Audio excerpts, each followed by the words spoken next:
All right, let's see if we can just get some of these graphics away. Sorry for that. Still some potential wonky stuff here, but how are you doing, Elias? I'm doing better now that I got a full night's sleep. I've been playing the War Masters, got back to the hotel room at around 11 p.m. Woke up at 6 to get a shuttle bus over here. Also playing 140 models on tables that are way too short for me. Yeah, the tables have not been great, but we are here, day one of the WTC 2025, and we have Team Sweden as one of the favorites coming up against United Nations, Seed 4 mercenary team. But this would not be a walkover. This would be pretty challenging. What do you think, Elias? Well, it depends on how the Team United Nations can do. Like, the thing about Team United Nations is they usually have less of a team cohesion. They usually form pretty late because they're basically a placeholder to get an even amount of teams, so no one gets a bye.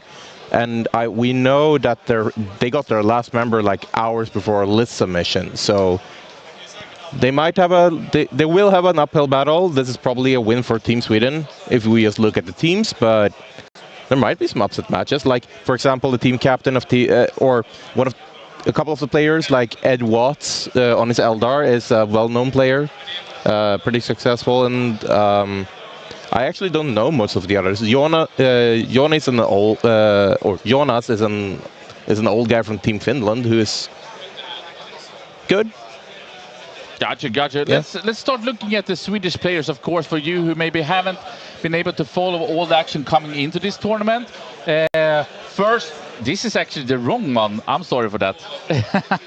I should have not have pressed that button. So we go here instead, because that's actually Jesper from last year. But here we have Captain Jonathan Slay Johnson once again, back on his actually sisters. Somewhat surprising, they are not as strong according to the meta as last year, but I think that Jonathan actually is one of the dark horses of Team Sweden. He would do a lot of damage. Yeah, the thing about the sisters is they are very good into a vehicle meta, and with a lot of teams bringing double knights, those Meltas will do something.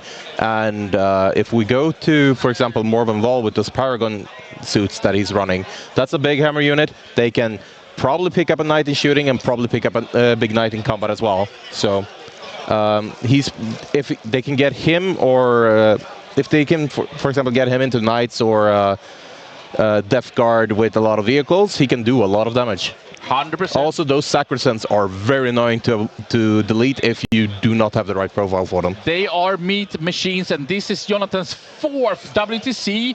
I believe he took over the captainship 3 years ago and have reformed Team Sweden into his new prime.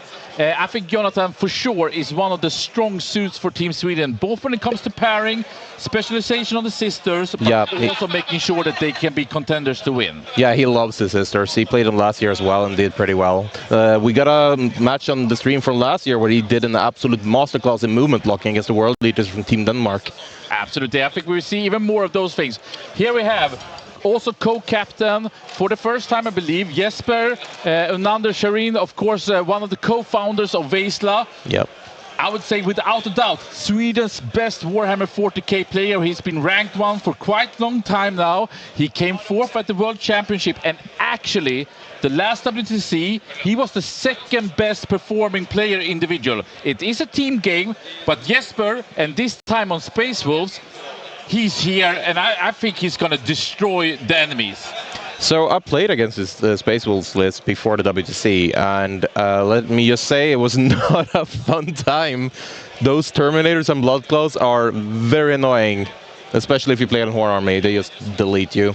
The Terminators are extremely tanky. They can deep strike turn 1 with Logan Grimnar. Yeah. And so you have to respect it. If he goes first, he's going to be in your face. If you go second, he's gonna drop in. Yeah, it's. And 2 of the 3 last missions are Search and Destroy, where you basically can deep strike in enemy territory and control the map from turn 1. Yeah, a fast army on Search and Destroy is always good. He also playing Saga of the Bleed Slayer, which means he has lethal hits against monsters and vehicles, and once he kills something, gets it against the entire army. So he's pretty good into big things as well. So yeah, we can see him being good into a lot of the field. And Joel Larsson, this time on the World Eaters, but if we're going to be honest... Come on, he's not playing World Eaters, he's playing Demons with World Eaters. Of course he's playing Demons. The Bloodletter one-trick pony, the 4+ champion, and to be honest, Joel Larsson came being a reigning European Magic the Gathering champion, swapped to Warhammer about, 2.5 years ago, something along those lines. And last time it was his debut. This time I think he's one of the aces of Team Sweden. I think that the opponents will underestimate both his list and him as a player. I think this might be Joel Larsson's big tournament to really show the world what he can do. Yeah, he has the competitive mindset from Magic. He came into Warhammer, and I think like within half a year, 1 year, he was a Swedish master, so he has talent for it. 100%. And he's an extremely hard worker. Yeah, he is focused. And of course, here we have Emil Söderholm, the debutant of this Team Sweden. He's on his Death Guard, which is arguably the best army in this game. We will see by the end on Sunday. But I know Grimlock, as we call him. I actually played World of Warcraft with him 20 years ago. He was always #1 on the DPS, and I think he will show it here on the table in Leoben, Austria, also this year. So Emil is a local of mine. The first time I've ever played him was in a team tournament where like all of the clubs in Gothenburg and the club from Borås like just placed a team tournament for Wandering Prize.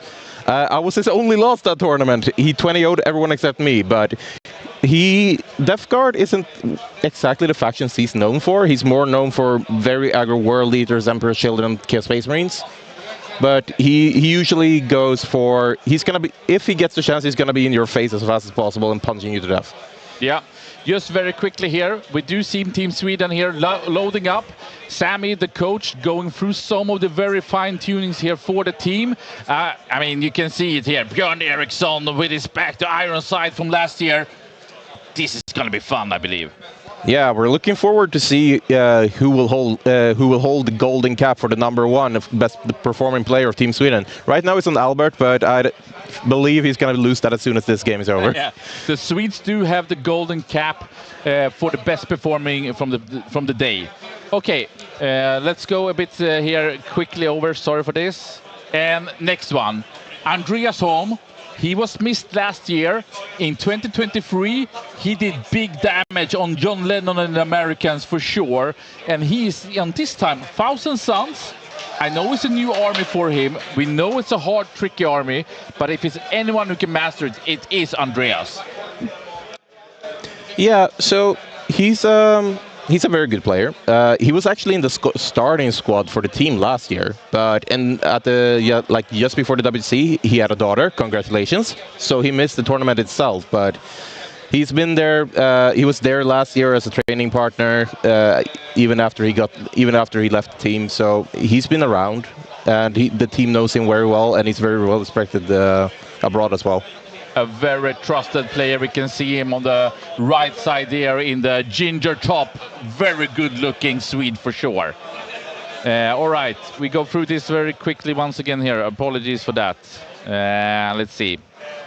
Next up, the legend, the master, the Votan chief and commander, Olof Svensson, back on the Votans. This is his 11th WTC. He's a legend, he's a master, and I think maybe he struggled a bit last time. This year, I think he would be the night killer for Team Sweden. He did also clutch a lot of matchup last year, like at the very end, clutch it out. Say that. I think it was against the Germany. He felt the final crushing blow that actually got us a win. In that one. But I mean, yeah, he's an old guy. He knows what he's doing. He's playing Votan for probably like the 2 millionth time or something. Like that. But yeah, both a Votan and Gene Stealer specialist. But I also have seen how committed Olof have been over this spring and really focused. He wants to win this almost more than anyone else in Team Sweden. Oops, sorry for that. I don't know. We have a bit of a rocky start here with the graphics, but the hype is through the roof for sure as we see Team Sweden loading up. One of the other co-founders of Vesla, the master of the Eldari and Drukari, Axel Rudén is back. He's one of the only in this squad who has actually won this championship, I believe, back in 2009. 2009, it was in Münster, Germany, and for some reason, I actually found out that the winning trophy is at my local club because like half the team was from my club. Just found it by accident. But yeah, Axel is on his Eldar. I don't think I've ever seen him played anything else except Sisters, but and Drukari from last year, of course. It's his best brother. He likes fast things. He likes things that punch hard. Those fire dragons will do some nasty damage into Knights if he gets that matchup. I think the opponents really want to avoid that one. Yeah, I mean, if he gets Knights, the opponents, I think we need to check their capacity brain-wise, because his list will destroy Knights. I can promise you that. If he also hates playing against Knights. I think that in the meta in Sweden, he has never won against CK. Normally it's like 3-17, but this list is so spicy. It's crazy. And also because of the changes to Knights now, they don't run the 13 indirect Havoc launchers, which was the big problem from Eldar before. So now they just run big things, and he's also running triple Falcon, so he can just deep strike things, jump out, shoot, and delete a Knight each. 100%. And then, of course, last but not least, the debutant from last year returning here. Björn Ironside, Björn Eriksson. This time, the butt thrower. Imperial Knights. This time on the Chaos Knights. And yes, there is a tons of Chaos Knights in this tournament. But he's playing a spicy list. Björn's list is better, I would say, than anyone else. This might be a contender for the best player of the tournament, I believe. Of course, he will need to probably take a lot of hard composition. Maybe will be first defender again. But he is ready to squeeze out that damage. And that Rotigus is like an extra knight, to say the least. Yeah, so the thing about Chaos Knights, or Knights in general, they usually struggle against Horde because they usually don't have enough output to gun through the Horde fast enough, and they will get auto-seed and just having problems. Some, like for example, Yinslogold can also kill Knights pretty well, but he's running the triple despoiler with a double Gatling cannon. He has the output to handle a Horde. So for example, if someone has teched in, for example, Sisters or Eldar or something that's like, or Sisters, for example, or if they're taking in Admech or something that's usually good into Knights, he will just rip through them. Absolutely, I'm so excited for Björn. He's a legend of the game, but went competitive about 3 years ago. Entered and was for sure a fan favorite. He's also the reigning Swedish champion. He came 6th at World Championship last year, and as we said before, Jesper came 4th. So these are for sure some Swedes with mean machines. The only thing I'm disappointed in Björn is that he's not brought his Orc Knights this time. That's true. I think maybe they were not approved. So just checking here, we can't show the pairings, those are secret, but we can see that the pairings have started here between Team Sweden and United Nations, coming up here in just a couple of seconds. Trying just to, oh, maybe not that one. Here we go. Of course, some parts of the graphic just don't want to be with us sometimes. Let's see if we can get it sorted. Apologize for this. Regardless, I do want to give a big shout out to our partners, the supporters making this possible, both for Team Sweden and for Vesta to bring this action to you guys at home. Of course, Fat Shark, the game developer from Sweden, Dark Tide, Verpentine, amazing Warhammer games on the computer and maybe also consoles. And then, of course, Alpha Spel, the Nordic's largest retailer when it comes to games workshops, board games, anything you need for your hobby is Alpha Spel has it. And if you have the pleasure going by in Stockholm, you will have a great time for sure. They're some of the nicest people out there. Amazing people, and you know they are very committed to Warhammer 40K to continue making it grow in Sweden and the Nordics and the rest of Europe. Screw, of course, the tech company from Sweden. Actually, their CEO is the president of Team Sweden this year, Marcus Peel. And he's here as a coach. And he's here supporting the team for sure. This is important to him. And thank you so much, Gry, for supporting both Team Sweden and Swedish Warhammer 40K. Last but not least, Asus RG supporting Vaisla, bringing this stream to you guys at home. So amazing to see that. But yeah, it's a bit tense right now. I would say 30-40% of the match is being decided in this moment. But maybe we should check a bit on the type of lineups that we are having then.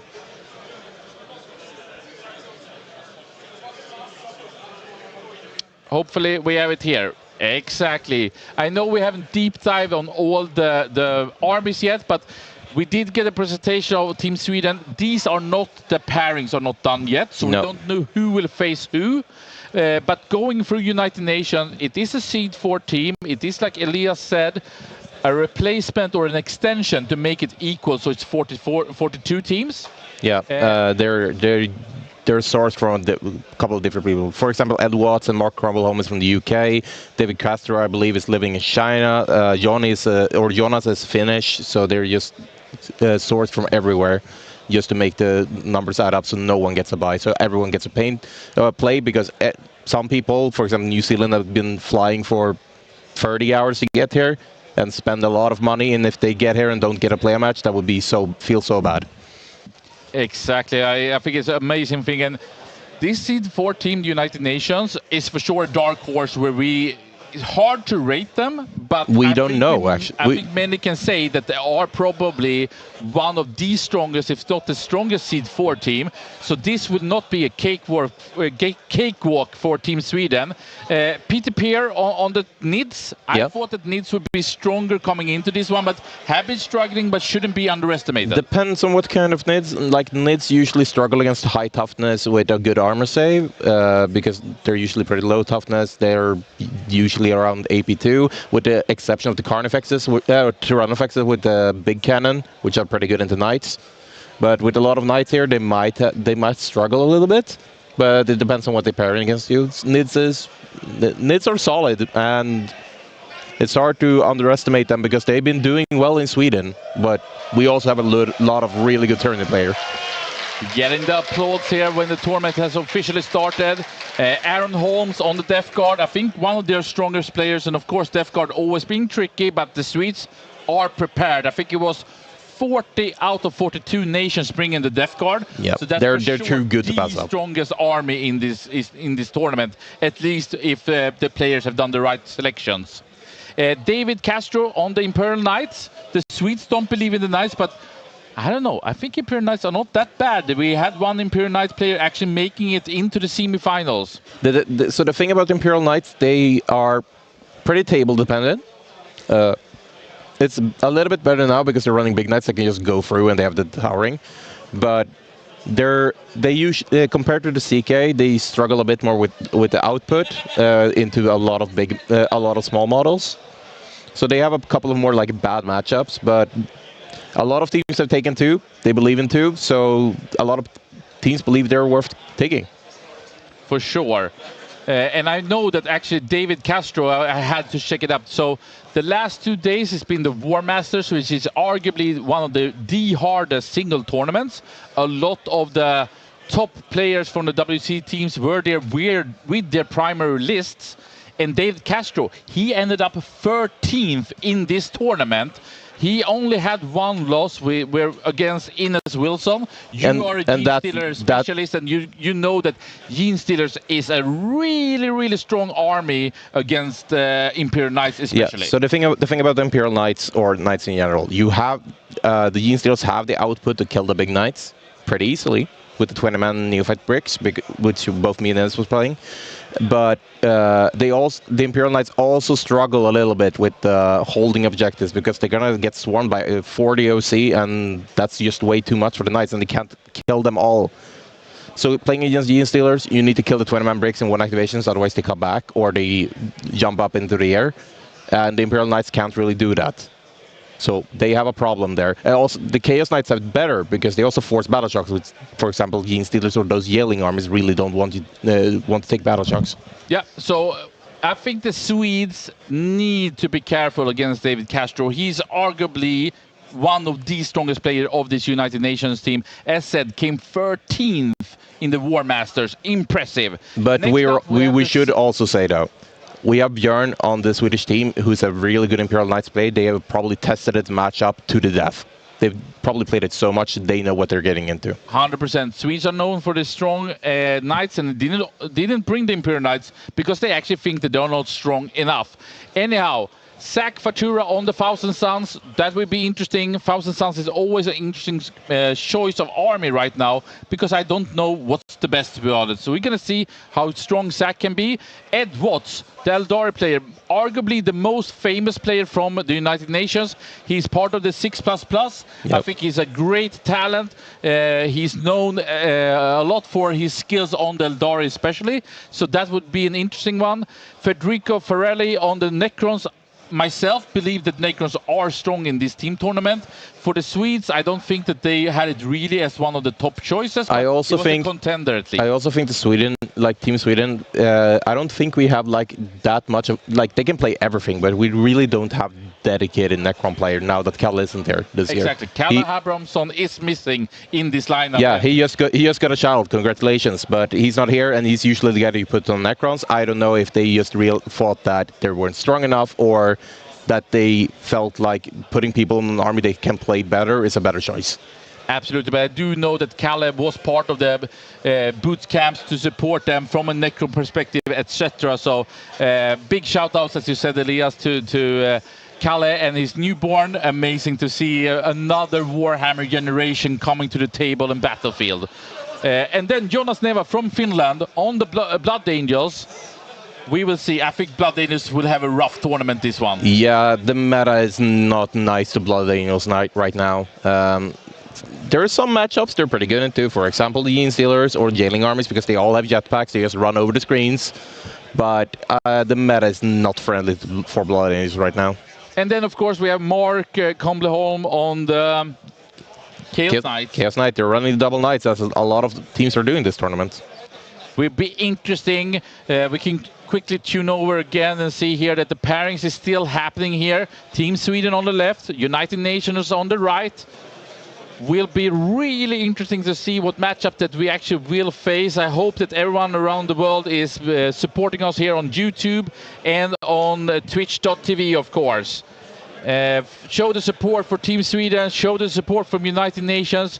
I think that you're going to have a great treat here with this match coming up here momentarily, as the pairings is in its like mid to end phase, I would believe. I don't know if we should really go through Team Sweden's lists. Like maybe we can go through them quickly. And, we're probably not going to deep dive until we get to actually the game we're playing, but we can just talk about them quickly. And I realized I maybe didn't reload them, but I think that they are correct anyway. They are correct. We just didn't reload them. Axel Eldari, you know Eldari pretty well, Elias.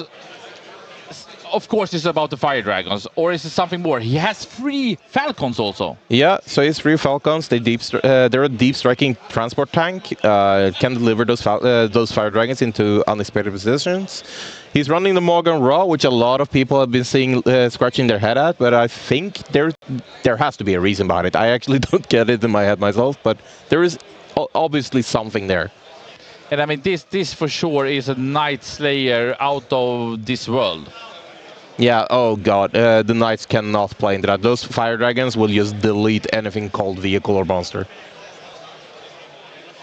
Olof Svensson, I don't know how big changes he actually done since last... it is the vanilla Voten of vanilla Voten. Do we need to say more? Not much to say, but I think the difference here is that Knights are so strong in this tournament, and Voten is really strong against the Knights. So he will have a different role, I believe. Last year, he only took whatever he needed to fix the pairings. This time, he will be a utility to try to strike against the opponent team. I think the Voten also might have a bit more like worse matchups than last year around. Yeah, it might be true. What would you say that would be maybe the hardest for Olof? I actually don't know. I do not know Leagues of Voten well enough. I know that the Gene Stealers are pretty good into Voten because they don't have M1 saves. So I would expect something with a lot of like high AP could be a problem. But I'm not. I will not say I'm an expert at Voten, so I'm actually not completely sure there. Understood. Next up, we have Joel Larsson. This is, as I said, a list I believe that many would underestimate. Well, he's playing demons. That is Joel. And these Ford Fiends are so strong. He keeps his Blood Crushers and Bloodletters. Of course, this is pre-patch, meaning the Bloodletters can hug around and actually destroy units if they pop the vehicles. All right. Next one up, Björn Eriksson. Take it through just very quickly about this one. It's triple the spoiler with Gatling cannons. It's so many shots. And it's interesting, in this attachment, he gets lethals basically on everything, and then with this loadout, he will just ratatatata and do tremendous amount of damage. Yep. But there's just so many shots on those Gatling cannons. It's absolutely insane. All right. Let's see. We haven't gone through Jonathan Slay Johnson on the sisters. Spicy list for sure. And we did talk about Emil's Death Guards. Yeah, it's a pretty standard list, to be fair. With 2 PCVs. Yeah, they are pretty expensive, but they're pretty good. So we'll see. Yeah, and then we have the Faust Sons with Andreas Holm. He's playing the Cabal Sorcerer. He's playing the Grand Coven. It's a good attachment. Running a lot of Sangors. Not as many as they used back when the Warp Meld was the thing. They got nerfed. But it's a good list. Pretty good into melee. Yeah, and they have a lot of tricks up their sleeve. And then we have Jesper on the Space Wolves, and this is a very nasty list to play against. I played against it myself, and I got absolutely destroyed by this. Those Terminators are very hard to kill. Those Blood Claws are very fast and very annoying, and there's just a lot of them with a lot of attacks. They can kill basically anything they want. They have lethal hits on the against monster vehicles until they finish the saga, and then get lethals on the entire army, so they can actually just kill anything they want to. Also, deep striking turn 1 is a massive problem.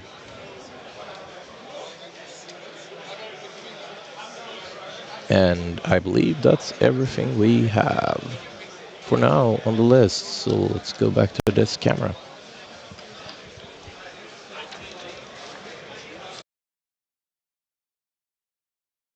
All right, as you can see, the pairings are done. We have just received them. We're going to go through and try to figure out which of these matches that we would like to have. So just hold on in a couple of seconds here.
So we're just setting up for the match right now, fixing the pairing table and finding out actually who we're gonna be streaming on.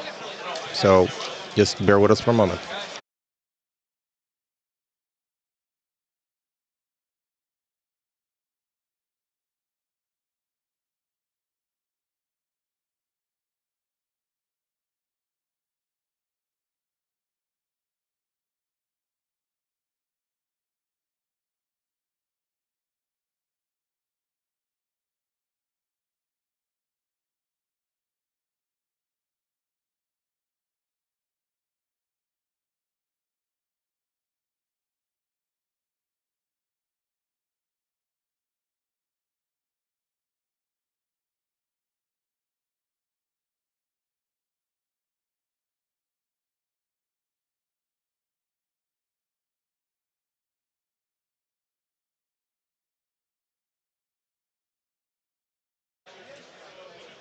All right, Elias. As always, when it's Warhammer 40k, it's crazy, it's messy, but we do know who we're gonna show for you guys back at home.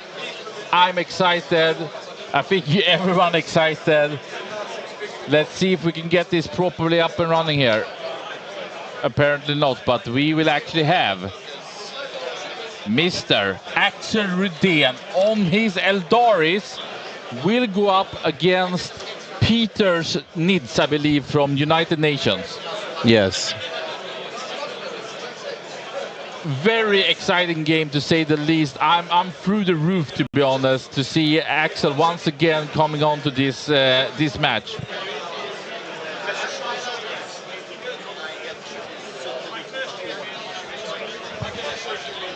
All right.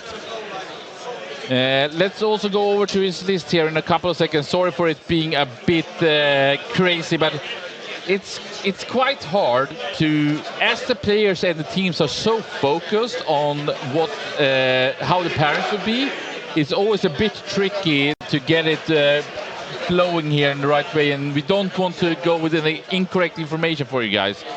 But let's deep dive now here on Axel's list. We heard before from Elias that there is a lot of confusions around Mogan Ra. Yeah, but Neil put some things in chat there that Morgan plus the Reaper gives you some ranged dev wounds to reliably help you knock off the last few wounds on a big target. Yeah, and also taking some parts here from the Twitch chat of Vesla, Ravaliak. Any player from Sweden you think that are missing? That would be Kalle Abrahamsson. Yeah. Because he became a father just a week ago. He knew that he wouldn't be able to participate. But Kalle is one of the strongest Team Sweden players and would have been a starter, most likely without a doubt. Also tuning in here for the YouTube channel. Thank you so much for all the support that you guys are showing. Please spread the word. Support Team Sweden versus United Nations here coming up with Axel Rudén on his Eldari versus Peter on the Nids. And I think that we should actually try to mic up the players here in a couple of seconds. So give it a few here.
Yeah, it's. I would say it's complete madness here at the WTC Leoben. The sound is crazy. The energy is through the roof. The heat is already on. But let's listen into Axel Rudén versus Peter, as they are going to have this Nids versus Eldari matchup coming up here at Väisla. I'm not having it direct. Okay. Yeah. So no problem. And no, Andreas, we do not know if it was green, orange, or red for Sweden. We believe that it's pretty good for the Eldar, just because Eldar has been good against Nids before, but we don't know the matrix and we can't stream the pairings. Missile launcher on the X-Arch, so it's on a 2-up instead of a 3-up. Okay. I cannot ever get minuses to hit, and that's the 6 damage instead of flat 3. Okay. And then 2 units of Rangers, we have a reactive move of the 6. Yep. And that is Only 1 unit of spiders? only 1 unit of spiders. Okay, and a solitaire. Yeah. With double shooting. Double shooting, okay, yeah. So And 2 transports, 2 falcons. 3 falcons and 3 1 red falcons. circle. Okay. So quite a few. Fine. Yeah.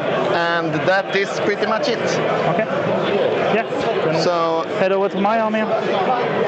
yes, You know Tyranids, I guess? yes. Okay. So just put them up. So basic detachment, evasion fleet. So Hive Tyrant with the Venom Cannon and melee weapon, the Bone Sword, and the enhancement for 5 of Heal and Pain. Yes. 2 Exocrines, Yeah. 2 Norn emissaries. Whoopsie, we'll get the pairings to you in just a moment. We're finishing them up right now. Is at 18. I can choose 1 out of 3, so 2 Melter shots with minus 3d6 plus 2. Yeah. I can choose 2 shots with precision, with strength 8 and something, I never use it, and 2d6 shots with blast with 6 minus 2 1. Okay. Nice. Yeah. Then 5 Ravenous, up and downy. up and downy. Yeah. Yes. 1 Biowar for the Spore Mines. Yeah. Death Leaper. Yeah. Okay. 2 sets of 3 Van Ryan Leapers. And they have infiltrate, fight first. Yeah, and 6 stealth. attack siege, Yeah. stealth, Yeah. toughness 5. Toughness 5, 4 up safe, 6 up invul, 3 heroic, and yeah, 6 5 1 1. Okay. Nice. Yeah. Then 1 big squad of Zones Ropes led by the Nero Tyrant, Yeah. and 2 Nero Lictors, Yeah. and 2 normal Lictors. And they have a 4-up invul now. They have a 4-up invul, correct. These 2 don't have an invul. Instead, they have fight first. Nice. Sweet. Yeah. No questions. No The questions. Raveners now, they don't have any shooting, right? No, No. just melee. But their melee profile changed in 3 attacks, 5 minus 2 2. Twin linked. Very nice.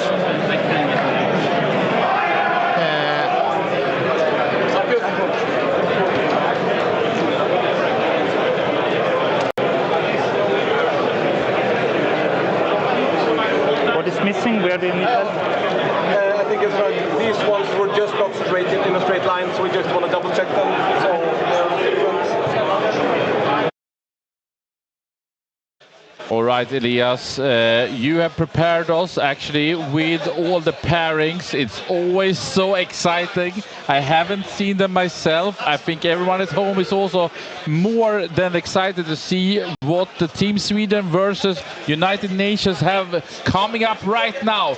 Day 1, round 1, WTC 2025, Sweden versus United Nations.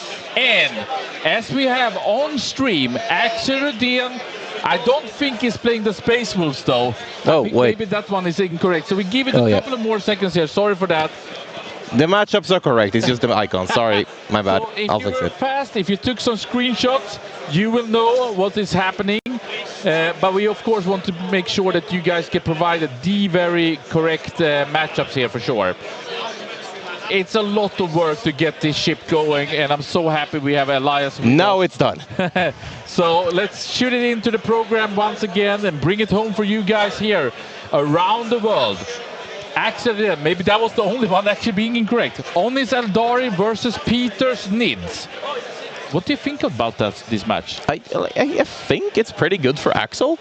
Like, as I said, the Fire Dragons, they reroll against monsters and vehicles, and the Nids usually run a lot of monsters. Those Von Dragons can be maybe a little bit problematic because they're fast, they kill elves pretty well. But depending on, that depends on if, for example, Axel gets an infiltrate in the way to block them, or he probably has an idea of this. I don't think he's too. I don't think he's. I think he's pretty happy about this one. I think they matched him into something good. Interesting for Emil to face off with Aaron Holmes is a Death Guard mirror. I don't know how much Emil has played it. I don't know exactly which one has the best list for this one, but I think the Swedes believe that Emil can do it, being a very strong player.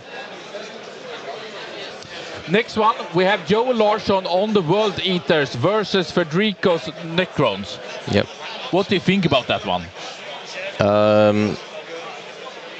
So I just need to check what kind of Necrons Federico is playing, just to be completely sure here. Give me one moment. But I know that Joel have practiced, for example, against Kalle Abramson, who is not here for this year's tournament. He is in the chat, though. He is in the chat. Shout outs to Kalle. We know that you've been practicing Joel on this one, and I know that Joel did have a couple of numbers up against the Necrons. Jesper on the Space Wolves versus Sax Thousand Suns. I believe this will be a disaster for United Nations. I know Jesper knows this matchup well. I know he doesn't respect the Thousand Suns, and Magnus the Red, the god, will just die. He will go down. It's just too much damage.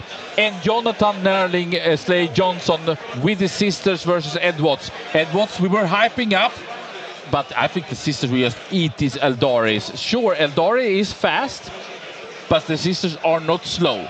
Yeah, they're both like armies made of paper mache, and they both do a lot of damage. Yeah, and Andreas Holm on Thousand Suns, he will eat up Blood Angels. I think Thousand Suns is one of the strongest or hardest matches for Blood Angels. There will not be a lot of Angels left by that. Thousand Suns generally is pretty good against melee armies. Yeah. So this should be fine for him. And as we said, Olaf Svensson on the Votan, he is facing a Chaos Knight. I think that the United Nations will have troubles against Olaf's list here. And last but not least, maybe I would say the biggest mispairing of this pairing, Björn Eriksson. He's facing the Imperial Knights. I think we will have our guaranteed 20-0 here, to be honest, because Björn's list is built to kill Knights. All right, let's listen in now to the matchup that we're having coming in here. We, as said, have Axel Rudin on the Eldari from Austria versus Peter Peer on the Tyrannid. Give us shoutouts in the chat. Who do you believe will win? Team Sweden or United Nations? Let's set up a YouTube poll for this one. This is exciting, ladies and gentlemen. I think we're gonna have a slaughter on our hands. Yes. Cool. You want to cut the deck? Yeah, sure.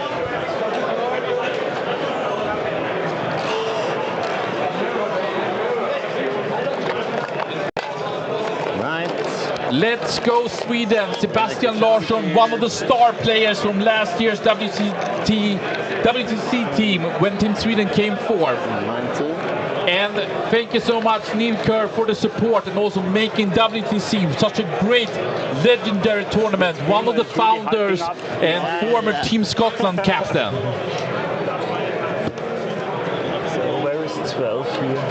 Amazing, Olaf, for all the support that you've done. And Ville Pille, was so wonderful having you guys at Vaisla Mega, and I hope you can follow and cheer for Team Sweden to the winner. Also Wilda, of course, one of Sweden's strong Knight players, but also liking the Eldaris. Yeah. Here we have some challengers as well. Yeah. So I will just you already covered. Yes. Control, Sakech, I agree. We should have a Sammy cam. Here we have some like this.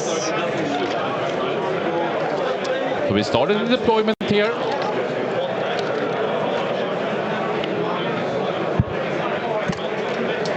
Okay. So we have I am right now working on a graphic of Peter's list. We didn't have it ready, so just bear with us and we can go through that as well very soon. absolutely. So we have Axel in the low down from this top view, and then we have Peter in the top.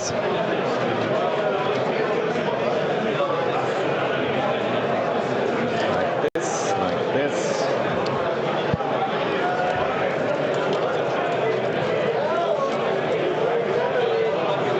It's a lot of silence. I think Peter knows that he's up for a really hard challenge for his NIDS. And Axel, a master of the clock, I can guarantee you, he will have 5 minutes left at the maximum, but he will not clock out. That won't happen in this match. Here we are. Like that. Basically, and then I will be entering my reserves. I can make a note.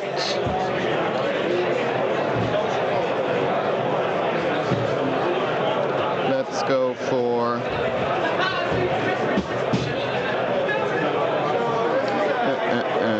You don't need line of sight for your grenades from the swooping. I need to have line of sight with one guy. Okay. And be within 8 as well. Good.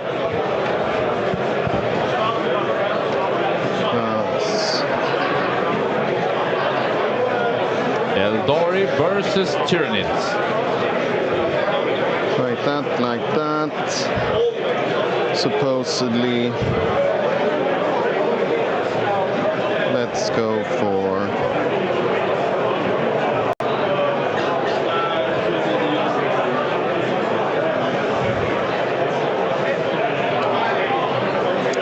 yes. I've emptied my reserves, so you can say what you want to place in reserve. I have in reserve one of the Norns, one Lictor, one normal one, and one Exocrine. Yeah. Excellent. I will be having one Falcon with 5 Fire Dragons in reserve. That's it. Excellent. Then we can roll who gets to infiltrate first. I roll a 3. You roll a 6. Yeah, so I think you have you have 2 infiltrate units. Yes.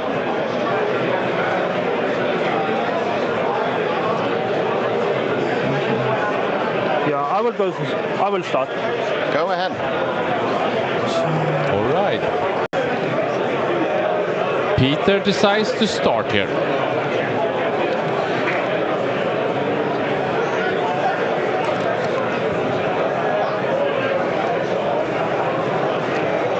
So round ends at 10, right?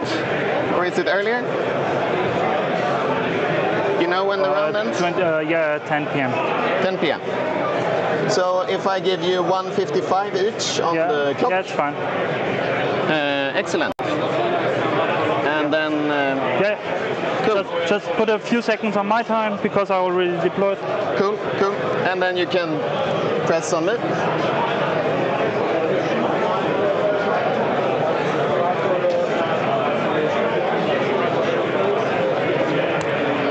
Eldred, leading from the back.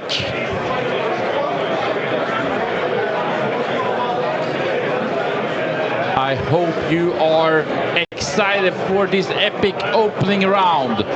Team Sweden, United Nations, Eldori versus Tyranids.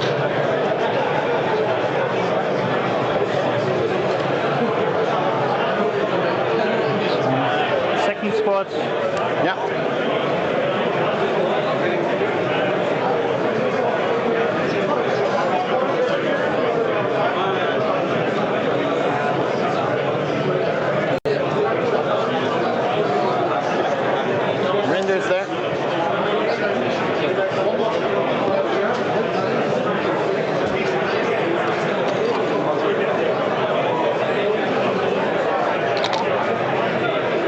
And of course, like Maugan and his friends start within a Falcon. Fuegan and the Dragons start inside of the Serpent.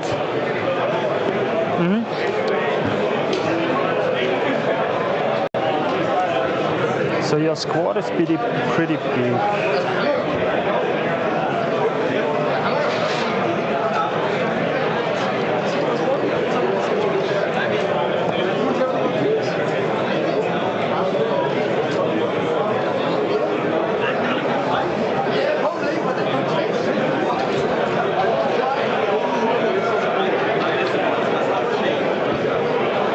Two very focused players here, not a lot of chit-chatting.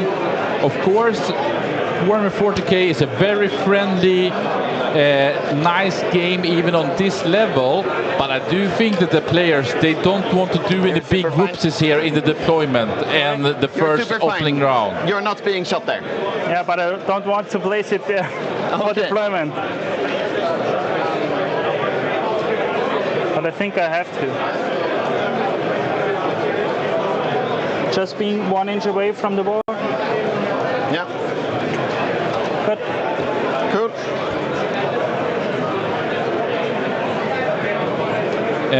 X-Storefot, we will have the Peter Snitslis coming up here on the stream in just a couple of seconds.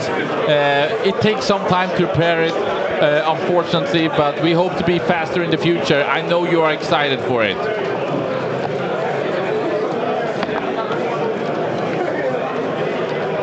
We hear Kalle Abramson saying, good pairing, plus 120 points. And I agree, Anton Persson, Death Guard, they do deserve the other to color in the snot. And the movement on the Von Ryans, how far 10. did they move? 10. 10.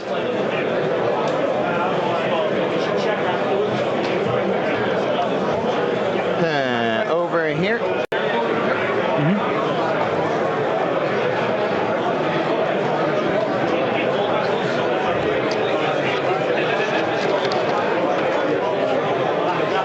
No, Alan Edwards. The UN is a filler team to make up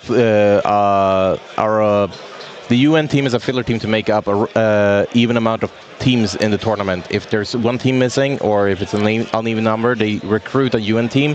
You can apply for it to the WTC to join the UN team, and that's just literally just to make up the number so everyone gets to play. And it's players from all over. We got Ed Watts, we got Cromwell from the UK, we got David Kastner from Team China, we got Jonas from Finland, so it's just a team made of everyone. And a big shout out to Doug Samuelson. He was playing the War Masters together with you, with Elias, and actually did face Peter on this list. I believe that it was a close game at least. Not sure if Dag was able to bring it home with his sisters, but we know this is a very competent one. But please take it away and go through the list, Elias. Anything that is special to focus on this invasion list or the invasion? There is a lot of Lictors and Winterian Leapers, which for our list. I'm more used to seeing them in Vanguard though. Not in an invasion fleet. There's so many Lictors. Like he has double Lictor, double Never Lictor, and total of 6 Ryans and a unit of Raveners. They're all Vanguard invaders. That's a lot for an invasion fleet list. He also has a Death Leaper as well. That's also Lictor. Absolutely. And once again, just very quickly here, checking out Axel's Eldari list. What do you think? How would the matchup look like? It is favored for Axel, I will say that. I will bet on this being good for Axel. The big units, as the Exocrine, etc., that we can see on the right side of the table, they will be hunted by those fire dragons. Should we maybe go through the missions for this round? We could do that. Very good point. So very quickly here, just so you can see, is that it's tipping point. We have 7 different layouts where actually map 4 to 5 is twice. Yep. 2 light, it's not really, but let's say less terrain and more terrain on 1 and 2 and 8 and 7. We can very quickly go through this, and I believe that actually it's this number 3 that we will play on this today's match. So one of the medium tables. Yep. And today's mission is on the deployment tipping point, a really great one for Warhammer 40k, I would say. But supply drop, not as common, bit tricky. We don't really play that mission a lot in the tournaments in Sweden. At least I went to the ones I organized myself. I just don't play that mission because, in my opinion, it's not a good mission. It heavily favors the person going second because the objectives goes away. They fixed it a little bit with making sure that the middle objective is always the one that stays, but it's still so much better going second on this because you get so many points at the end. Yeah, so to try to explain it for you. The two players are now deploying, and we can soon listen into them. They are deploying their units, and you can see the three markers going from top left to bottom right. One of those will disappear in round 3, one of those in turn 4, and one will stick. So it's really hard to fix the deployment. Let's listen into the players here.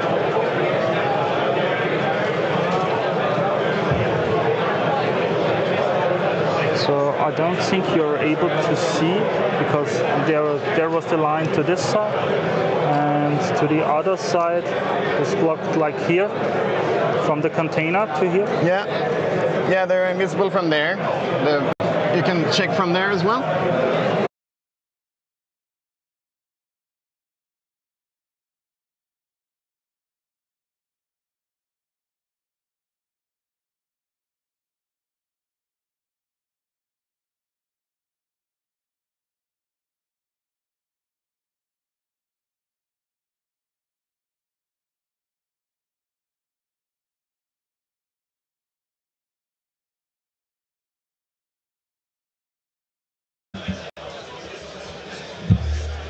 I will go for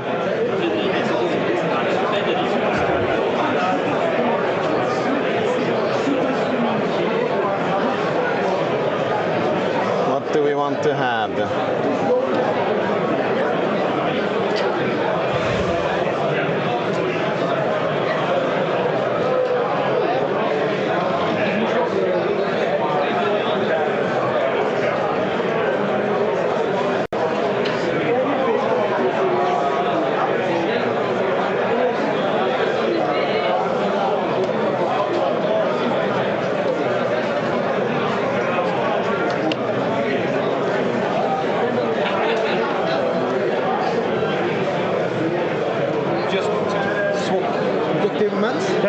Go ahead. One Falcon here, containing the Fire Dragons and also the Solitaire.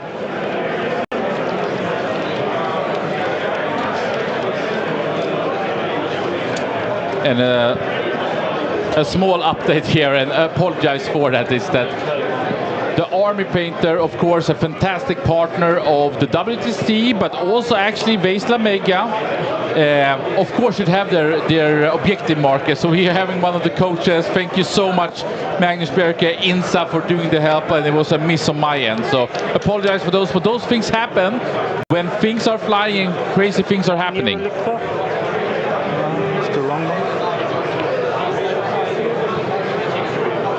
Lord of the Bits box, we are looking to make a Vesla Mega 2026, but we're not done with that work yet, so look forward to an announcement coming. 1-1 from the corner. Cool. And on the Twitch chat, Storfot, yeah, hard when it's your favorite Nids army facing the Swedish Eldari. And hello to you, YIMO Jones. I'm always butchering names if you didn't know, so sorry for that. Let's go with Maugan Ras.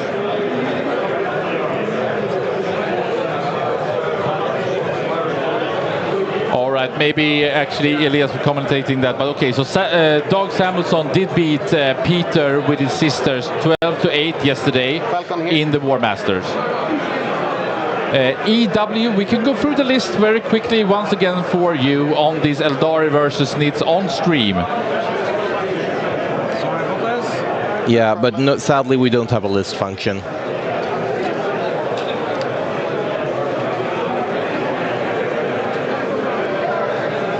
So here we have once again Axel against Eldari on the Warhost. Immense damage will come out from this one, and I think the uniqueness is 3 Falcons, those are not common, I would say. He has 10 plus 5 plus 5 fire dragons, but also the Dark Reapers. Some like them, some don't. I do actually like the Dark Reapers. They're very good. They don't have a lot of shots, but the shots they shoot are pretty strong, and I actually really like them. And then, of course, Peter Pierre on the Tyranids invasion fleet. As you said, a lot of Lictors, big Exotrines, and also 2 Norns, actually 3 Norns, apologies. And that will be interesting if that is actually correct. Can you even have that? Wait, did I... No, that's my bad again. Sorry. Okay. Yeah, you can't have 3 Norns. I don't know. Wait, where did you get the 3 Norns from? I can't see... Well, yeah, you can have 3 Norn names. I think I might have one too many. Give me a second. All good. We're listening to the players that they are deploying right now on this first mission, tipping point, on the very unique supply drop. So you shouldn't be able, as we said, this was the line of sight here, and you shouldn't be able here to shoot me. Yeah, there is a line through here. No, there's only supposed to be 2. So I can stand here and shoot you? Ah, yeah, this line, yeah. But you have to be like... Sorry for the miss, it's fixed. Yeah. So your maximum amount with the serpents is 14 plus d6 plus 2. So 22? Yes.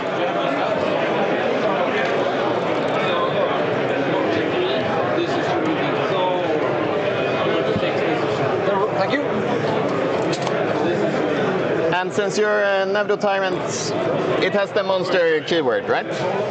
So I get the reroll switch. And you can see the good marker sticks for the tipping point. 2, then dropping out 3, shooting. Axel on the left, Peter on the right. Yeah, okay.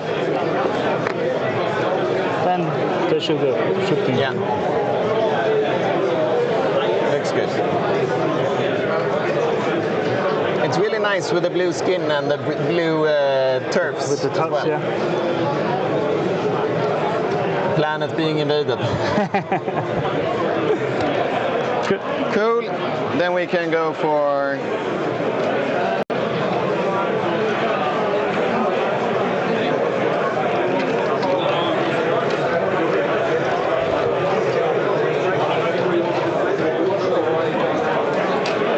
some Rangers down here.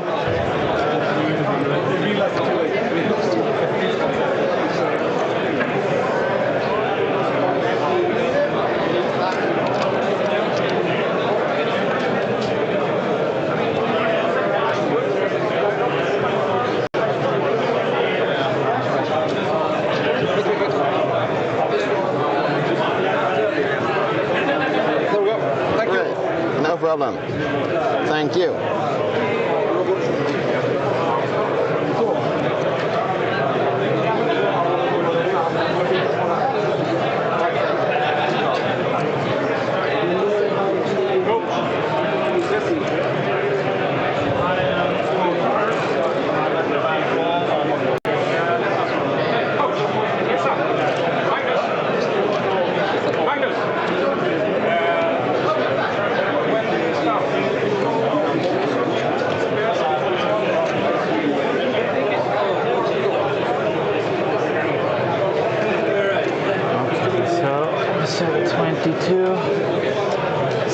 Like here. So we can see Björn from Team Sweden in the furthest back here. Up, I'm 20 and a half away. It will be hard for me to shoot you there. Yeah. So the intent is... And Emil. You're coming here with like... And here we have Joel with all of furthest back. 3, shooting 12, so I have to be a little bit more behind. Cool. Jesper eating a bit, prepping up, a little bit more looks calm. Andreas Holm furthest back there almost. Nice. And of course, I believe it's Jonathan. You guessed correctly on the placement of my little car. The range on the... So it's 18 on the... 2 Norns. Right? On the swans? Yeah. 24, 24. and 18 the flamer. 18 the flame. And they get assault as well. From the Hive Tyrant. And here are the pairings once again. And Klasse, who was with us last year, commentating from Mechelen, Belgium. I think Team Sweden has paired excellent into this. This will be hard for United Nations.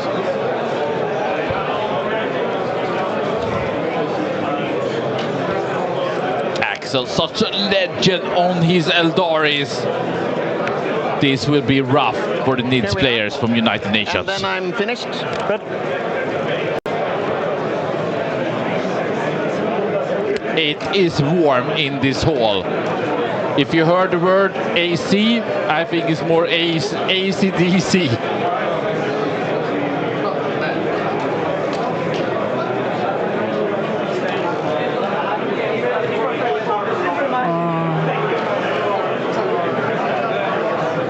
You can see the Falcons back here lined up. Axel Redén, known for his very aggressive Eldari play. Will he do it once again against this United Nations player, Peter?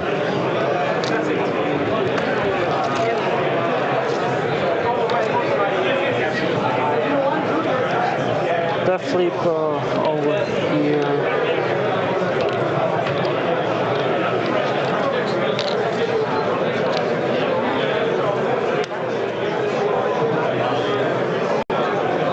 So Death Sleeper needs a 1 to be on the objective. Yeah.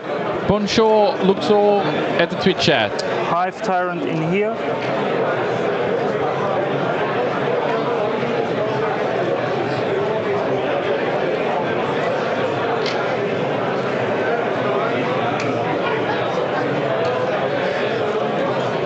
Together with the Neurolictor.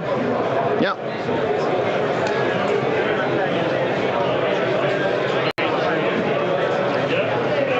And I have returned. Got Thank some you. water. Welcome back. Gotta remember to hydrate in this heat. That goes for you viewers as well. Don't want anyone to pass out on us. Have a nice game. Is this your first WTC or? have Pretty you so. played before? My first WTC, but I played at ETC in years before. Yeah. I think 13, 14, and 15. Nice, nice. Very exciting now to see which marks will go away also. I had a break during those years. I played a I will game. pause the clock Yes. until we start. Yeah. You had a break? I was playing a bit of Warmer Hordes, but then I played like 07 to 09, Okay. and then since 2022. Ah, cool. Yes. Awesome. All right. So yes, best of luck. Good luck. Good luck, have I fun. will roll. A2. You roll a 6. As normal, I have to start. Okay, so you have scout moves. That is very good for Axel. You really want to go second on this mission. What did I do? It is such a big advantage. So it's my turn. Okay, then We can start off by randomizing. Yeah. Which objective disappears first? Exciting 1, 2, 3, Yeah. 4, 5, 6. So this disappears first. yeah, as usual. So this is the Alpha. Yes. This is the Omega. Both of the Norns say this is their home. Yeah. Reasonable. I can see where he's going with this. You want to put the Norns in the middle and just hold that thing at the end. Storm Hostile, I will redraw it. Of course. Extend and Sabotage. Cool. Cool, cool, cool. So I will shuffle this back in. Yeah. You want to cut again? No, I'm good. I trust you. So how do we sign things up here? Round drawn.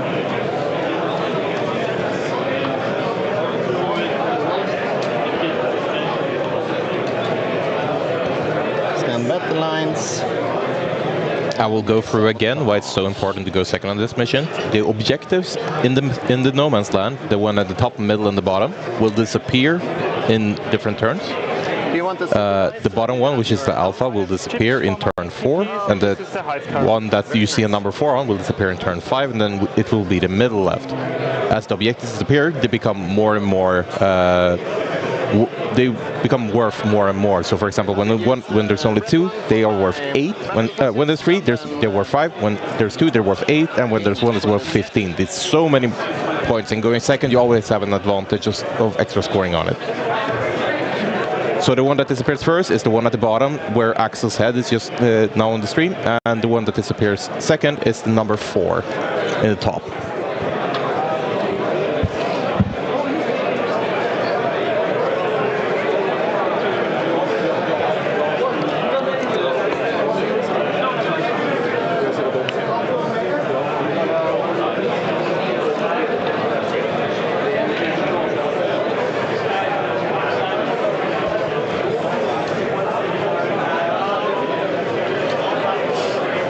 Extend battle lines. He needs to hold his home. He needs to hold another one. Pretty good if you go in first. And I normally do. And Sabotage, not that bad. Sabotage is not that bad because he can just move up the top ruin on the top ruin from what we can see on the screen.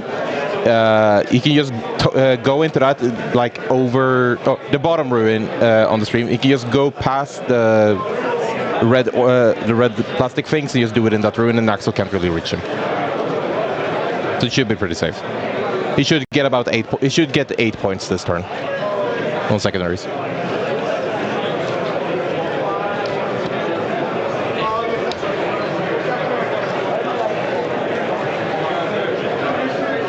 A lot of thinking right now. Bonjour, Luxor. For me in this game, so I have to think. Welcome to the stream. And against Eldar, it's always complicated. Definitely. And we have tons of coaches, so if you need like drinks or anything, just give it a shout. I just realized this is so good for Axel. He's going second, and the objective disappearing last is his natural expansion. The one that goes first is the Tyranids. Everything is going wrong for Peter at the start. At least he's pulling good secondaries.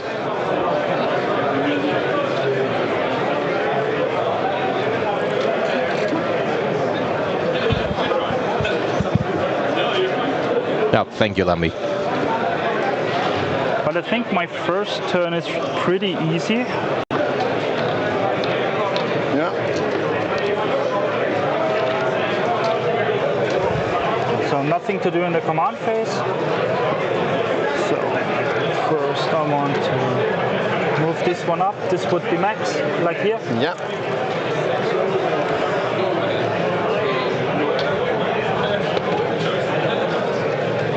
Yeah, Redrum, I agree this mission is very unbalanced. That's why I actually don't run it in the tournaments I myself organize. Yeah. But there's so many rounds in this tournament that it basically has to be in there.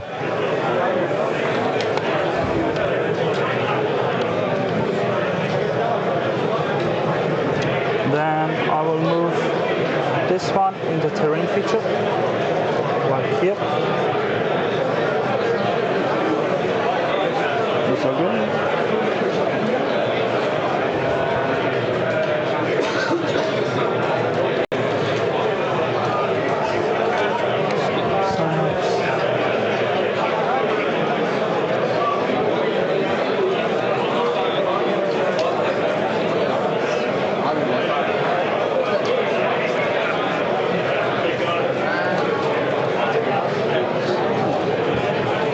We need about 12 to come to here, then it's 10 more, and you are here, dropping out 3.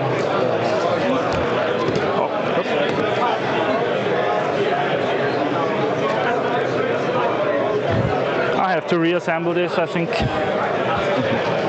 like you have.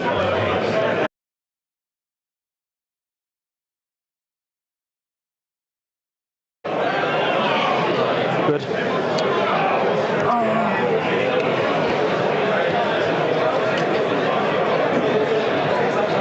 I'll just turn this one up. Yeah. It's just a bit of shuffling.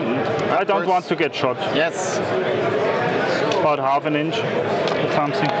So I move these guys up.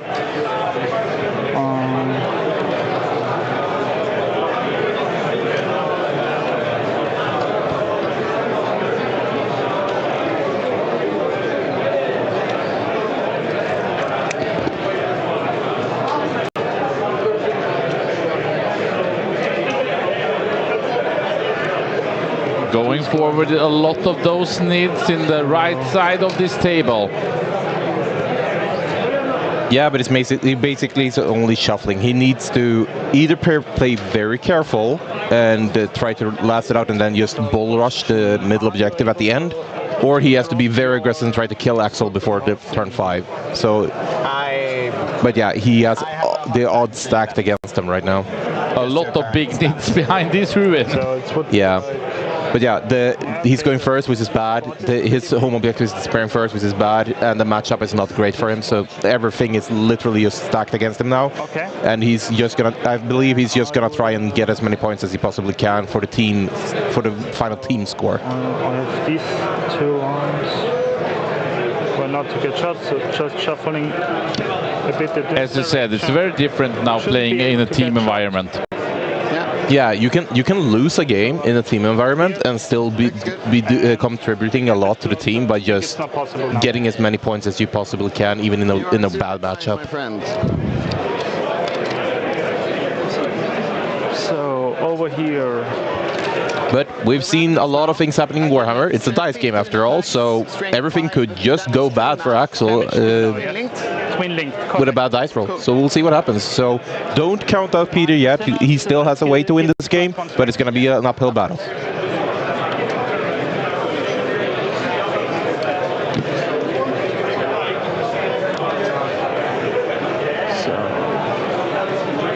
Sorry? You're fine. So 25 is like here when you're dropping out here. So line of sight would be like this angle.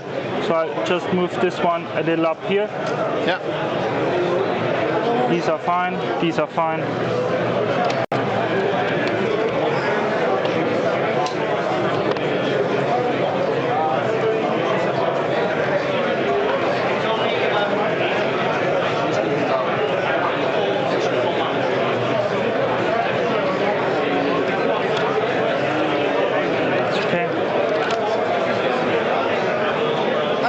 I will do sabotage with this guy. Yeah. I will drop his 4 mine.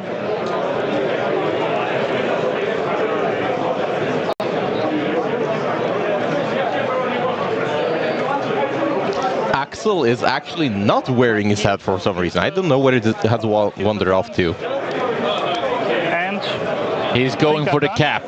He's going for the cap, yeah. So round scored, you have extended for 4 points. yes, You have started sabotage. yeah, extend 4 points, sabotage 3 points, Yeah.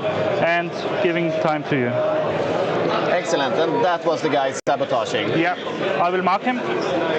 What? I will set a mark on him Okay. to remember. Very nice. I will always pick up Hawk's end of turn. Yeah. And then we will go to 3 CP. And I will draw some cards. Starting with recover assets and establish locus. Nice.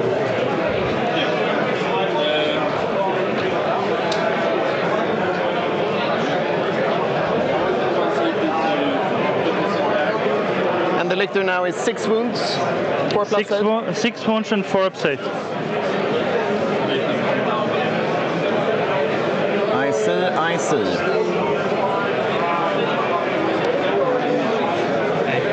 Pretty decent secondaries for Axel as well. He'll probably get Locus in the center. He will get recover assets in 2 zones. That's going to be 6 points. Well...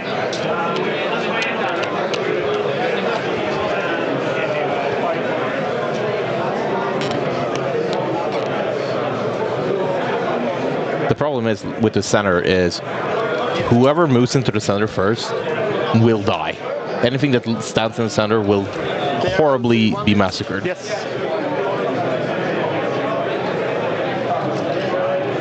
Cool.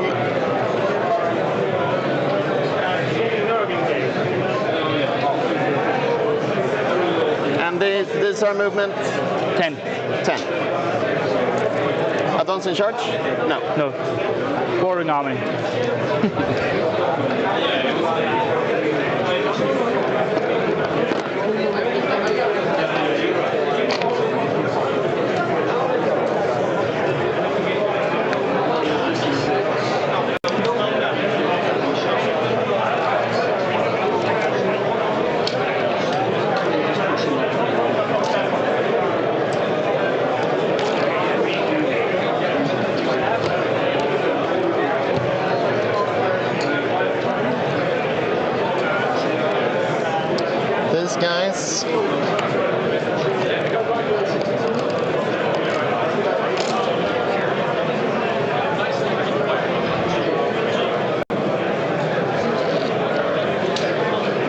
jump out here. Two of them probably cannot fit. Three.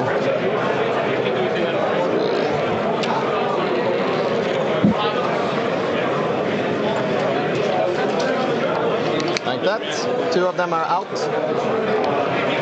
He wants to have line of sight down to like a claw of a single guy. Here? Yeah. And then this little I fellow. don't think you have one. You don't? Because these two corners should block you. Ah, you see one claw, yeah. Cool. And then. So what Axel is doing, looking to do with that Wave Serpent is he's gonna jump out, shoot the guy on the objective, and then use a stratagem to go back into the transport. It's so nifty and brutal. It is, I would say, as a receiving being on the receiving end of that, it's very annoying even. Yeah. Let's go with. And dark tricks. Yeah. So that thing, that lictor that stands on that objective will be. There won't be much left of him once he gets hit by all the meltas from the fire dragons, probably.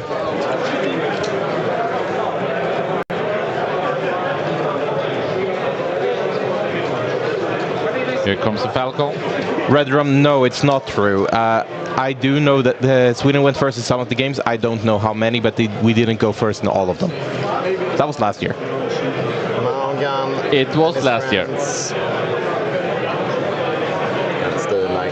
We will be looking at later, maybe getting an update from one of Team Sweden's coaches on how the games are going and what has happened so far.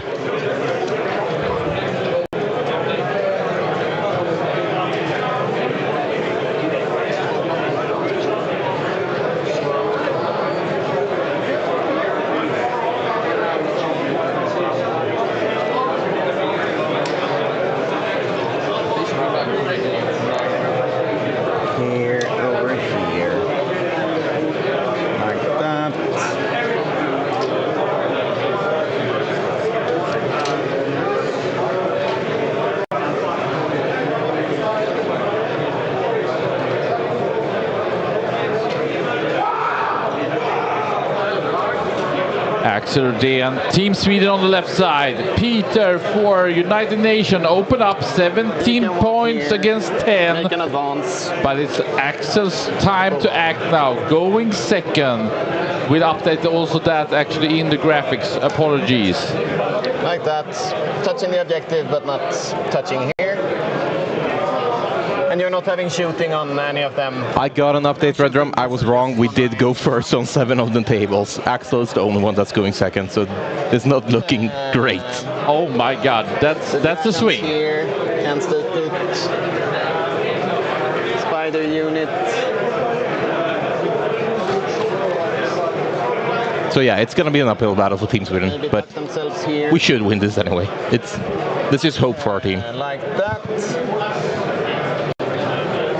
Mr. Eldrad guards the corner. And then we are good. I will do recover with Eldrad and with this boat.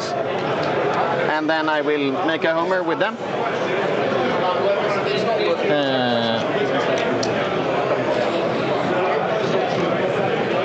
Like that. We will do some shooting. Starting with some ordinary fire dragons onto your lictor. So that's 7 ordinary. Hitting on 4-ups because you're stealth.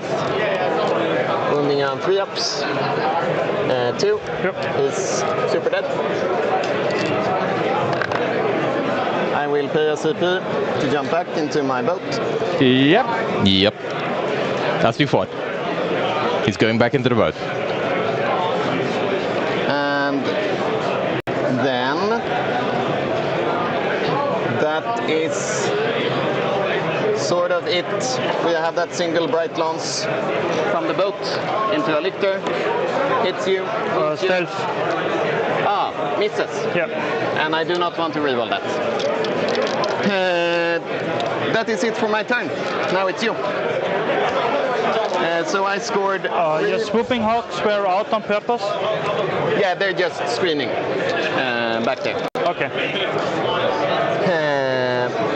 So you already scored? Yes. Yeah. Okay, then time on me.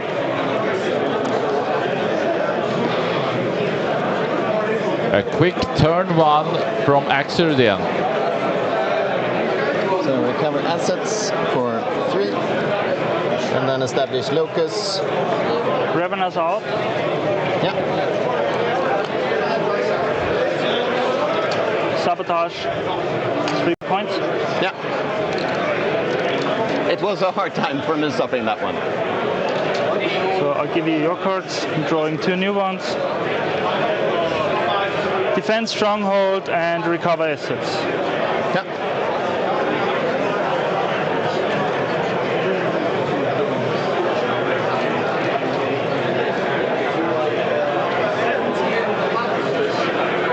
Some pretty safe points for Peter here as well. It's not the most amount of points, but they're pretty safe. I can imagine him being. I will imagine he's happy with that. Yeah, I think so too. I mean, Stronghold, he most likely will be able to get, of course, scoring by the end of Axel's turn.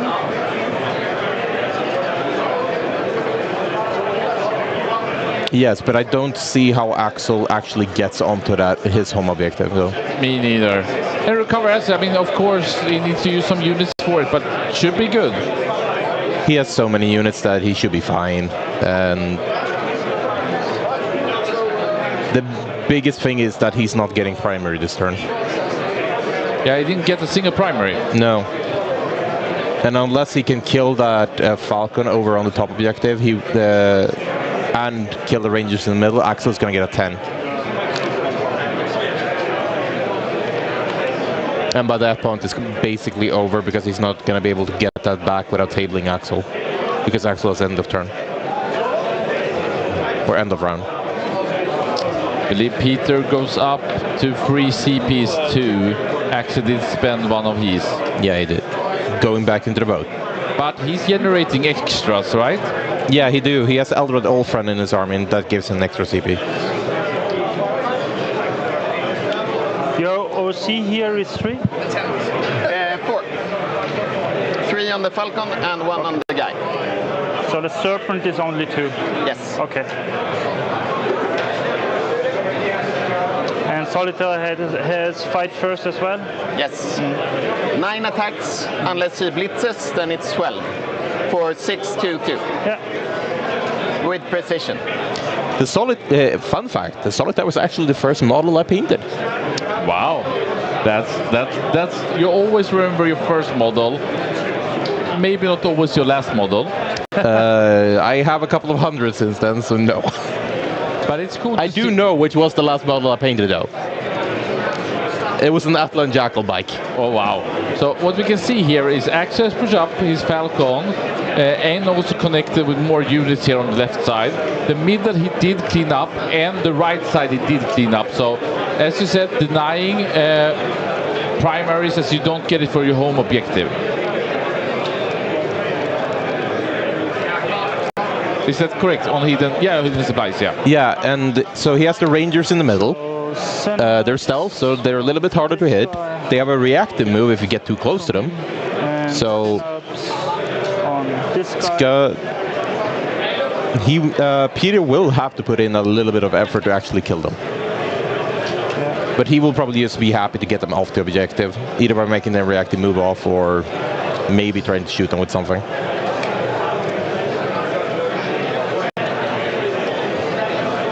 But as we said before, anything that goes up into the center will absolutely die very fast. Maybe not the Norns unless Axel gets the Fire Dragons into them, because then they're toast. Yeah. So the Serpent with the Fire Dragons furthest down and do Falcons spread out. And now we got a crazy Death Guard attacking the wall cameras set up. So how we decide which happened on the stream table is a discussion with both of the teams, with which people. Okay, let's start moving. The teams basically. No, I guess. the teams basically decide which of them who wants to be on is fine being on a stream, and then together with the teams we decide on a pair that will show up on the stream table.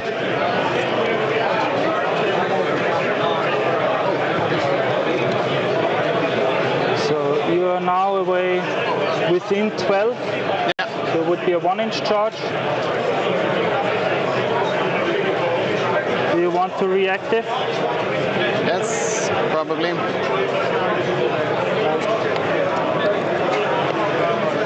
For 4. So.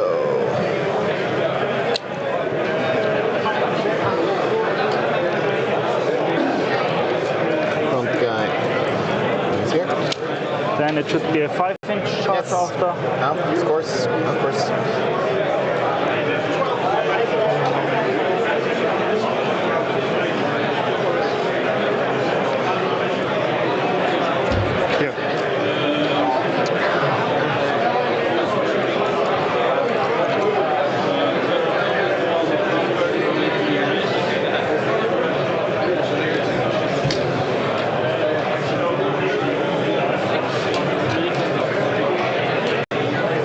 Nice with the tokens. Yeah, I bought them at this event here. Very good looking.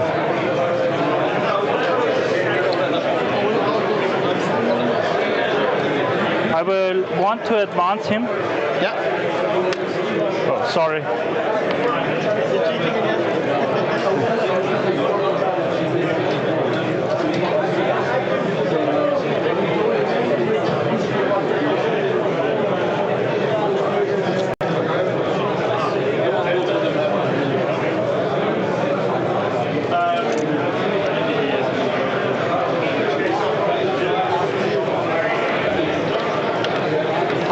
To advance this one, the Norn. 1, I will use the free strat. Of course. 4. So the base is 4-inch, so it's like 4 to go exact this line.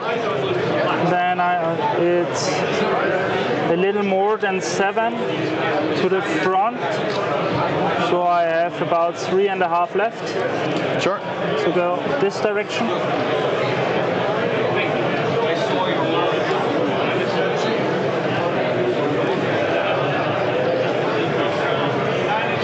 What do I want to do with the tail?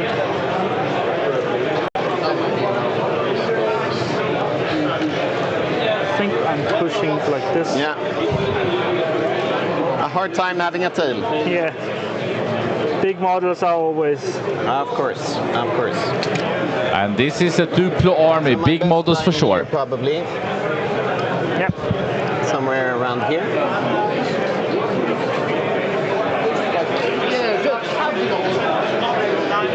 I give this underneath.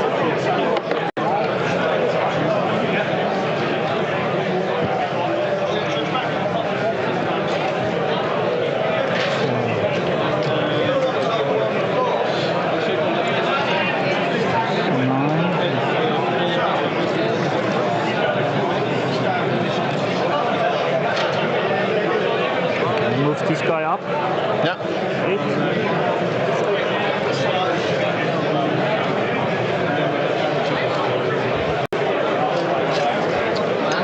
8. Sorry. They should mark them. Yeah.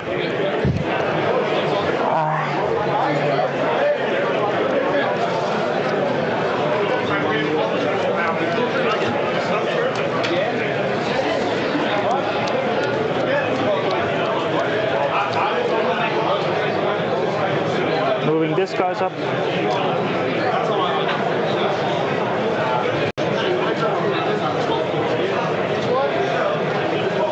I will advance them as well. Sure. So the same angle as before. So here, here.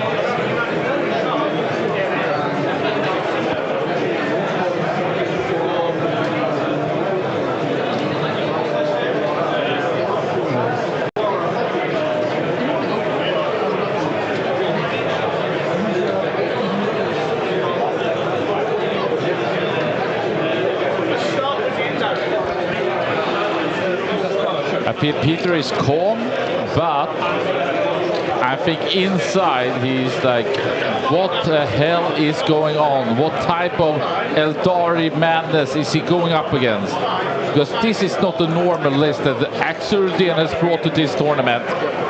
And he looks strong, collected, mighty. The Axel, Team Sweden Eldari, I think that he knows this can go good. And as you said, Team Sweden did go first on 7 of the other tables. So Axel, he needs to crush these Tyranids to make it possible for Team Sweden to collect as many points as possible. I believe Axel will, if he gets the chance, he will try to push hard for the 20-0 here. Because he does have basically all the odds on his side for that. It's just and Peter is just gonna try and scramble up all the points as possible because his team is in a good spot. He's the only one that's actually in a really bad spot. So if he can put the score like as close as possible, that's a big win for his team. And that's the thing about teams. You don't always have to win. Sometimes you just have to get just enough points.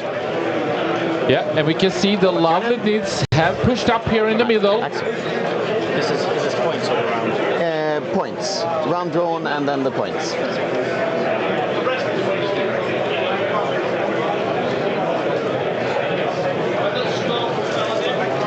He's put another lictor on that on his home on his natural expansion objective, and I believe that's gonna go the same way as the first one went, with the fire dragons murdering it. And we have a winner of the poll. 84% of you believe that Team Sweden will win. Maybe not the biggest surprise, especially as there is a lot of Swedes, of course, from Vesla on this channel. But still, I would say not as convincing as you could think, Seed 1 versus Seed 4. Well, it's supply drop. It's a swing mission. And United Nations going first on 7 tables is so good. It's the best chance they have. Absolutely. And reading up a bit here on the chat. Go, go, go, Axel. This must be the most ugliest table I have seen from Pompe. Fud, fud, fud. Yeah, it's a pretty unbalanced mission, as Redrum and Elias has been speaking about. From Bullfrog, welcome back from the earlier days, big supporter of the Vesta stream here.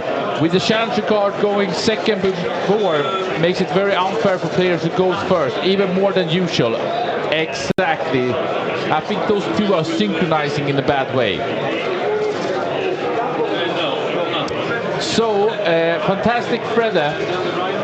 It's preset deployments and mission throughout all the rounds, and that is actually a big thing where people have decided to start the list. As, for example, Search and Destroy, I believe it's 2 of the last 3 deployments when you actually will face the hardest opponents.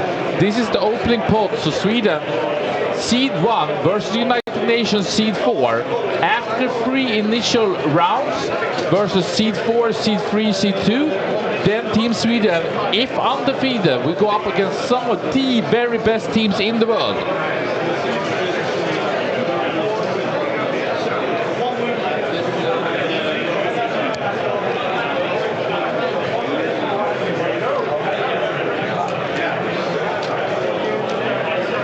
Hope you can spread the word. Please subscribe and follow, support this stream. I think Elias would like another apple, so some donuts is always great also. I'm allergic to apples. I knew that though. So it was an even better bad joke. Save him from the apples. Move up this guy. Yeah. You can see that Team Germany is already walking around looking happy and proud.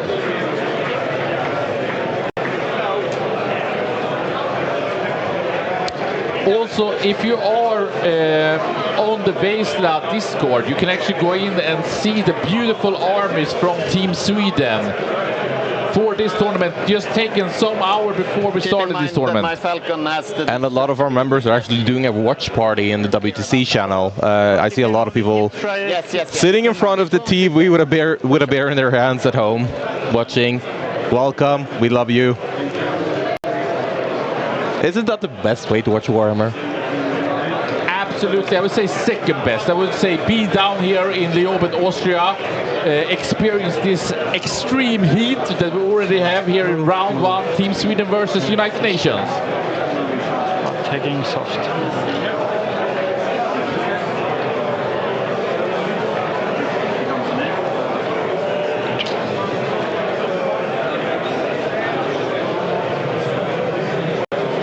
I don't like playing against Ella because it's always so much thinking. So many possibilities. Yeah, too much. I feel him. I feel the same way, except when I'm playing Yeastos, because then I just kill them. But a few months ago, when Yunari was good, even that was annoying, because they just moved all around when you killed them. Yeah, Yunari, Drukari, we had Skari on his Drukari twice over the War Masters, but actually then swapped from his lovely Drukari to his even more beloved Eldari, and I think that he loves this position in this round 1 versus these Tyranids. Yeah, Axel is a well-known Eldar player. He invented the old Seer Council build that he basically was unstoppable a couple of years back. 6 inches in, so over here. Yeah. No shooting. Just so well-known Eldar player and innovator. These guys on the Rangers. Okay. Yeah. So are we going to the shooting phase? 8 and 9 will do. So with the 9, I will come up to this position. No, sorry, charge phase. Yeah.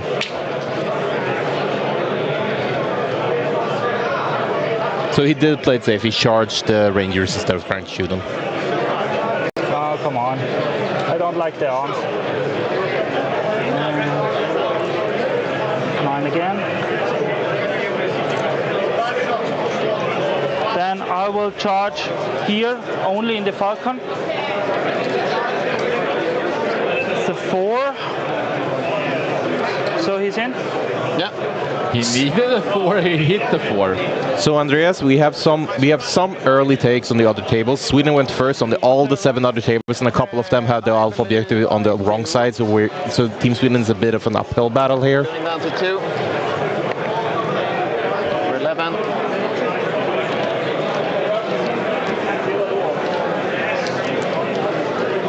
Like that.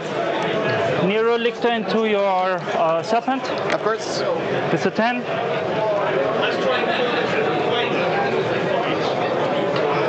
One of you guys. So I will remove this to see how far it can go. So if I on the other side of the wall, probably in basement. Yeah. If I go like this direction. Yeah. It will be like this. Yes. Okay for you? Of course. Of course.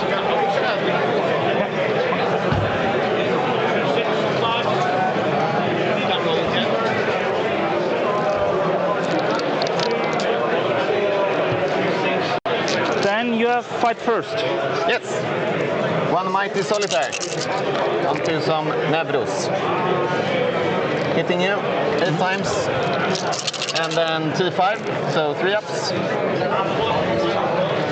And that is 4. Damage 2. AP2, damage 2. AP2, so 2 are dead. Yeah.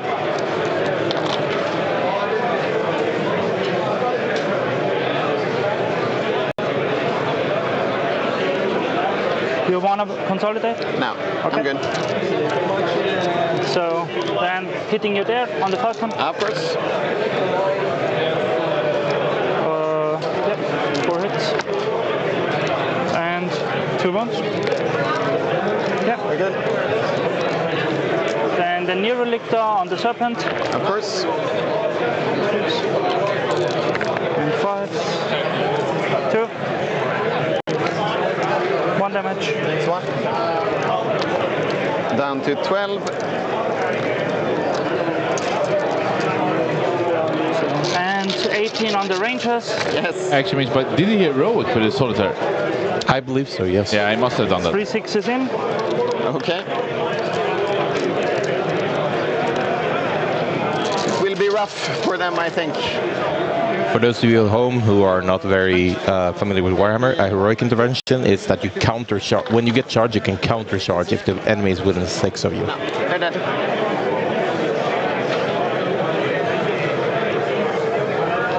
The Rangers do go down. Not unexpected. Taking up No. this one. Of course. Tagging the Falcon meaning they are in melee and he cannot move it forward to you shoot. can hit me back with your Yes, one bolt into the middle ones. Hits you once. One wound. One wound, yes. And up there, misses. Down here. 1 to 5, right? Yep. Yeah, takes a wound on that guy. And I mean, this is a great play, I think, still for Peter. He needs to push because he is turn 1, or going first, I meant. This one. So he needs to push up. Now he locked up all the 3 vehicles, so they cannot move. They need to fall back. So Yeah, he wanted to tag up as much as possible to limit the axis movement. All right. I missed And you can also not do actions if you fall back. So There's always a new spore mine. Yeah. So I want Biowars are so good, by the way. Those spore mines spawning everywhere, getting new points. So Yes. I just want to have Such a good model. Thanks, man. No problem. So recover from here, recover from the half turn, from 3 victory points, and defend is ongoing. Yeah. Yes. As for my cards, I will jump them up. I will score a 5 for primary. And then I will... Maybe. Oh, yeah, and of course. Playing is different against Tyranids. Of course. Is it before the cards or after you decide? After. It's someone in the command step. So I'll do it just before the battle shock step. Cool. Display of might and securing no man's land. Yeah. That's it. Would you like to do something? Not now. No. So then I will score a 5 on primary.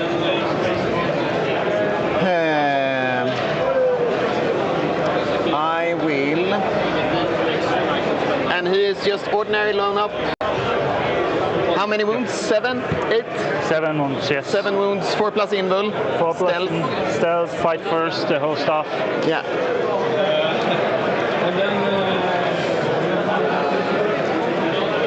And the spore mine explodes if I'm within 3. 3. No advancing within 6. Okay. you can't start or end an advanced movement within 6 of spore mine. They're very annoying that way. 100%.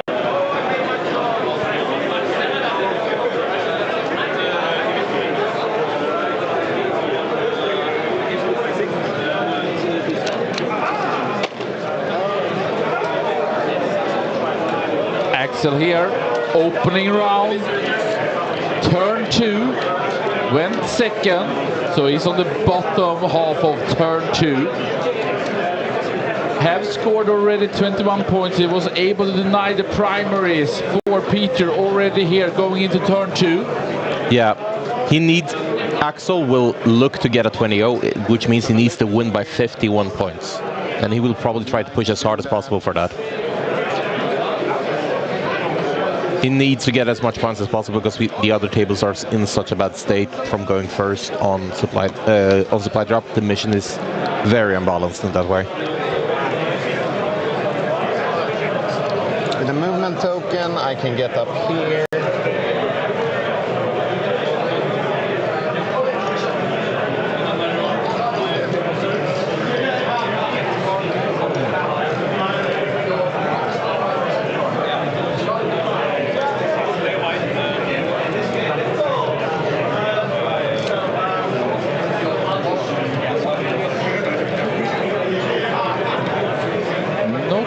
Sure, I believe that Axel should be on 3 CP, but maybe he's only on 2. Line that we discussed earlier.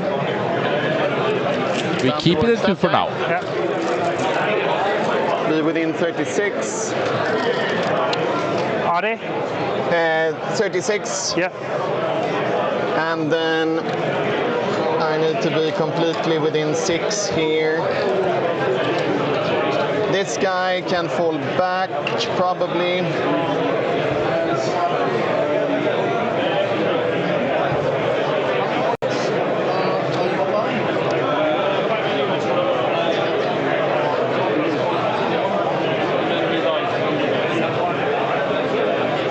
Do you need to explode if I'm within 3?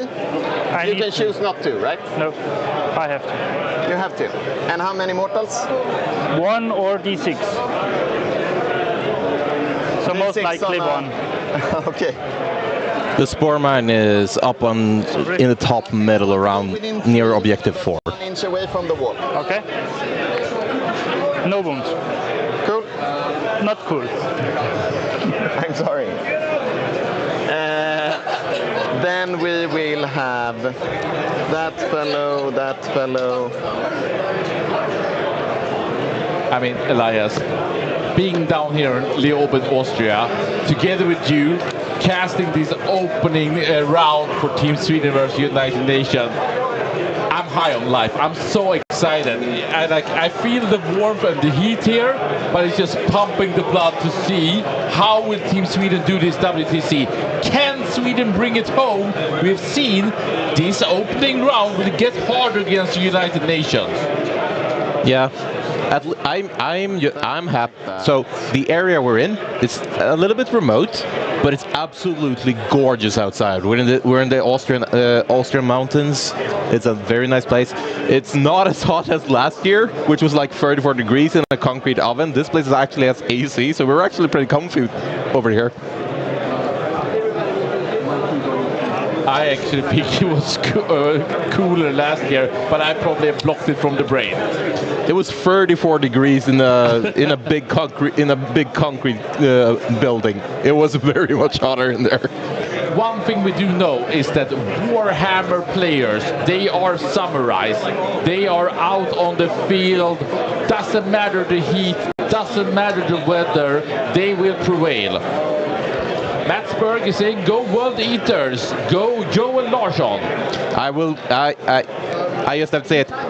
Hey Mats, he's a club mate of mine. 100%, big shout outs, Mats Berg. So yeah, about the UN team, they are a ringer team. There was an uneven amount of teams at this tournament, which means the WTC opened up for a UN team where people get to apply to join. So they're just a mercenary team here to make up the numbers. And there's people from a little bit of everywhere. We got David Castro from China, we got Ed Watts, Michael Cromberholm from the UK, we got Jonas from Finland, for example. So they're just a merc team to make up the numbers, basically a ringer team. And people get to apply for it when it's needed. And I really hope that you are enjoying this opening round of the WTC 2025. Remember to support Fat Shark, Alpha Spell, Scree, and Asus ROG, as we will see what Peter can do in this match versus Axel. Yeah, fine. Perfect. Going out here. To see what I showed them. Wanting to be within 5 of the transports. Coaches going around taking the stock of the games. Everyone is within. And everything has to be transparent, so they have to show what they have to show the opposing player what they also showed our player, because the coaches are not allowed to give any instructions to help with the game, except that maybe you need to push or you're fine taking it easy.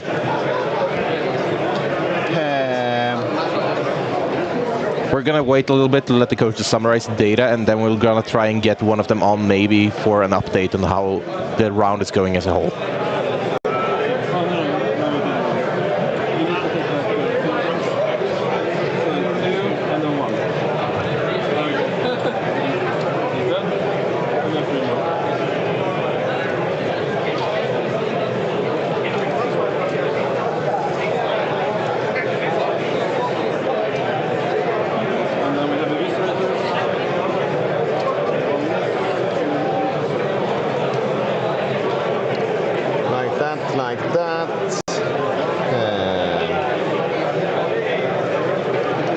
12 wounds left.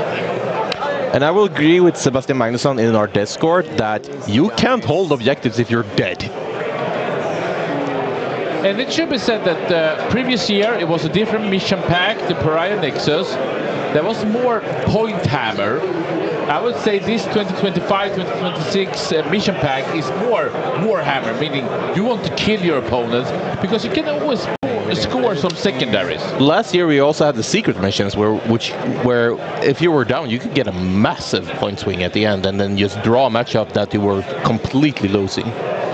So Matrices was always a little bit more inaccurate back then because all of a sudden a match would swing away you didn't anticipate because of a secret mission going off. I'm gonna give you some insights. I see the whole coaching staff Like that. Coach Albert together with Sami, Coach Magnusson, and of course Insa and President of Team Sweden Marcus Peel. They are looking at the matrix, they are smiling. It seems at least right now that the Swedes believe that things are going in the right direction by their faces. So Bullfrog, when it comes to secret missions, last WTC was before the changes of secret missions where you couldn't score at the before the changes to the secret missions where they changed it so you couldn't score any primary turn 5, so you could get a 40-point swing at the end.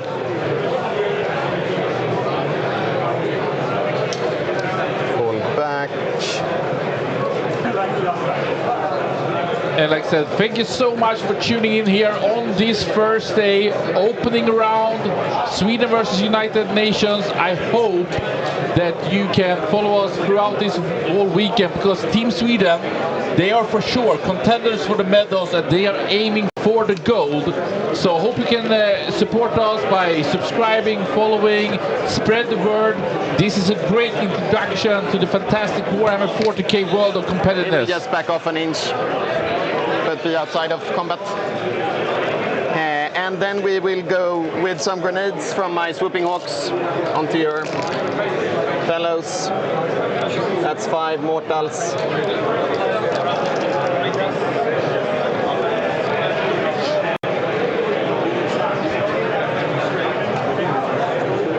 Cool.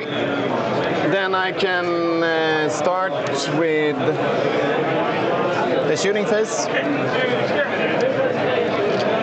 Or maybe we want to have just like that. And of course you will have the chance to rapid ingress me if you want.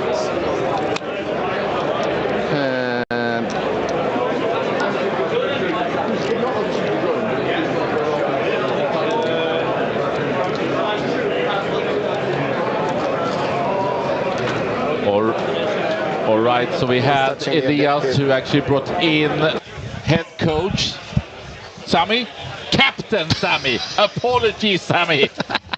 How are you doing, Sami? And how does it feel right now as we are going into turn 2-ish? So, yeah, we had a rough start. Not sure if you told it on stream or not, but we are going first on 7 out of 8 tables, which is not to our liking in this mission.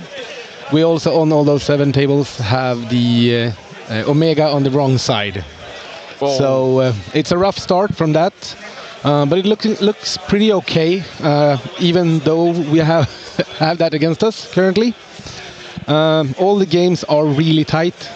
They are around, yeah, very close to drawish a lot of the games, even though where we're at.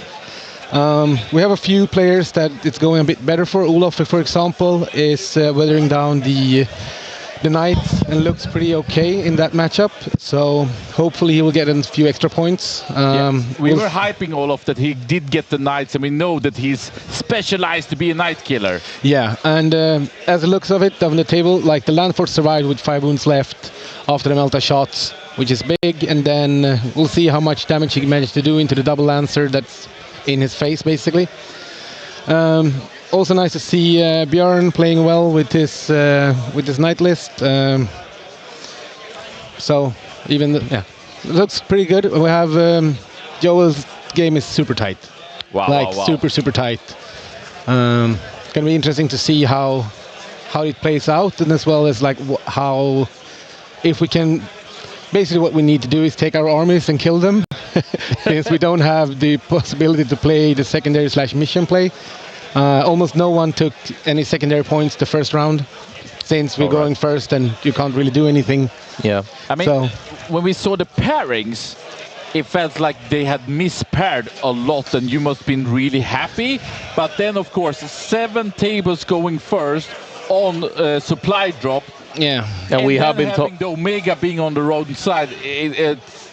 We have been talking on how unbalanced this mission is. Yeah, it's a bit weird. But usually, the thing is, it's kind of fine that it is kind of unbalanced. Usually, because you usually end up with like 4 and 4 on, like it goes both ways. Yeah. Sometimes it doesn't. So next time maybe it goes all our way. So we'll see. Are you worried, Sammy, or do you think still Team Sweden will take it home? We're not going to lose the game, but hopefully we should win it. We should really win it, and I believe we will. But I mean, it is tight. It's not going to be as comfortable ride as one might hope for the first round on Thursday evening. Meeting a tier 4 team, the UN is usually a bit better, but less prepared than some of the tier 4 teams at least. But they're great lads, and we have all the tables have a really good vibe on them. So amazing. like it's super nice, and they're super nice guys. So, Sami, thank you for the most excellent breakdown in this opening round against United Nations. You're welcome. Go out and help Team Sweden to prevail this one, because we know it's a rough spot that the mission have put them into. Yeah, thank you. Any last words you want to say? No, just keep on following us here and support us, and we're going to do our best this weekend and hopefully bring it home. Go Sweden. Yeah, you're welcome back when you have some more data. Yeah, I will. Thank you.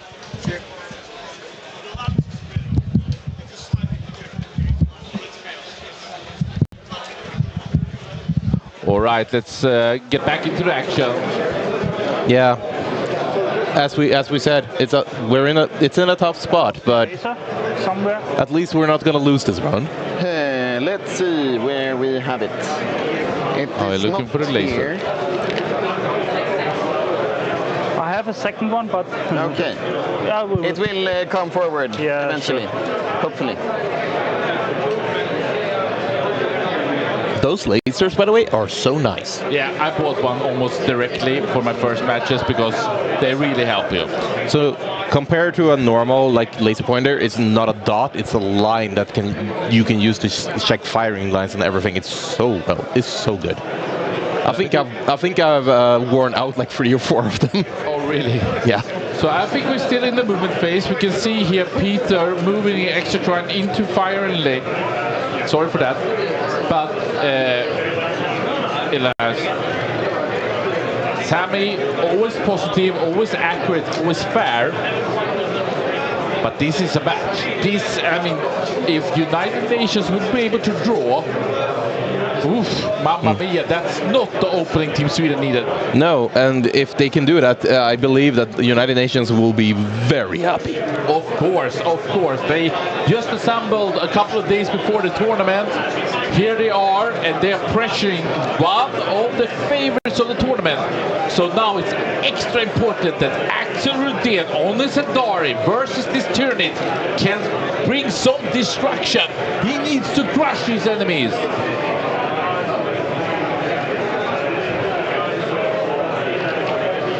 The mortal wound spreading out is within 3 inches? 3 inches. Okay.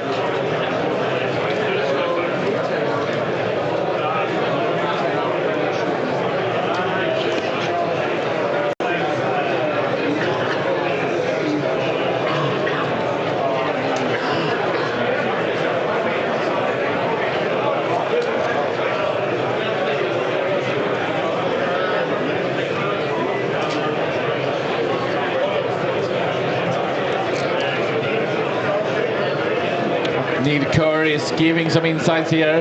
The TLDR, squeaky bum time for Team Sweden then. Yep, they have to go hard. Yeah, I don't think it's... But it's also tricky. I mean, Of course, if you know you're not going to lose and it's a draw, then I guess you can gamble a bit more because you have the space to lose some points. Yes, I believe I believe that the players that are in the position to do so have been told to push just to try and get as many points as possible. So EW on the YouTube chat here, it's a pod system. To begin, that's the group stage, yes. But after that, it's I believe that after that it's a Swiss, it's a pure Swiss. Four. You said Yeah. 4. So 1, 2, 3, 4, 5. so round 4 should be your hardest match. So starting with half of them. Yeah. 4 ups. That's Yes. 5 ups. 1. Next round. Second batch. 2, 3 more. it's good. Yeah, 1 more. AP? Left. So APC. one more. Yeah. So on one left. Cool. Then we will shoot Mr. Eldrad. He points at that guy. I cannot shoot him due to lone up. Are you able to see me because I'm lone up? Does the rule still get... I select the target within 18. But I have to be visible. We can check that. I think it should be possible. I believe it's still possible. On my ability. It's just that you can't, like, for example, target someone with a Doom Bolt if they're within lone up range There was a change. or outside of lone up range. 1 enemy unit and visible to this model. So I'm visible to the model and within 18 ranges. I'm not targeting you with anything. Cool. What does lone operative say? I'm just... Yeah. Put the time on me. Can we get the judge call just for something?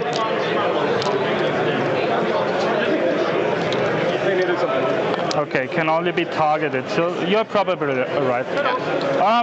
Just because how's it called? Eldrad's ability. Yes. Targeting a model within 18. Yeah, and I'm blown up. I'm selecting 1 enemy unit within 18.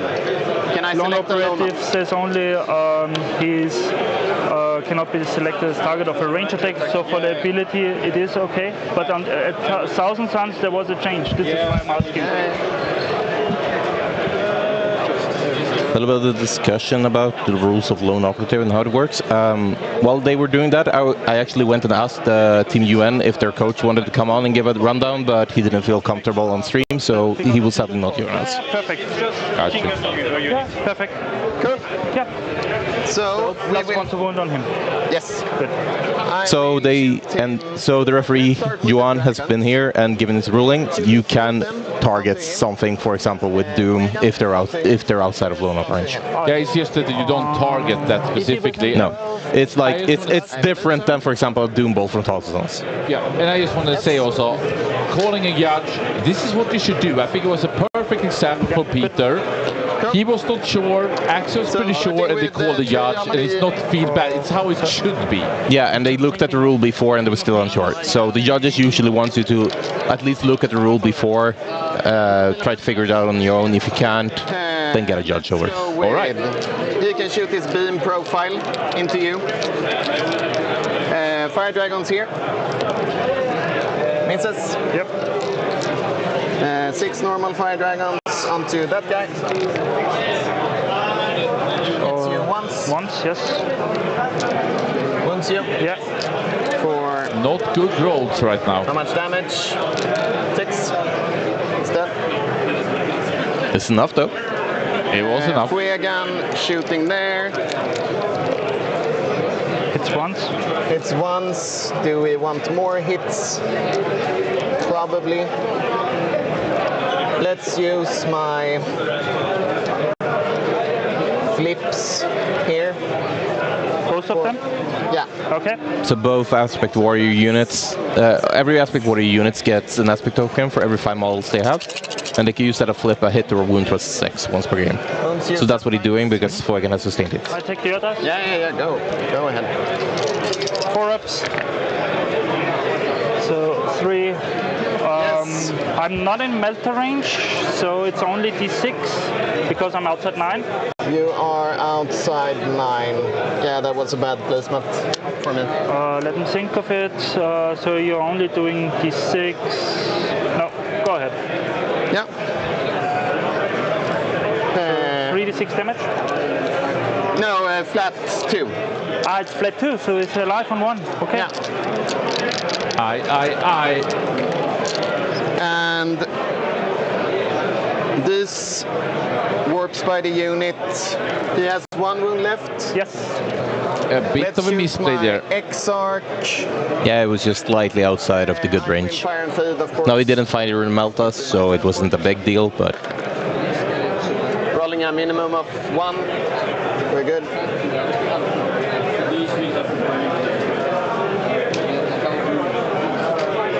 We need everything from Axel right now. Like that. I can shoot my Exarch here with his strength 5. And then 4 normal guys there. So the strength 5. 4. Wounds you 3 times. AP? Dead. AP 1, ignore cover. So he's dead. Yeah. And then normal guys, 18, 19.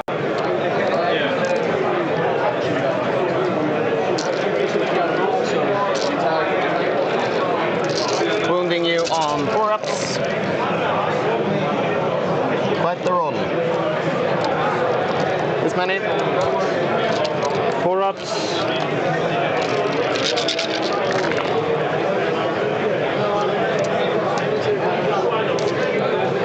So Takes 5. yeah, it's on 1. Yeah.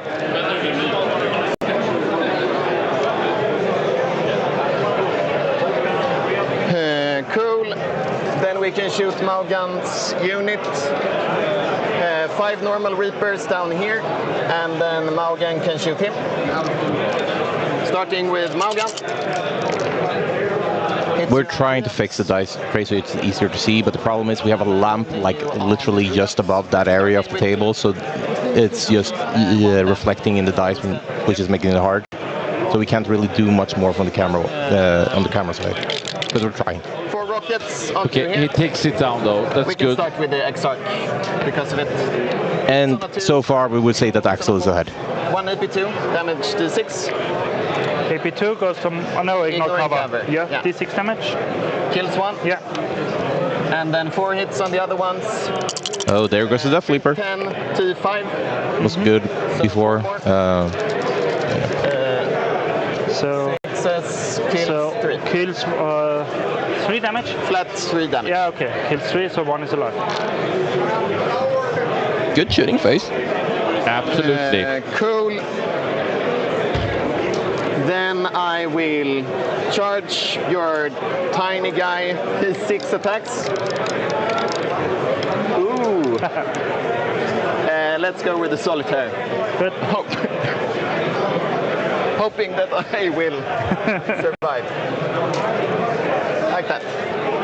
So charging the solitaire, but the and opponents fight first, so he's actually just banking on him surviving with the 4-up invul. I think you are too far away. You have to be within 6.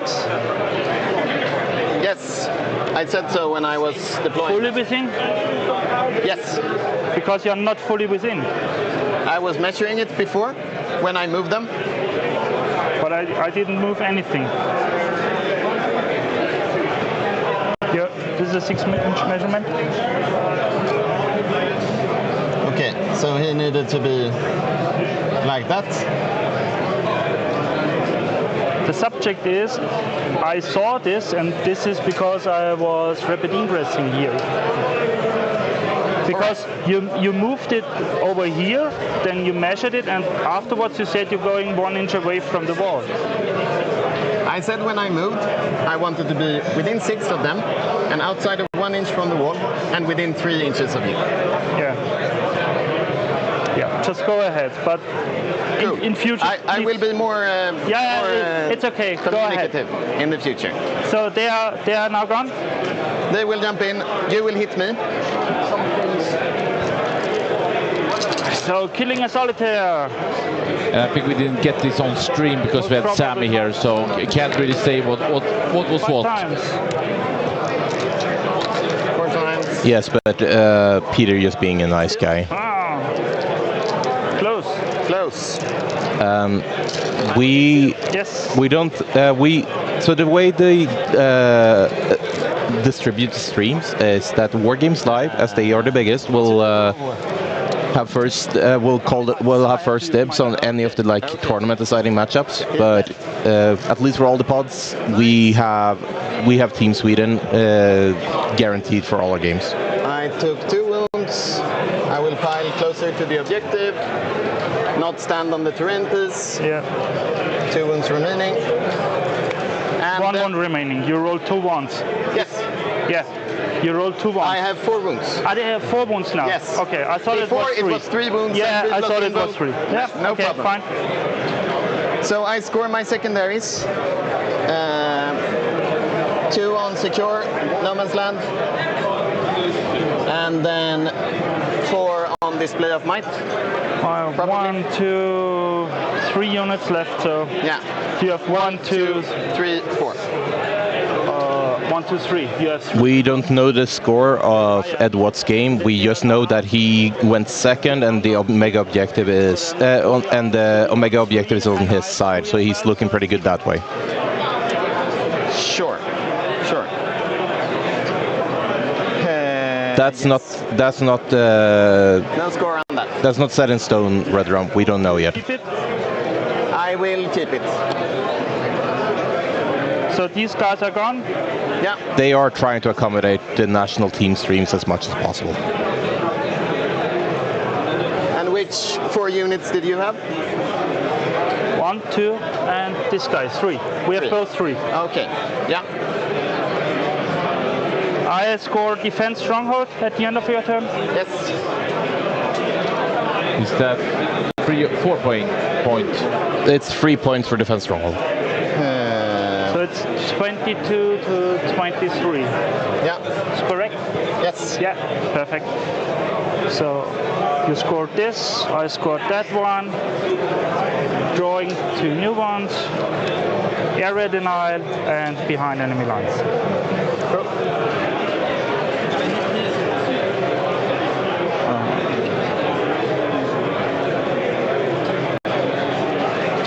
Good. Or not so. Go up to 3. 5 tokens. Not really sure on the scoring about it, Elias, because I thought it was 27 on Axel, but Peter says it's 22, 23. I will go check. Be right back. So now I will be able to drop my Revenant here? Yeah.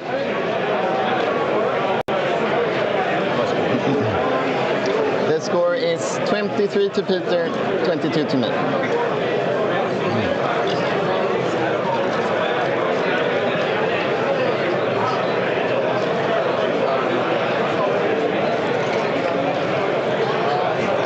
Might be so that I added 5 primers and you also added 5 primers before. Yeah.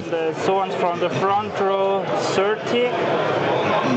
So I needed 6 on advance to be able to shoot with 4 on you. The battle focusing, moving after shooting. Is it also possible on vehicles or only infantry? Only, it can work on vehicles as well, but only 1 unit per thing. So I'm not sure that Peter is very happy about the area denial, because he does not really want to get in the center, because then the unit he sends up is going to die, and he's running out of trash units. Yeah, I think Axel now has cleaned the first wave of the nids. He's cleaned all of the small units, which Peter has been using with scoring. He's keeping his big stuff back, trying to use them at the end of the game to maybe push him more score. But the consequence is that he has less scoring units. He has nothing like basically worthless to send out in the middle. Yeah, so Axel basically have a choke lock on Peter right now, because Peter needs to send in valuable pieces, and those will die. 2 because of work. Yeah. I do believe he has a Lictor left though that he could send up, so it might just be that he has just enough left to get that with something less important. But we'll have to see. Correct there, Andreas. It was against Spain. Actually, Sweden did beat Poland last year, who was the reigning champions. We beat Sweden Poland. was also the only team who was making a draw against France. But yes, Spain was just too good. But this year, Spain is worse. Sure. Your battle shock. And a battle shock test on the other side on your warp. Yeah, I would say that Spain drastically overperformed the last round. They did so well. I think they were really good, but they have a weaker team this year. They are. They do. They have a weaker team this year, but yeah, they were extremely good last year. Good question there, Curious. I think almost the Omega is wrong on all the... Most of the tables, at least. Yeah, within 12. Of course. I think Sami said that it was bad on. It was on the wrong side of most of the tables. We can once again just very quickly go into the mission. So what's happened here is that on the supply drop you will lose the objective, and for this match I believe it's the... So the bottom one, that is objective 1 on the stream, is the one that will go in turn 4. And the one after this turn it will go. Yeah, after this turn, before Peter scores, that will go, and that is his home objective. It's bad for him. The Omega objective is the one that disappears in turn 5. That's number 4 right now, because the middle always stays in the updated version of the supply drop that we got in chapter 24 to 25. So even if Axel has cleared the bottom, it would be a lot more about the top in the future. Yeah, he does. Peter has both the Norns left. That's OC30. I think Axel is just gonna hope that all of his, if he sends all 3 units as Fire Dragons, that he can actually kill the Norns and get the middle objective. But it's gonna be annoying. So basically, the Norns, the big buff Tyrannid, have think like an awful moment where they can decide an objective. He has chosen, of course, the middle, and on those, each of those Nords have 15 OC. And a 5 of Phenopain. They are meaty. Yeah, they're big. They have a 2-up save, they have a 4-up and 1. They have a lot of wounds, and then you get the 5-up Phenopain. So yeah, they're massive chunks to remove. So Leasley against vehicles. And yes, he's gonna try and keep the shadow for the last round if he's smart, and just try to battle shock. That forces a battle shock on Axel's entire army. He's probably gonna keep that in turn 5, try to stop Axel from the 15. Ah, that's a smart strategy. And if he keeps Nerd Tyrant alive, Axel is gonna have a -1 on the leadership. So I needed 2. And Eldar is not known for being amazing on leadership. They're like 6, 7 on most of it. I think they're like base 7, 6 on the characters. It's a 5. Looks good. I think Peter will try to see when Axel will draw a lot of secondaries and get a lot of primaries, and then just stomp the ground and shake everything. Correct. Yeah, but I do believe that he will save it for the end. Yeah, I like that strategy. All right, so here is one of the Norns pushing out. It is turn 3. It has to come. You put one in reserves, and it has to come down now as well. So there should be another Norn showing up somewhere soon. Then I have 4 left. Yeah. So In this direction. I believe that Norn is damaged as well. I think he got shot by Fire Dragons. Might be so. I don't see the tracker. I want to be in the center. of course, Like this. you're good. I think one of the downsides for Axel right now is that he hasn't really pushed up, so he can deep strike almost anywhere. 10. Yeah, Moving 8. and there's a Falcon with Fire Dragons in there, in reserves. Yeah. But that wave serpent with 10 fire dragons of Leoben will try to demolish a Norn at least. Moving the Hive Tyrant. Yeah. So I will move him first and decide for advancing after. Is this okay? Yeah. So I need like 4 inches to go back here. Yeah.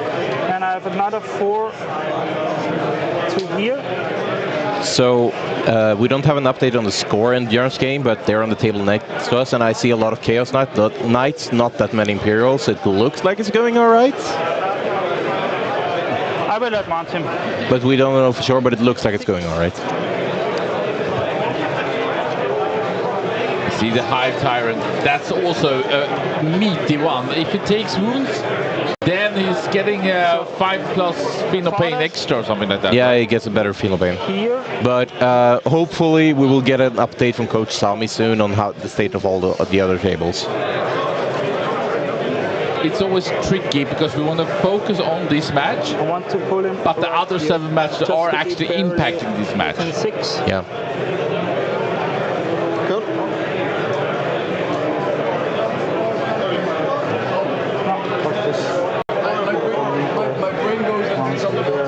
Texas Titan 59. Good luck, Sweden. Agreed from the Twitch chat. Please show us the support by following, subscribing, share it. Root for Team Sweden and United Nations here at day 1, round 1. Team Sweden versus United Nations. Need a 6 to get range. And as a reminder, we have invited the United Nations team's coach as well to give his thought on the game, but he did not want to appear on stream, so 9 and 10 with this fellow. you're only going to get the viewpoint from Team Sweden. We're sorry about that. I think it's fair. Yeah, it's ultimately his decision. We're not going to force anyone. Absolutely not. And I mean, Team Sweden have 4 coaches and some staff here on site, where United Nations I think have 1 coach, so it's pretty unfair. He needs to work.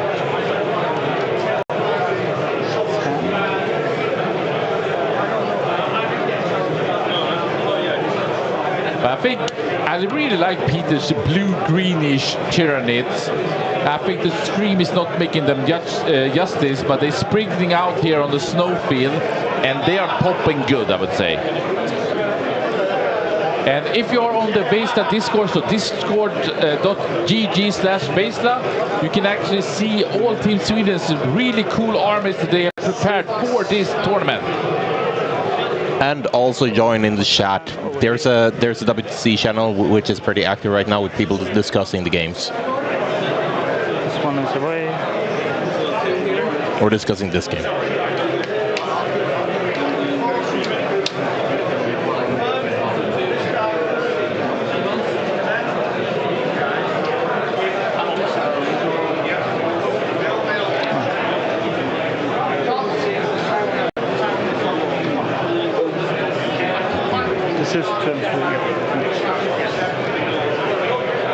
So takeaway so far from turn 3, the Nids are really pushing up now. And I think Peter is playing this right. He needs to act now. He has lost the shaft. He needs to push. Especially as he's been so denied on primaries.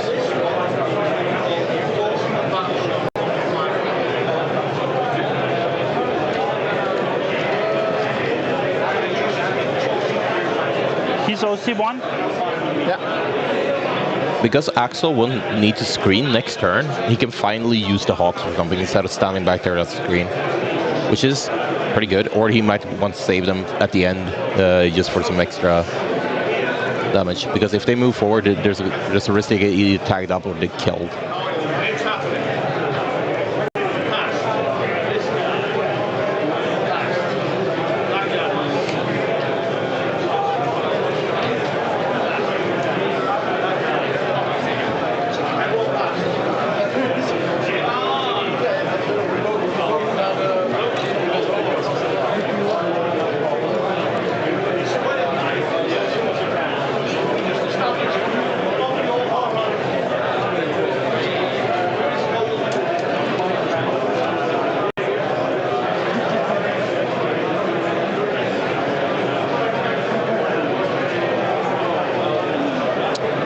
Peter is thinking, considering.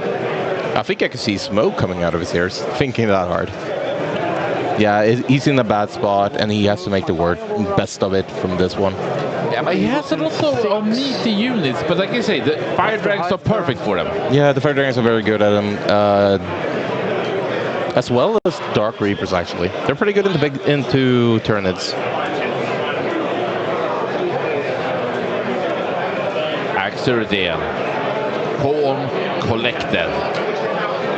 And did you go for lethals or sustained versus? I didn't really ask you. Are you going? I said before when I described my army, it was sustained against infantry. Cool. And now these two guys have versus V. Yeah. Cool. Sorry, I saw you were listening to me. It's okay. It's easy to forget though when you get into the game. Yeah. Like sometimes you just need to ask.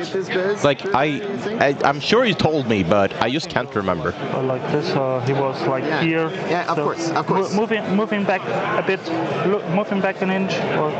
Yeah, the length is no problem. I was just wondering whether he can pass here by my fin and be outside of 1 inch. Ah, you meant this one. Yeah, okay. Then I was like here, so I can go the other way around. Yeah.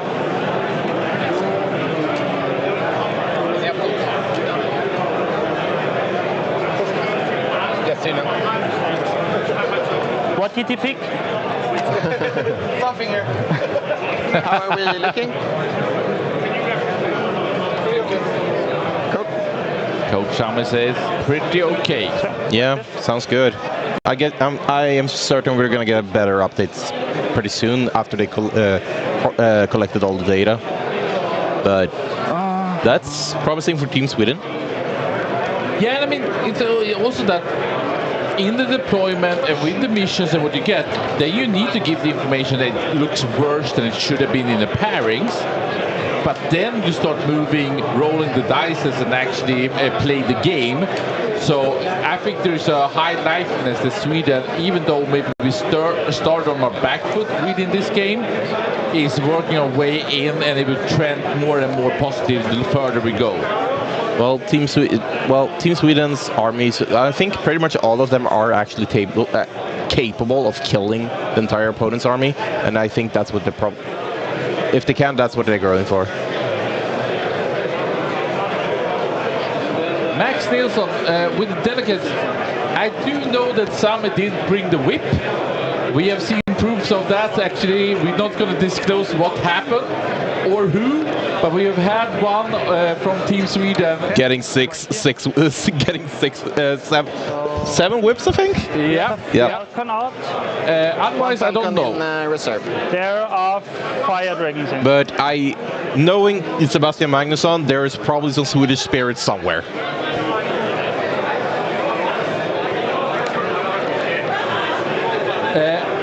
Dog, we actually don't know how it's going for Jonathan versus Watts.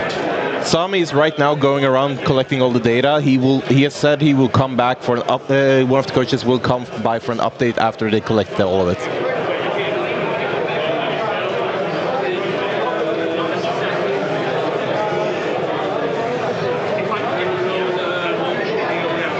I'm feeling a bit nervous now. Like you would.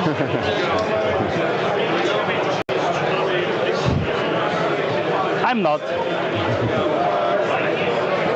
It's like almost that Elias was able to spawn Captain Sami coming in here, sitting down once again. Gonna mute the players very briefly here and listen into actually what Captain Sami has to say. Hello again. Hello again. So I've been out looking at the tables again. Well, coming back here at least for you to report on it. It looks better. We had a few big turns that went our way. The Elder against Jonathan Erling's sisters didn't really have the output that he wanted, so that's a nice thing for us, obviously. All of a sudden a bit unlucky on his offensive against the Knights, but it's still going to be kind of fine from the game perspective, and still looks like it should be a win. Not a big one, but something. And all other tables are looking pretty solid. We don't have any big runaway scores just yet that we know of. But we'll see how it ends, and depending on what they're going to do and if they're going to push on all tables or something like that, it can swing a lot for us in points as well. If they want to try to be aggressive, usually you get punished for being aggressive on too many tables, or they just play as is, and then it looks good. We could see here Peter sprinting out here in turn 3. I think that's part of the strategy, but could also be signs of that. And I love Captain Sammy coming back for a second round saying, it's going good.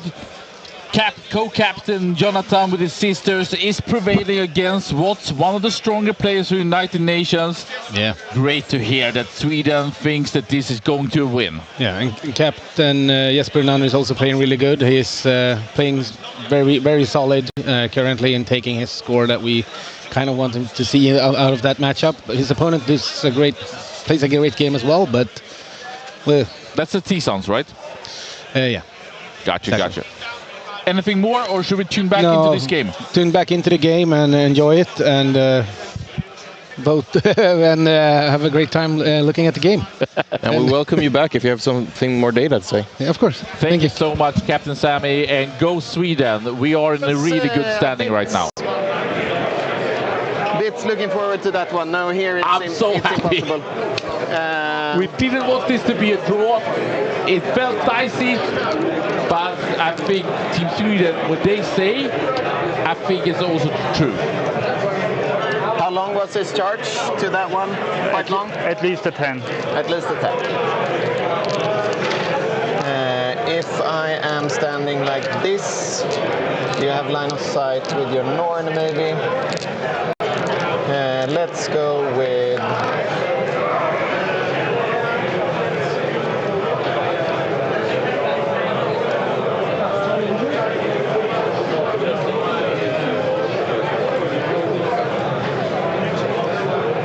him here.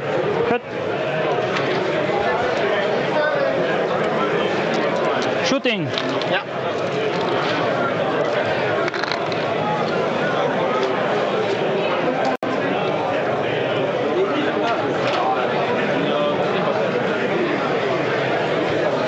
Behind. One spore mine for behind enemy lines. Cool. And that's within 48. Yeah.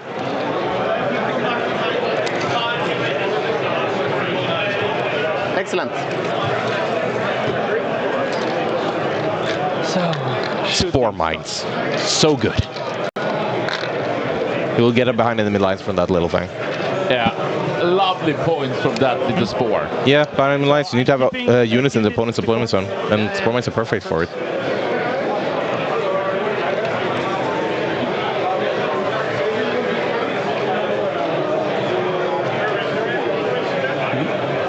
I believe this is the little spore mine. Axel not able to this guy control his home field. Yeah.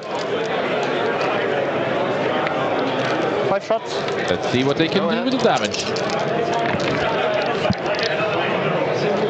3 hits. Yeah. No wound. Want to move? I think so. The Norn can shoot me. That guy can shoot me. Yes. I will move 7. Big swing here. Moving 7 inches for that. This is the Wave Serpent. I actually think Falcons and Wave Serpent look almost exactly the same. Now, well, the Wave Serpent has those like wing fins on the outside. The Falcons don't. So that's a Wave Serpent. Okay. Yeah. I go down to 4 tokens. This exo on the Falcon. Yeah.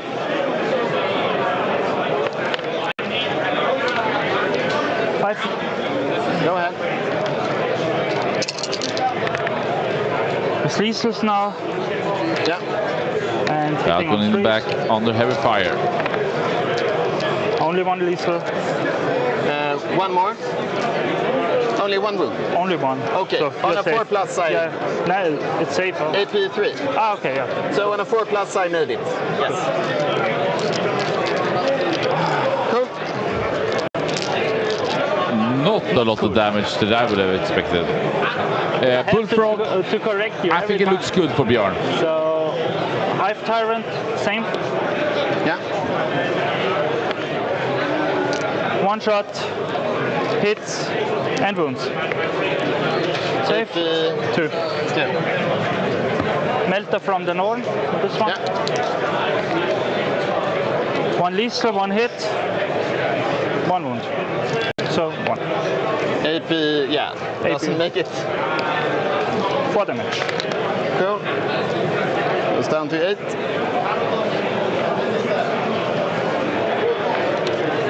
Charges. This Neurolictor on the Warp Spiders. Yeah. I will CP this. Yeah. 7 should be enough. I think so as well. Going down to 2.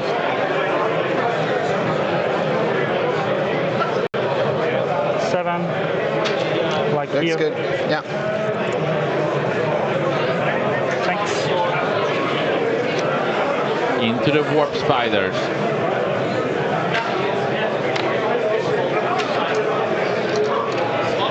Enormous charge onto here. Yeah. No. And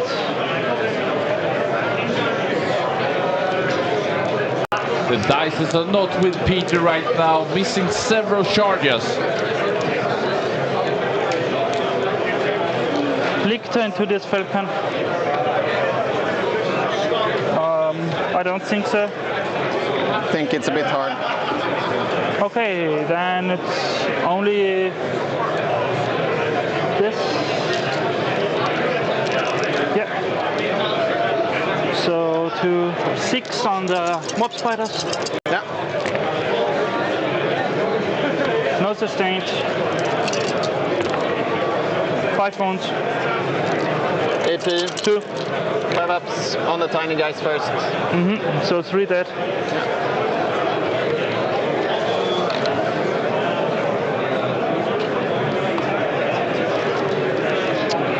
And they hit you back. -1 to hit. So just 1 hit. Nothing. Then I score Arid Knight for 5, behind for 3, Yes. Puts you to 31. and I had 0 on supply drop. I guess. Yeah. I had nothing on it. This was yours. You shot my Death Leaper off here, you shot my Lictor off here, so yeah. So, yeah. Cool. Now, yes, I will go up to 4. Let's go with. So you have Them display up of in might the air. kept. Yeah. I think so. Now you have 1, 2, 3, 4 units, 5 units. Correct? 1, 2, 3, 4. Because here is the Oh, yeah. one. So 4 units. I will hopefully manage that, and then I will take another card. Bring it down. Okay. So is there other stuff to do for you in your command phase except battle shocks? No. Feel free to decide. Yeah. Give me the time, please.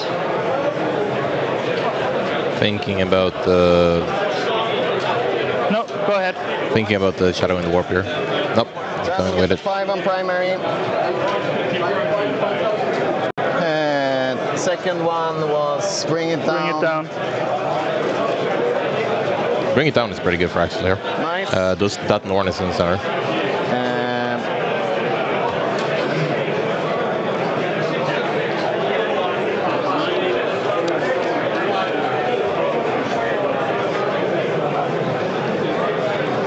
Like that.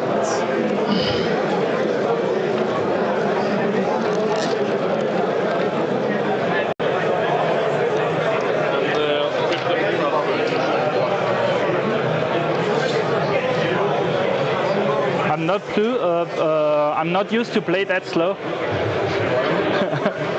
It's a tricky army to face the first time around, for sure. Yeah. Also, that we have so much time.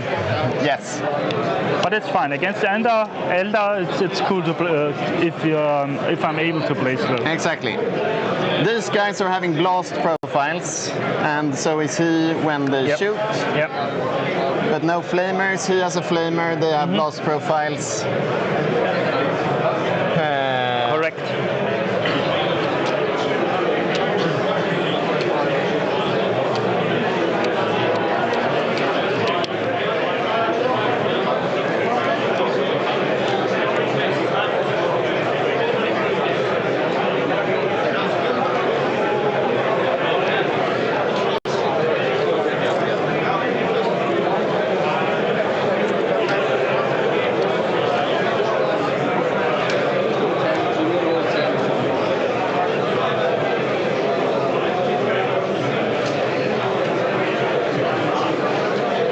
So Axel kept display, didn't score display of 9 last turn, kept it, and he thinks he's gonna score it now.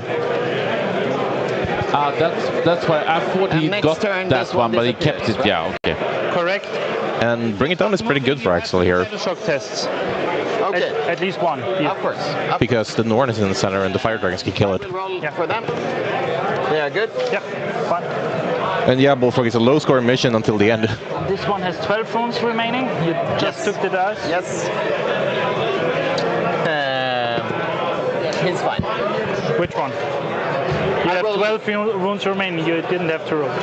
Okay. Yeah, Oh, these. Just wanted to check. Put the 2 6s nearby, please. I forgot my wound tokens back home, so I'm using dice instead. I can lend you some. I have big dices for this. Peter being really nice. So 12 on the Serpent Good. and 8 on this guy.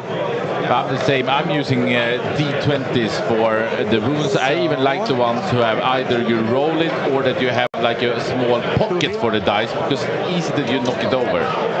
Yeah, a friend of mine 3D printed a lot of like small like dice holders for wound markers. I like that Peter is on point, supporting and helping here, so it's a great game. But we know that Peter is kind of low on time. I think he for sure will make it. But as you say, this will be quite a lot of units in the end of the second 2 turns here. There's a risk he's not gonna have that much left after this, so it's gonna be it's gonna get easier for him to keep the time. Do we want to 18 range? Bit messy.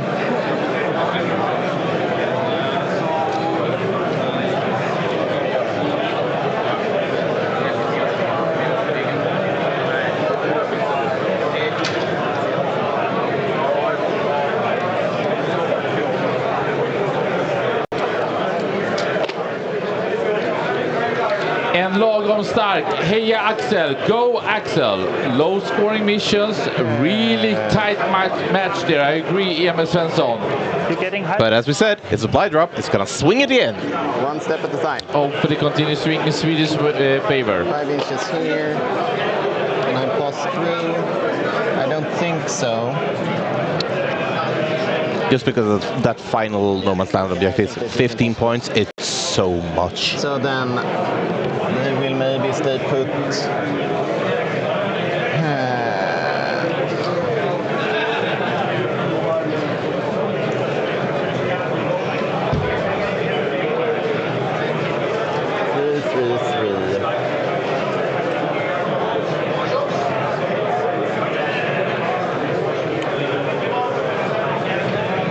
Look here.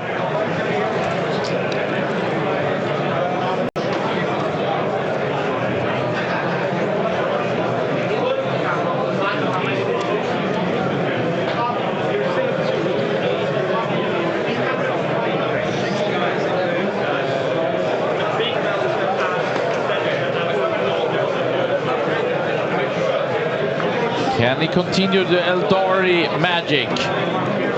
There is a lot of big nits here. Whoops. Yeah, no problem. Yeah, it's a lot of big nets, but Destroying your CP. I would be surprised if that Norn survives in the center this round. The Omega is number 4, Would you like yes. to Overwatch? No. No.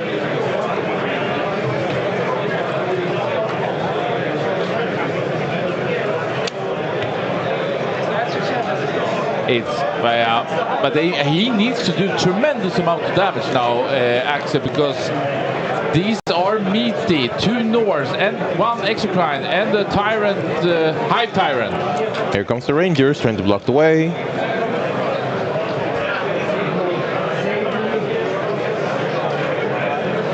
Or not even that. Those are Dark Reapers.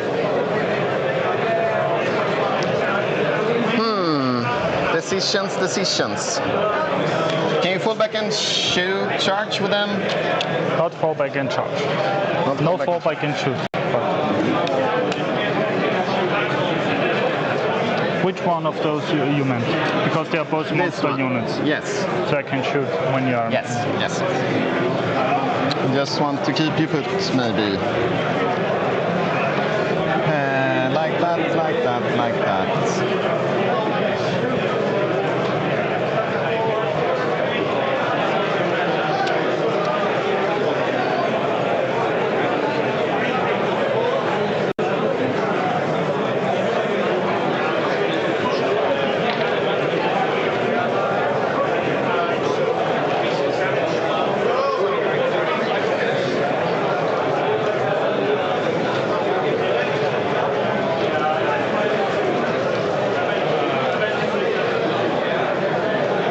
We can see in the base that Discord, Jesper under Shirin giving a good war face. I think that's a sign of good success.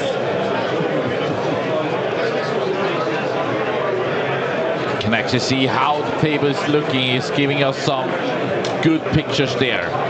And Zack on the 1000 Souls seems not fully happy.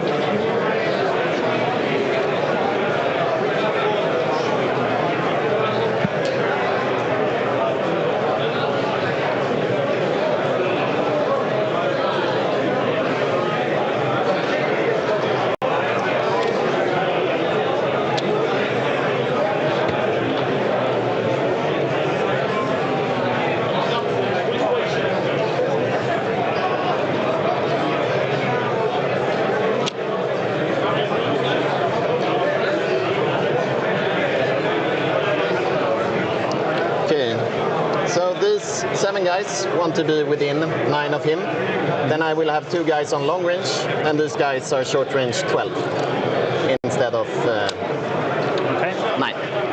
So 2 long range Meltas and the rest are short. Okay, is your movement possible because you have to go around this one? You cannot walk as a direct line to here? I agree with Dog. That is a very annoying move block, those Dark Reapers. And then I have 7 up to 10 move, so up here, if I'm spending a token. Yeah, okay. So I will do that. Yeah, okay. And then you can Overwatch me if you want. Yes, I want. Fire Dragon sprinting out, Overwatch from, I guess, the Norn. Yep. I will Overwatch with the Norn. Yeah.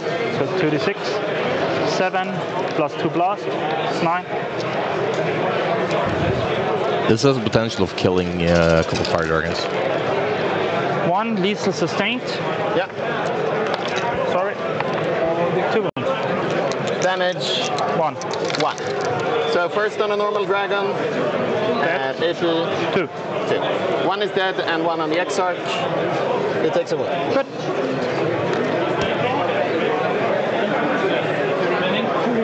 Probably wasn't enough. I'm not sure that's a good, the best Overwatch though. I would probably Overwatch the Dark Reapers instead because that move block is nasty. Yeah, but he needs to try. If he can mitigate a couple of shots and survive, that's mega. Have this guy placed so I'm within 6. Like this.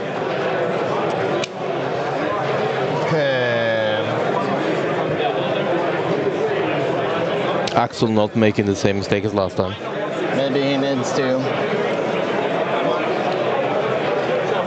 pivot around just to super make sure. It's okay. And then we will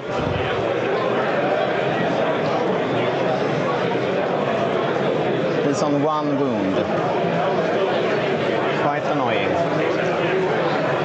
Like that, like that, like that. Do you mind if you remove your measurements just for clearing up? Of course, of course.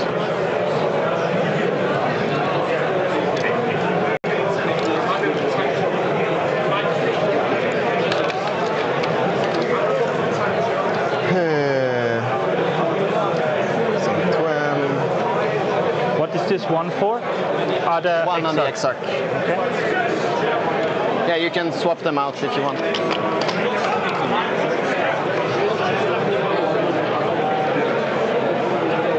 Okay. I actually do notice that Peter has a wagon with everything, and I know that Axel normally brings his wagon, but he's missing the wagon this tournament. That's not good. Yeah.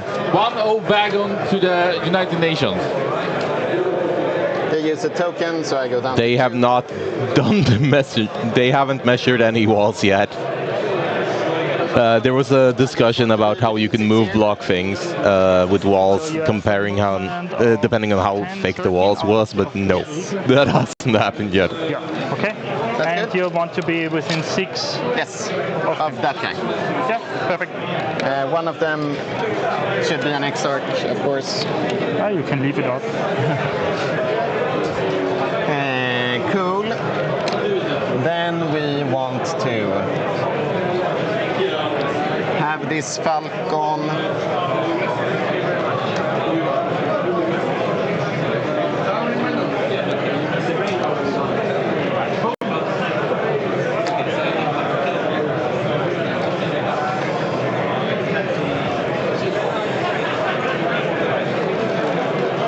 Axel the master of utilizing his time, thinking step by step through how can he extract the most damage on his Eldoris against this tyranny. He needs to do tremendous amount of damage right now because we want as many points as possible. We know that Sweden is crawling back, have somewhat of a lead here, but we had expected Team Sweden seed 1 against the mercenary United Nations with a big win, but United Nations show they are not easy peasy, and Peter and his team is doing great here. I'm just like seeing on the camera right now over on Joel's table, that's a lot of rates on the side. So it looks like it's going all right for him. Yeah, we got the information that that's a tight, really hard game, but we know that Joel is a master when it comes to extracting damage with the demons of the World Eaters. They just want to have the So Cry, the round ends at 10 p.m. sharp.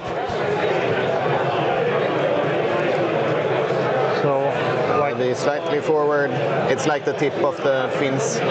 Yeah, obviously the antenna has strength 1000. Exactly, exactly.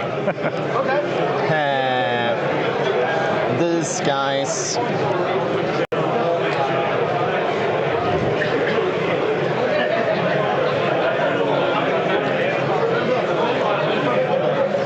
Be here to.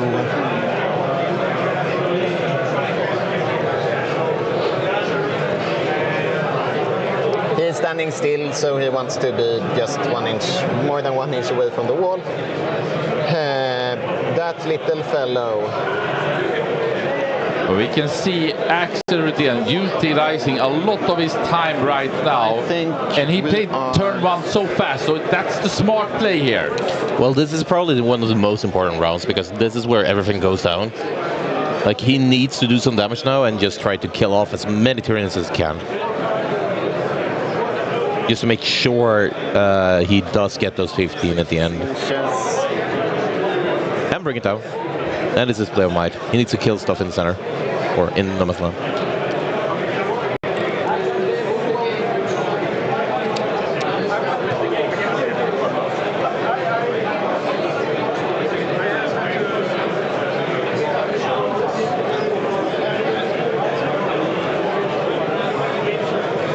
Yeah, Pompey.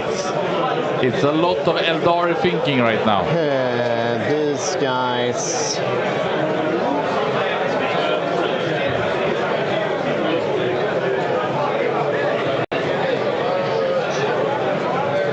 We just fall back here.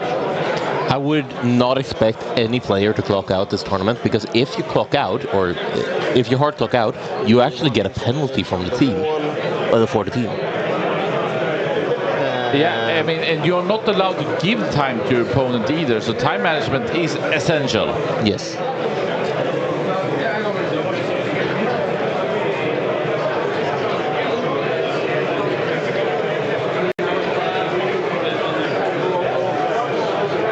Once again, big shout out to Fat Shark, Alpha Spel, Scree, and Asus RG supporting Team Sweden, Vesta, and the Warhammer community, bringing you this fantastic match. Opening round of WTC 2025, Day 1, Sweden versus United Nations.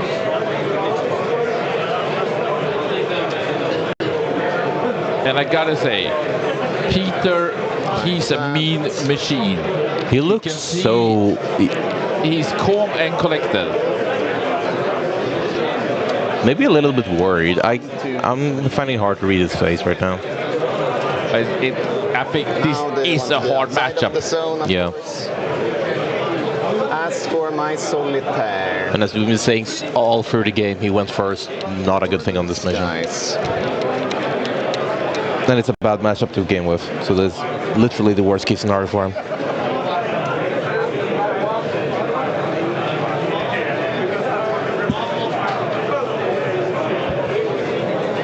But he's putting up a good fight though.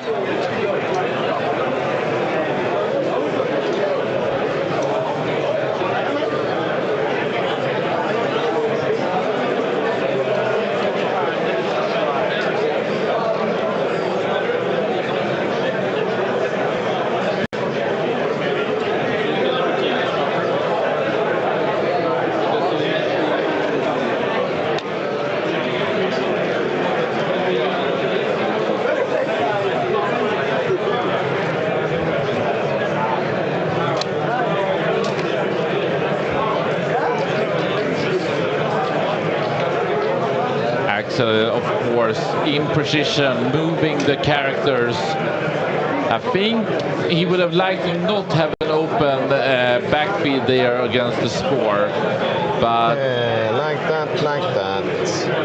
This little fellow.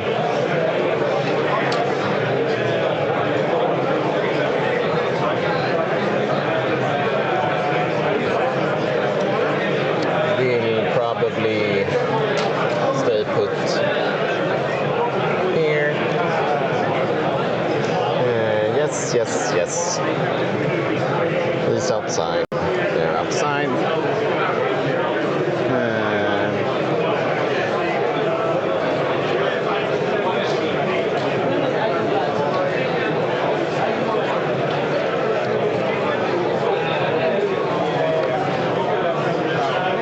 just quickly here, muting off the match because we actually, Elias, we do have a first result. That was quick. It's a good result. I would say it's an excellent result. We have Björn Eriksson on the Chaos Knight. We told you he would defeat Knight, and he took a 20-0 against David Castro. And David Castro, he, I believe, was 13th place in War Masters over these opening days here in Leoben. And Björn Eriksson 20-0.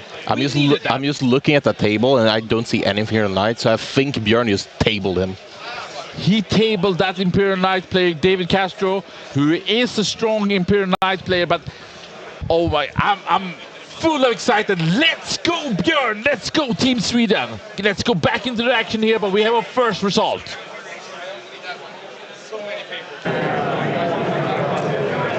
And maybe from this from this instead. From this is easy, yeah? For any of our international viewers, I will just put a disclaimer out. we are part of Team Sweden because we're part of Team Sweden, and we are very biased towards Team Sweden. But we're trying to get the opposing side's views as well. We invited their coach onto the stream to talk about how they felt, but he didn't feel comfortable to get on the stream, and that's his decision, and we're not going to force anything. But yes, we are very biased towards Sweden on this channel. Björn, Bassen, the bus thrower, 20-0. Yeah. Elias, we talked about this. Yeah. Into Mega. Yeah. So yeah, I believe he literally just tabled his opponent, and that's one of the ways you win a supply drop. Sorry, if you go first. Which one? This certain on the lawn. Yeah, go ahead. Or I can go for that one actually. Yeah. Hits you, wounds you, AP3. Damage D6 plus 2. 7.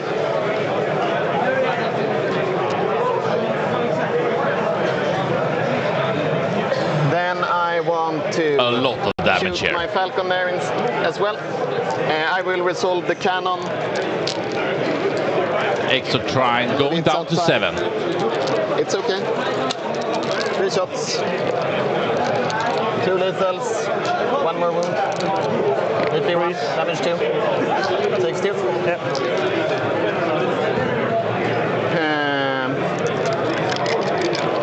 Falcon here, shooting your big guy. Lance, hits, wounds, goes through. For 8, so is that Exploding. no? And he lifts, the Exotrine goes down. Cool. And then we have Not cool. No, I believe that Peter is not happy about that. let's go with Fire Dragons onto your Norn. Yes. Oh, this is the big one. Going for sustained hits here. He really needs that Norn dead. 7 with D6 plus 2. With D6 plus 3. Plus 3 and Fergan.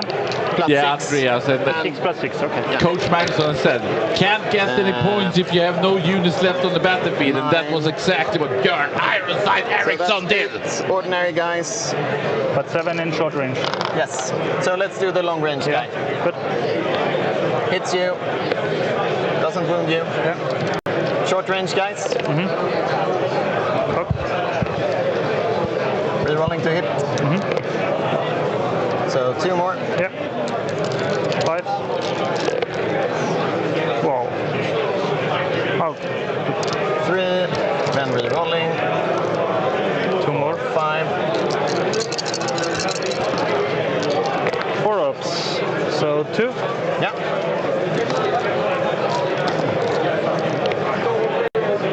Rerolling the 1 for 14. So 6. Ooh, that hurts. But he has the feeling pain. He has the feeling pain. Let's see where it goes.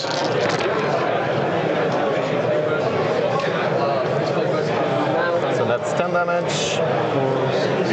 Yes. 10 damage into the Norn through the feeling pain. Have the Exarch. Taking 4 out of 14 isn't that bad. Strength 12. Your toughness 12 or 11? 11. I will CP this. Using a CP roll. Saved. It's okay. And 4 up invulnerable save on the Norn. hits you. Wounds you. Saved.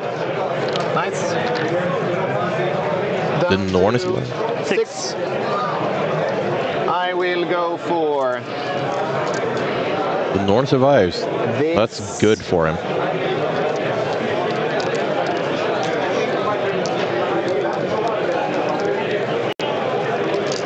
Let's go for this Fire Dragon unit. Shooting 4 guys onto the Norn and my Exarch onto him. Okay. Feel no pain on this one. Yeah. Classic. Starting with the Exarch. Since that Reroll CP. it. Hits you. Wounds you. Strength 12. Safe. And on the other Norn. Rerolling. And I will use a flip here. Okay. Close. So 2 goes through. Rerolling the 1 for 14. Oh They are my not in god, a melter lot range. of damage now. Yeah. So in melter range here. The X-Arc was shooting here, okay. and then the tiny guys there. So it was 4 and 4. So Yes, 8-14. my film paints are not that good. So Not super good. Takes 11. yeah. Nor goes down, takes 11 damage. It's not dead yet, though. Nice. And then we have Maugan's unit Oh. going for him, I guess. Starting with the ordinary tiny guys. 3 hits, 5 ups, 1 wound. Goes through for a 3. Takes 2, down to 4. And the missile hits you. Strength 10, So no. no wounds. Let's go with Maugan. Shooting them. 5 ups here. And I will use a flip here for another one. So you are out of flips except one unit in this Falcon. Yes. Good. 1 save, 2 damage. Devastating wounds. So Why 4 damage. devastating? Because he has it on his profile. These were 6s you're wounding? Yes. Yeah, okay. Then So 4 it takes- devastating. I have 4 ups against devastating, so 2 damage. He's on 2. Cool. Yeah, the Norn is a built-in.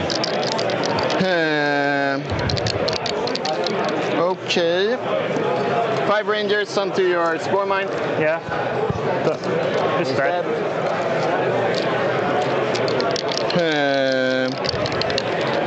And they wanted to fire and fade back into the transport, of course. 5. It's down to 2. So these guys? Yeah. In this transport now? Yeah, Correct. like that. Shots, cannot see anything, cannot see anything. Fuegan's unit. We want to charge you. Så det gick först. Super dead. That will give you an 8.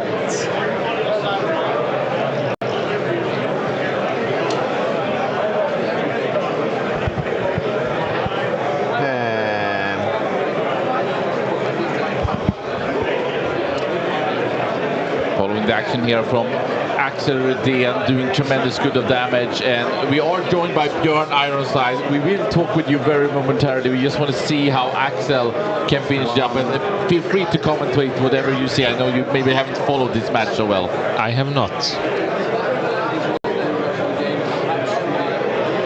But to no one's surprise, there's a Norn in the middle. 4 little ones and 6 strong ones. Yeah, it's stayed away for until now, though. This is the first time it moved up. Oh, really? Yeah. I mean, even a Norn has to respect 10 fire dragons and Fuegan. Yeah. Like everything else in the game. Even Björn needs to. Yes, even My knights. neophytes don't. That's correct. And not charge you. These guys will jump back into the transport. And there you see the dirty stratagem that Axel can do every turn. Yeah, I've Just been on the go receiving out, end of that. shoot. It's so annoying. Yes, me too. Like that. So I think that was They the. will stay put, probably. And then it's you. All right. I will score. Yeah. Display of might for 4. Yeah. And bring it down for 4. So you have 35. 5, 1, 2, 3, 4, yeah. And I have 3 units in. Yeah. Display of might and bring it down. Correct. So 31 to you, 35 for me. Yeah. Same And like that. then for primary, probably that will be good. So I already had behind enemy lines. What do I need this guy for? Maybe taking up. So I'm just figuring out if I want to All right, Björn. move this one up. Coming into this match, what were you thinking?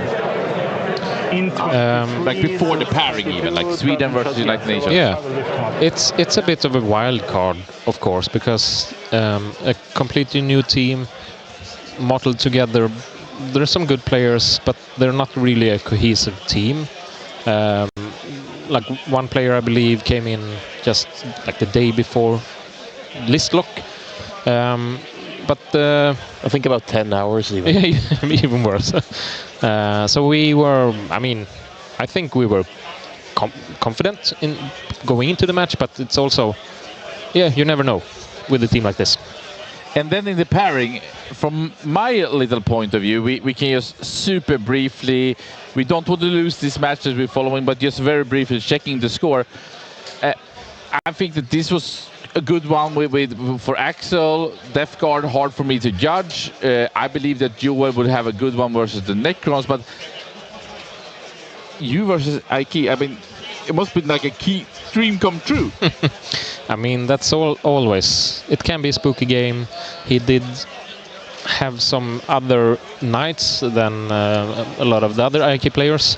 He had a Castellan that can shoot really hard, but it's also quite easy to just move block and tag him. And I put some Nurglings 9 inches away and went first. It's like, do I go first? That's bad, but I can jail you. Do I go second? Good, we played that mission. And I went first and jailed the Crusader and the Castellan. Oh my, and then he didn't move a lot after that. No, and then I could take control of the game basically. Björn, did you know about David before you faced him? Because he actually came 13th in the War Master, so for sure a stellar, strong Imperial Knights player. Yes. No, I did not know him, but he said that's no, Andreas, I do not want one. Not another chocolate ball either. Yeah, that's the worst thing I've ever drank. No thanks. No, David, he went 5-1 in the War Master, only losing to Innes Genesteel Cult. So he's a really good player. Knows his knights well. He's like maining knights. But with my table choice and some practice, I could, win the game. Amazing. We know that it was only Axel went second, and you really want to go second on this mission and map. 7 of you needed points. You brought home 20 points, just destroying the Imperial Knights exactly when Team Sweden needed it the most. Must feel like a great opening here. Yeah, it's a good start. It feels good. Absolutely. Yeah, and I heard we went first on 7 tables, which is not the best. On this one. It could be a disaster. So it's nice to be able to put those points on the board early. Feel free to sit and follow this match. I do want to tune back into the action, of course. Anything that you want to give, like shout-outs to people at home. We know that you're a big fan or you have a big fanship in Sweden. After last WTC, which was your debut, and you were rocking it. You're the reigning Swedish champion, and here you bring him 20-0 when we are needed the most against United Nations. Yeah, it feels good. I don't know. Thanks for everybody who's watching, and especially thanks to Emil and Andreas, who borrowed their models for me. I was not brave enough to take my looted knights this time again. Did they get approved or not? I didn't even dare. We see. I'm so disappointed in you. I love those knights. It's one of the most beautiful knights that Björn actually have done with the orcs. Oh, sorry. Oh, yeah, thanks. Maybe next time. We'll see. So scoring 8 primaries? Yeah.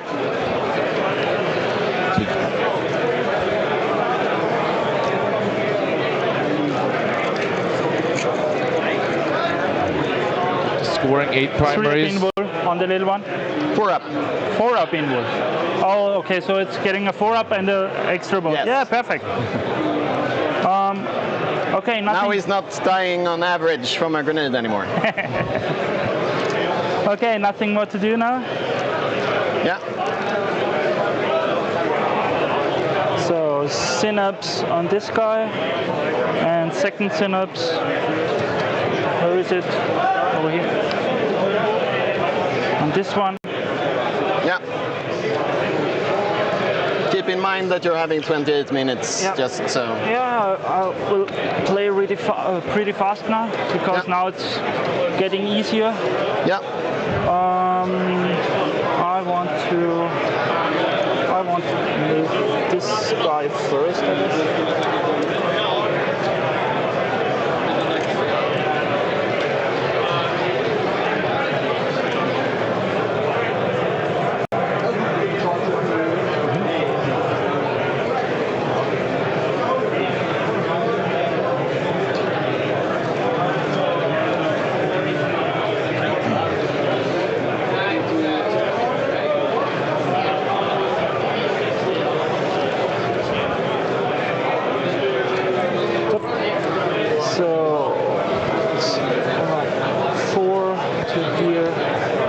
So established locus and overwhelming force. Established locus, not great. Once again, needing to go in and do actions in the middle. I don't think he wants to do that. Well, he has the Norn in the center, which I guess he has to do it with, but he probably would have wanted to shoot something with it instead, or maybe he's moving something up now. So I want to be sure this guy who stays at the front, like this, is able to see your squad. Cool. Not 100% sure on the score, but I think this is correct. Yeah, overwhelming force though can be a little bit annoying because basically it's one tank on the 4 objective, or 2 tanks on the 4 objective, and that is overwhelming, I believe. And that amazing move block by the Morgan Raw unit will basically stop him from reaching that. I guess you could move the Norn forwards and shoot one of them, but I don't believe one Norn would take out an entire Falcon.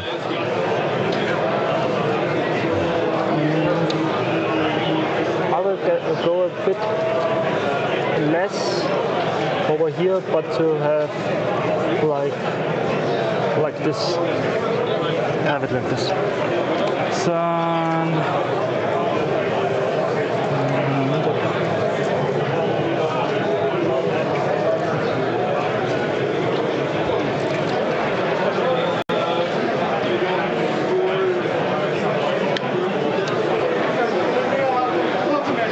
I want to try to move this exocrine out and still be able to shoot over this guy. Yeah. So when I move, like I have to move like 4 inches to here. So it would be 3.5 to just get over this corner. Then from here, 4, and I have the half one left. So it would be like this. Sure. Is this okay? Looks good. Okay, let's see if I have line of sight. Yeah. I would have. Is this okay for you? It's okay. Yeah, perfect.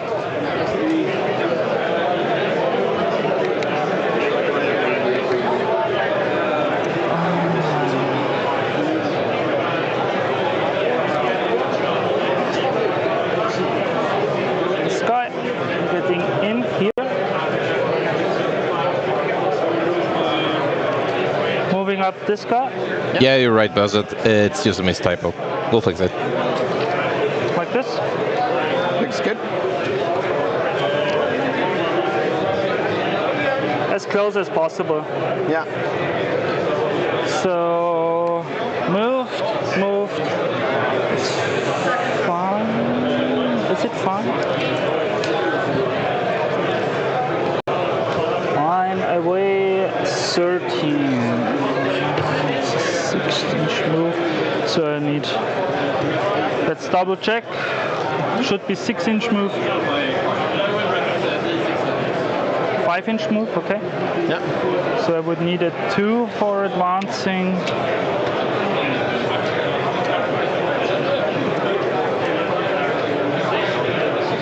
Just move out 5 to here. Yeah.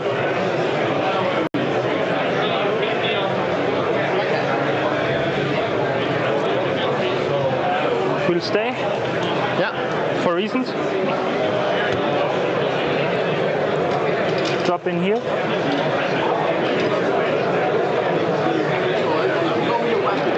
Then I'm done moving. Once again, coming back in the backfield. I think I will shoot that guy. You had Locus for 4 instead of a 3.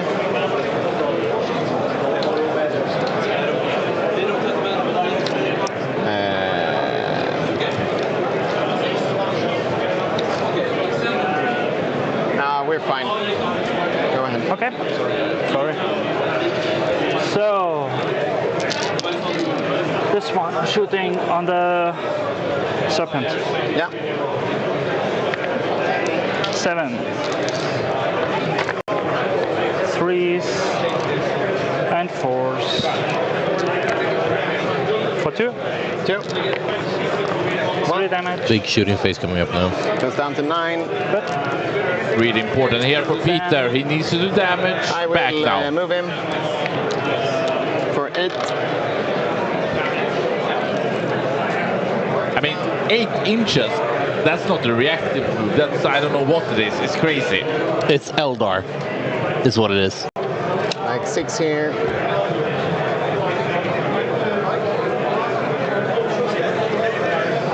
These guys are shooting 24. Yes.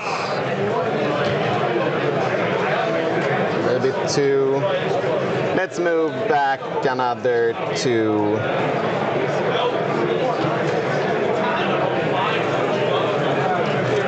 Like that. So one guy can shoot me if you have line of sight. Yeah, sure. Okay. Then one over there, this one and this one on this squad, because this cannot see. Yeah. Blast profile, laser profile. Yeah. So laser onto your serpent. Lisa. Yeah. That's it. 4 damage. So 7, so you're on 5. Yeah. Then the flamer.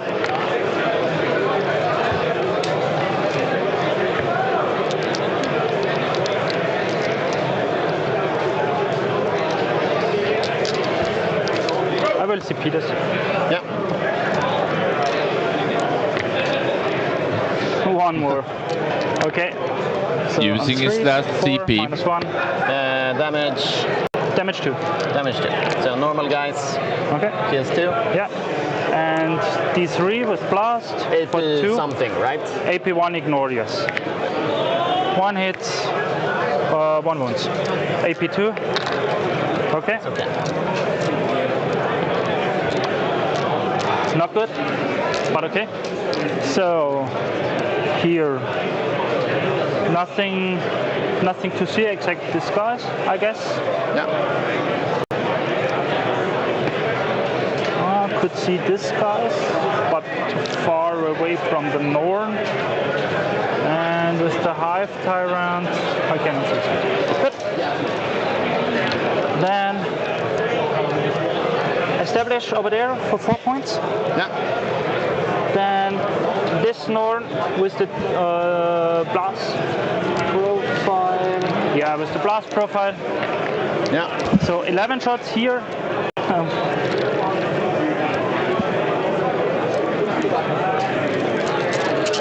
On 3s with lethal sustained. Yeah.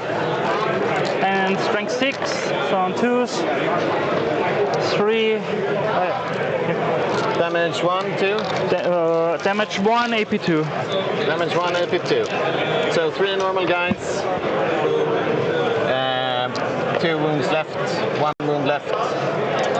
They're dead. And then on Maugan, AP1. AP2. AP2, damage 1. 1. So 2 wounds. Yep. Then Hive Tyrant, same target. 1 shot. Hits on 2s and 1 wound. Yeah. -2. If they survive, it's pretty crazy And actually. this one was the meta profile. Yeah. 1 sustained. Yeah. 2 wounds. D6 plus 2, how many left? He's dead. Okay.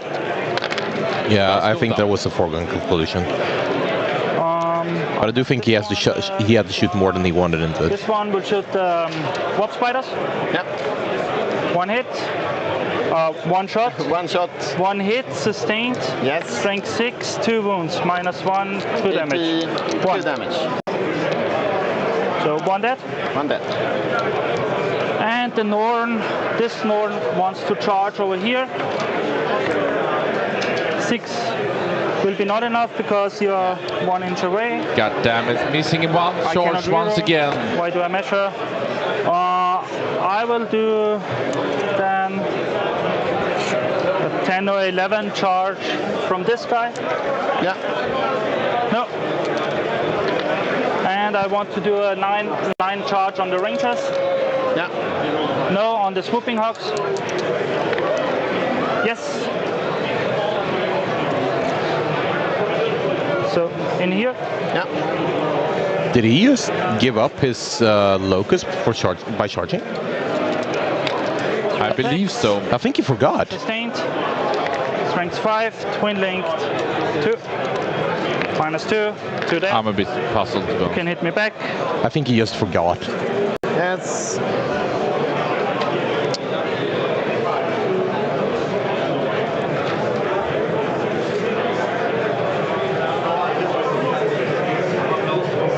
Also, I will say to people watching, we are not allowed in any way to interact with the players except for just asking about score or missions and equipment. We can't give any tips. We can't remind them about anything or something like If that. they are doing a misplay, we can say.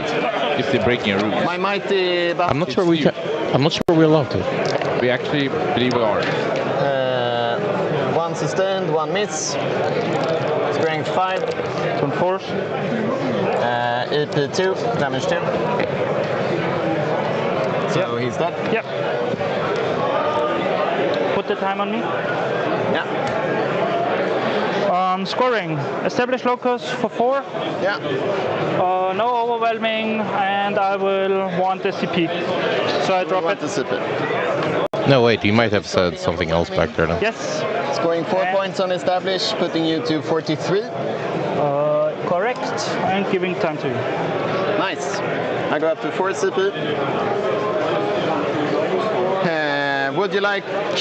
I am end of your turn. Picking my rangers up into the air. May I just? Yes. And then my swooping hawks will probably do the same.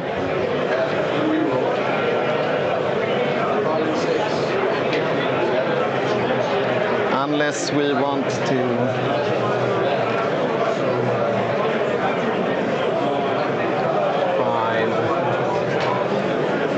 This will, he did not do enough damage there at all. Poor What's the LC Peter. on the tyrant? Yeah, the agile movement from the At Or- least 3. the battle focus from the wave serpent, where he rolled a 6 and he gets +1 from his detachment, just jeeping away 8 inches, made sure he couldn't kill it with the zoanthropes. Depends on your That's second big Okay. because now the fire dragons can reach anything they want. Call the horde. Not Second one, overwhelming force and extend battle lines. Okay. So no. No.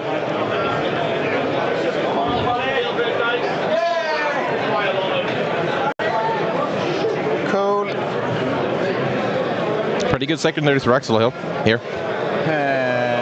100%. He already has extend battle lines. He needs to hold his home and one other objective. He does that. And overwhelming force needs to kill things on objectives. There's stuff in the center. I will use a movement token on my swooping hawks. Moving 70. Correct, Demetrius. Demetrius is Elias with me here. Yeah, it's me. Once again, a lovely combo. I'm so happy we're doing this once again. It's been amazing already, and we haven't even finished the first match.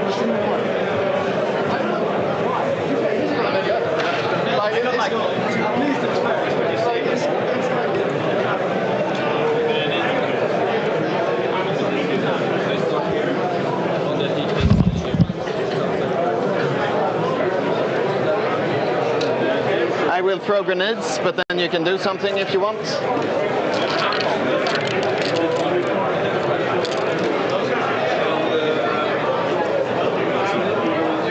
have him.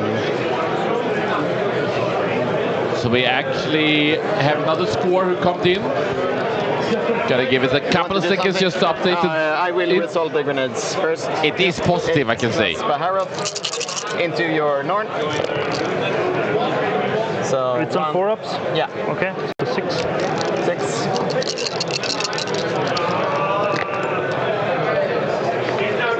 Dead. Exploding. More damage from actually the the first Lord goes down, and we know the second one is so badly hurt. You got hyped for killing a Nord? Yes. Some cheerleading.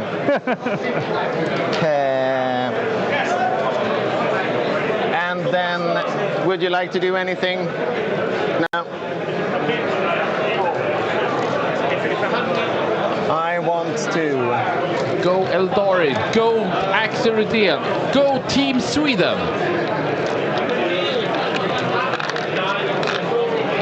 And I think we should actually reveal it here very, very quickly. You can see it by your own eyes.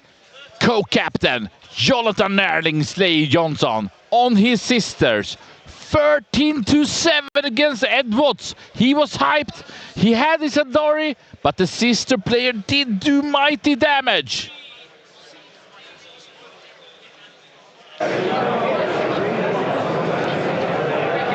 And I did look up the rules. We are not allowed to approach the game whatsoever.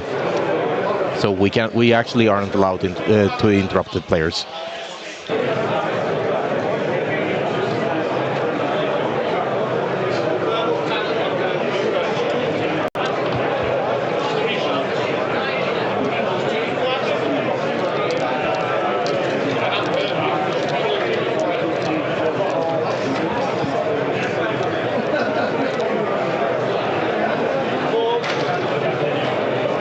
13 up there, plus an advance. I will roll a dice. 6.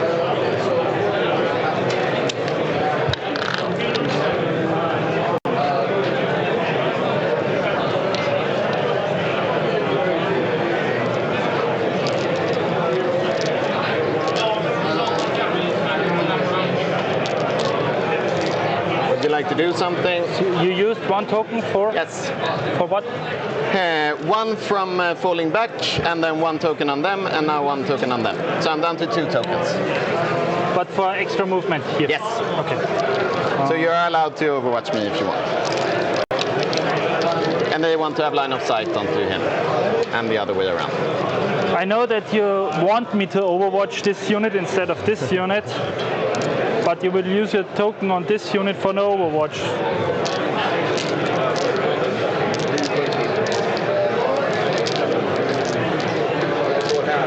Five dead fire dragons are okay. So yeah. I will overwatch this one, and this one. I think you can see it, the last one over here. Yeah. So starting with the flamer, 9 shots, it's better than before. Yeah. On 3s. -1, ignore. Damage 2. Yes. 1, 2, 3, 4 dead. Yeah. And 2 times with the blast profile. So it's 4 shots plus 2 blasts, 2 lethals and sustained. Yeah. 3. -2. They're dead. Yep. I will disembark them and probably stay in a similar position. I thought so. 10 inches away. We need to handle that guy, of course.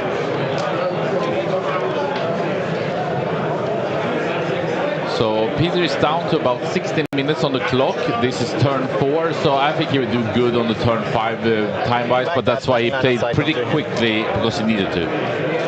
This Falcon, my tip is like 8 inches away. 8 inches away like this. Then I will sidestep for 4. So that's 12.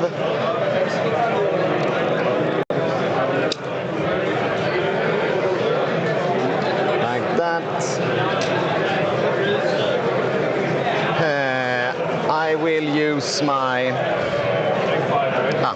thank you. Yeah, it's fine. That one, that one. That one.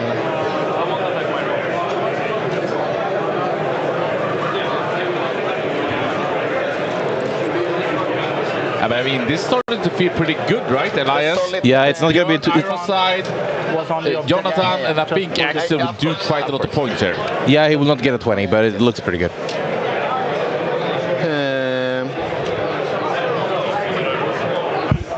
I want to... This one has to battle shock. Yes, sure. Battle shock.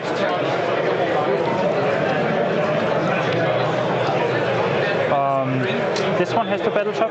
Yeah. Battle shock as well. Battle shock as well. We actually got Sorry for interrupting. correction right No now problem. No problem. from Sami. It was 12-8, It's super okay. not 13. This Falcon.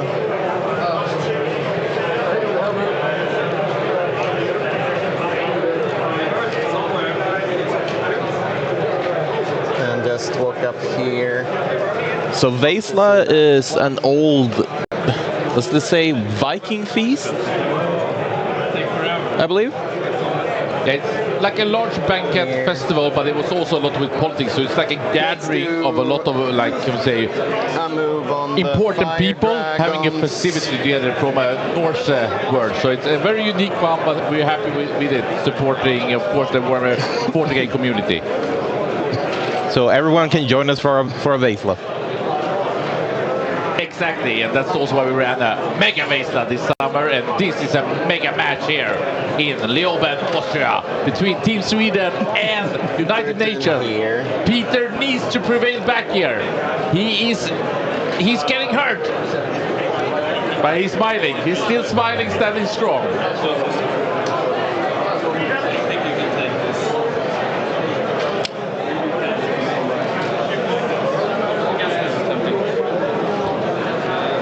Like that.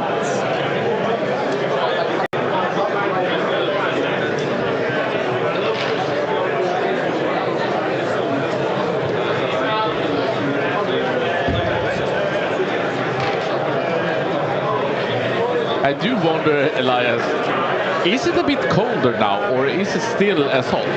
I mean, you lose time in this kind of almost casino environment of poker tables, but Like that. I believe the sun went down. That's probably why it's getting colder. I think it's dark outside, and I'm not unhappy by that. No. Well, anything above 0 degrees is way too hot anyway, so. You're a dark cold man, but with a lovely strong heart. I do love my snow and winters. To move these sorts of transports. Okay. Let's see. Okay. Where do you want to go? I would like to be here. Okay, you have a falcon? No, you haven't got a falcon. No. Spare falcon. Yeah. Okay, yeah. So you want to be like here? Yes. Okay, I think this guy blocks you a little bit for staying like here. How wide is your vehicle? 4.5. So you need 4.5 to be fully within. So this guy will block you. Yeah. I do not need to be fully within or something. I just want to be able to stand here. So with the possibility of. So it's 14 inches. Yeah. Like here. Yeah. From the front. Okay. So with 12 with pivoting, so your front should be like here. Yeah. Like this? Yeah, this is fine. It's no problem. Cool. Yeah, with this you need to help each other out. So this is basically 14 with a pivot. And then I can spend, just to be extra sure, like a Star Engine's move, for another 3. So he wants to be here. So I want to be fully within. Yeah, good. it's a real mess to move. It's the biggest transport in. I play Eldari as well, so I know this. Okay, okay. Amazing communication between these two players and how they sort Let's this. go with. That's usually the thing at the higher levels, though. Like everyone knows the rules. So you just, as long as you're, That's 22. as long as you're correct and like upfront with what you're doing, and just talk it through to your opponent, that's so much better. And as long as you like state your intent and it was possible, and like you agree that this is what I'm doing, if you like miss by a millimeter or something, that's usually just fine. Let's move like 14. That's why it's so, not only skills wise, but also how they approach and play the game is so impressive on this level at the World Team Championship. 19 there. Let's see if you can move through them. Yeah, sure. Yes. 12. Yes. But you have to. Go. 19 and then plus 3. Yeah. So I want to have a double 1 charge into him, and then possibly into the Biowar or something.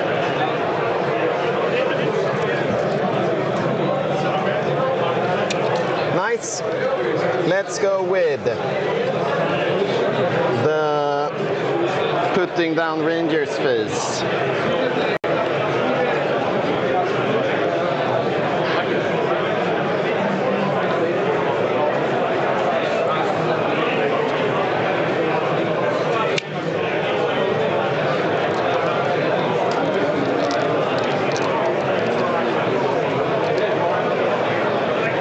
Like that.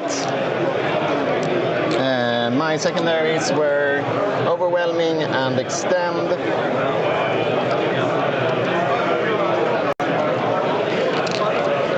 Cool.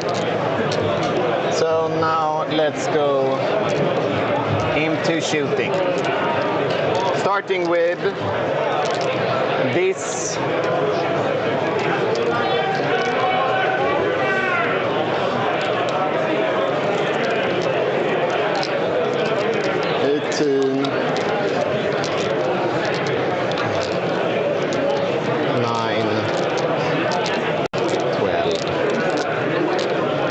Let's go with sustained on this unit for 1. So you have to. Shooting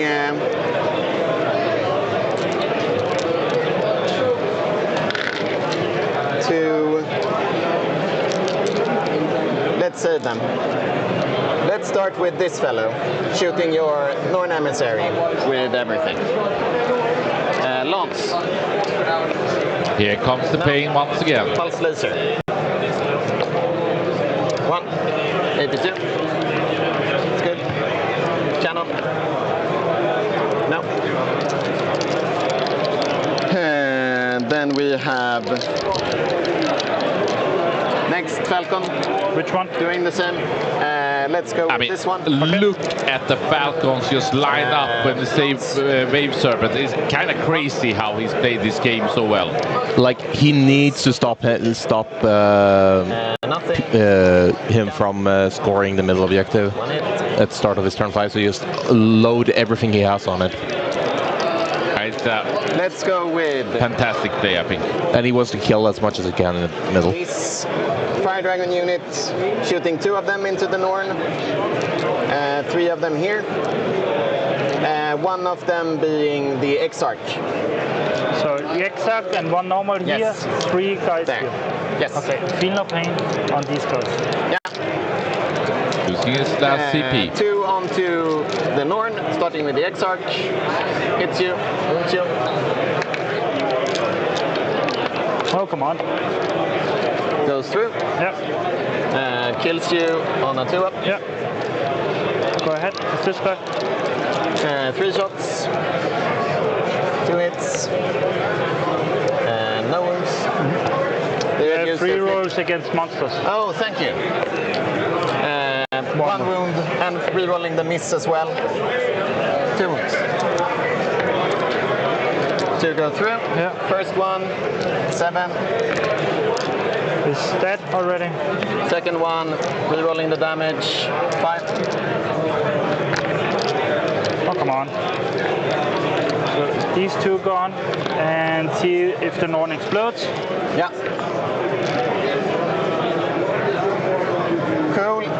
Not cool. You have to learn this. Yes. Terrible. Let's go Losing with both Nords is disaster-wise. Yeah, but we did see this one coming, though. It was coming all the way. I'm actually surprised that they survived last turn.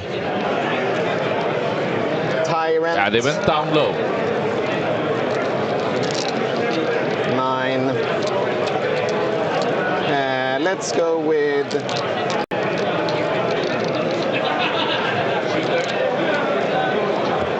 with everyone onto the Tyrant. Not getting sustained or anything. We're having 8 normal blokes. Rolling to hit. Wounding you on east to 10, right? 5 ups. Rerolling. 3. 1 goes through for 7. 6, because my finger paint sucks. Yeah. Down to 4. Then we have the Exarch. Rerolling. 1. Strength 12, yeah. Safe. And Mr. Fuegan. Uncio. Safe. Cool. Down to 4. My Falcon here will shoot him. Wait a moment, which one? Unloading so much damage! Already shot. These two have shot, and this is the final. Okay, yeah. But it's you still have no. Yeah, cap. just 2. Of course. Starting with Lance. 1 wound. Safe. And the pulse laser. 1. Safe. And the cannon. 2 lethals. Lethal. Oh, come on. Sorry. Saved. Okay. Tough cookie. Too much spin on the dice from Mr. Peter. Let's go with Barry's unit, I guess. Onto him. Starting with my Exarch. 2 lethals. AP. 2. Damage 2. So alive on 1. Nice.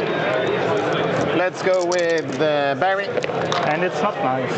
He doesn't want to go down. Yes, Yeah. he hits. Like 6s. I can use 1 flip. Let's use 2 flips. Yeah. AP 1. Damage 2. Sorry, Magic. Saved. Saves all 3 though. Then the normal hooks, -2. I mean, how much damage can you have in turn 4? Jesus Christ.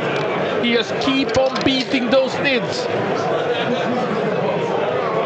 Well, he's kept most of his armies back so far. He's just letting him in now. So. I do feel a bit sorry for Peter that he had to go first, because that's been brutal for him. 6s, I guess. Yeah. Yeah. 6 in total. Yeah.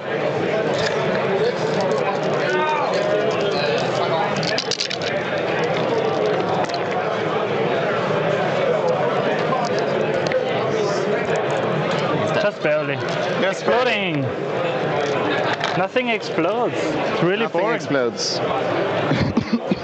Goes down also there. That was the Hive Tyrant, right? So, shot. Let's go with... And they couldn't fall back and shoot. Correct. Correct. He can shoot in melee. How many attacks is it? In melee, Yeah. 6, 5, 0, 1. 6 with strength 6, 0, 1. Sorry. Okay. But remember, I'm a monster unit. They can shoot. Okay. Then let's just go with my solitaire onto your biovore. Yes. 7. I want to be outside of 6 from your tiny lictor. Yeah. Like this? And maybe like that, so I can pile onto the objective if I kill him. Yeah. That's good. End of fight phase, they will jump back in. I will tell you it now, so we don't forget. Let's go with the 9 there. Looks good. It's not a lot of nits left on the table. No, there's not. We want to be outside of 6 here as well. There will be a big point swing now in turn 5. Probably. Most likely. Coming in on extra prime, locking, pinning it down. We're just waiting for... Well, And there's still a shadow in the warp. This could swing. That is true, my friend. That's so true. Peter is doing the smart thing of leaving it to the end. Just forcing a battle shock on your entire opponent's army. Such a good ability. When it works. Okay. Not always it does, but when it works, it's so good. 6 AP, 2, damage 2. 5 ups. 6. And I will pile closer to the middle of the objective. Pushing in on the home objective there. Yep. Epic. And then I will hit you with my Mighty Rangers. 6s. No. Hit you back. Oh, the Biowar is gone. 2. No AP. No AP. Yeah, Oh, they have a only 5. have 5? Okay. Yes. So that is it for me. Yeah. I will extend my battle lines. They will get back in for a CP. Eldar. Yeah, I'm laughing, but I'm actually also crying. Eldar. Eldari. Like Isn't Eldar basically a curse word? and overforce for 5. The Norn and the big fellow. And I scored an 8. Then it's you. Your score is? Will you 43 update the to score? 52? Okay, perfect. Yes. Good. So you will get a challenger card. Yay. I will go up to 3.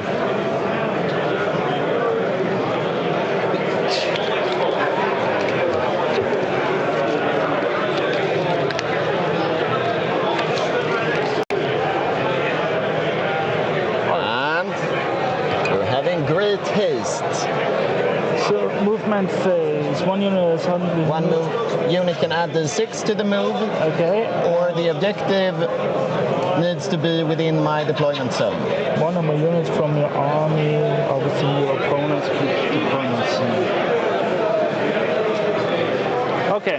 So it's not possible. So maybe I use the D6 for movement. Yeah. For escort this too. And then I we're got having cleanse and engage.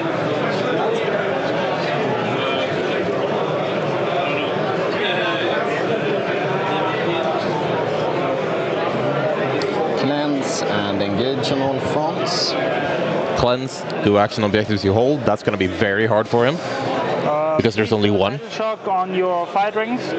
Engage, he can probably just get with a small one. Wait, the Biowar is dead. Yeah, that's going to be hard for him too. He can probably get a small one by being in 2 different corners, but 3?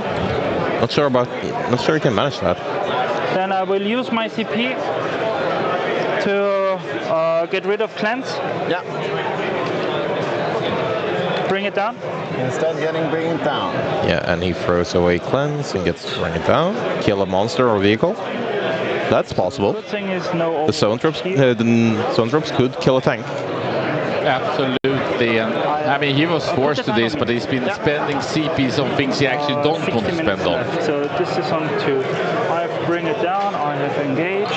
And during all that shooting and fighting, we did get another update on the score. We have Jesper on the screen with Space Wolves, scoring a 17. And also correction, he actually did go second, but we have Jesper and Jonathan, the 2 co-captains, bring it home, and of course Björn with a 20-0. It started to look extremely good for Sweden. Yeah, it does. For these guys.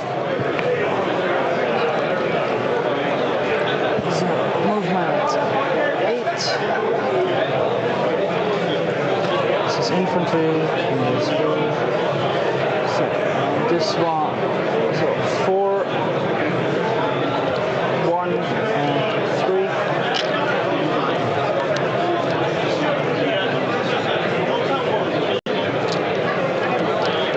Here.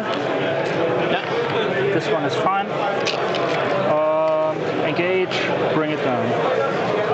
I will just shoot them with some swooping hawks. Okay, then time on you, please. Of course. Going down to 2.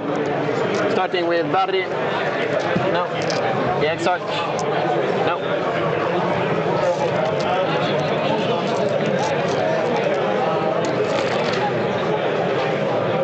One mighty save. That's true. Takes a while. Elias, did you catch which challenger card that actually Peter drew? No, I can go check that. Here. Okay, thank you. Not a mighty Overwatch there, but Engage with I want to move this one just to be not within 6.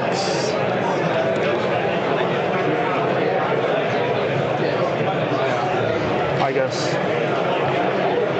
Because the Overwatch now, I don't care. Am I allowed to stay here? No. Okay. Like this? Yeah. Shooting. Shooting. I want the 4. No, well, let's start here. This guy on the Serpent. Yeah. I can see your antennas through the window. Of course. Yeah. 8 shots. Yeah. On 2s because of heavy. And -1 due to. Yeah. Yeah. Yes. 1. 1. 5 up. Goes down to 2. Yes. Then 4 lasers into the Serpent, the Flamer into the Swooping Hawks. Yes. So 4 lasers. burning those Reloading birdies. once for the Exocrine. And wounding on 3s. 3. -3. The 2 was a hit as well. Yeah. Because Tyrant is leading. Cool. Yeah. I'm super dead. I explode. Give you the time. These 3 hooks. 1, I can do 1 wound on the Exarch. Okay. On that one, goes down to 6.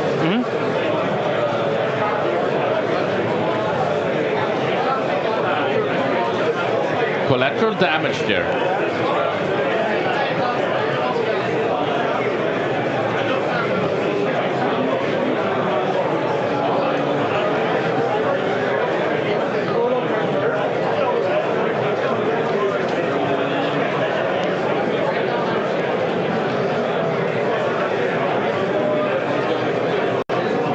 And just very briefly, oh, sorry for that, didn't mean to do that.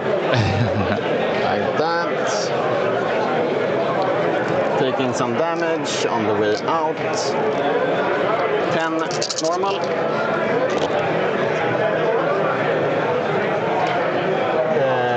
So Exarch is dead and 1 more. Yes.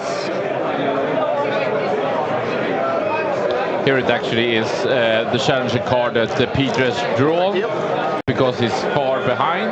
He's Your doing some Bob damage Spider here. Is dead as well? Yes, he will take D3. He's dead. Yeah. So this one is battle shocked. The Flamer on the swooping. Yeah. For 6. Yes, Lambi, but there's a shadow in the warp left, and if Axel fails too many of those battle shocks, it might not be a 60. Shot. Okay. Charging. Here comes the charges. I will multi-charge those units. Yeah. It's a 9. Pretty tight on time now, so you can see Peter trying to speed this up. We do also have another quick update for you. Olaf has been in the Knights with 17-3. Amazing. We knew that the Vota would be good with Olof Svensson, the general, and he brought those Chaos Knights down. Sweden 66-14 right now. The big lead that we needed. Am I able to stay outside 6 and still charge you? I guess so. We'll charge the fight rings. Yeah. Hello, Douglas. We miss you here. So I will go like here. Yeah. And be in 1/4. Douglas Svensson, one of the strong players from Team Sweden that really been setting up this Sweden do this good. Let's measure it if it's possible. So I'm outside 6. Yeah. Looks good. But Team Sweden, Olof Svensson, Vota 17-3 against Chaos Knights. Yep. Then I can give you a -1 to hit here. okay, fine. Show the support for Team Sweden. Show what a great sportsmanship is going on, and Peter trying to bring back the action. Yeah, so you cannot interrupt. So I will start here. These 4 here. This one here. Yeah. So the monster first on the fight rings on 3s. Sustain. Strength 6. No EP. Damage 1. 1. So starting on the X-Arch. Takes a wound. Stats.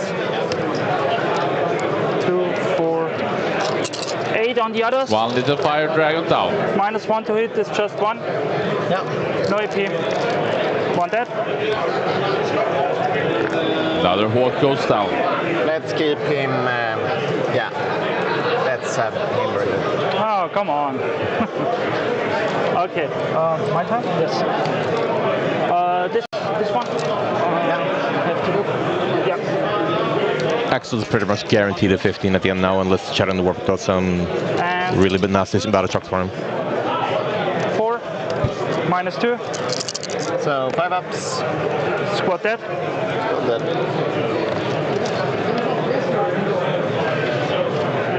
More damage here coming in from Peter. So Yeah, there went the 5 mana Fire Dragons, but the big unit's still there. I'm within 4, I guess. Let's measure correct. Yeah. I'm not. It's okay. But I'm outside 6 here.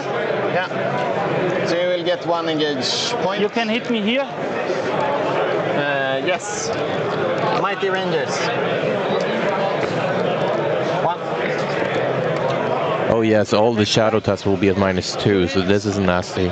2 wounds. 2 hits, 2 wounds.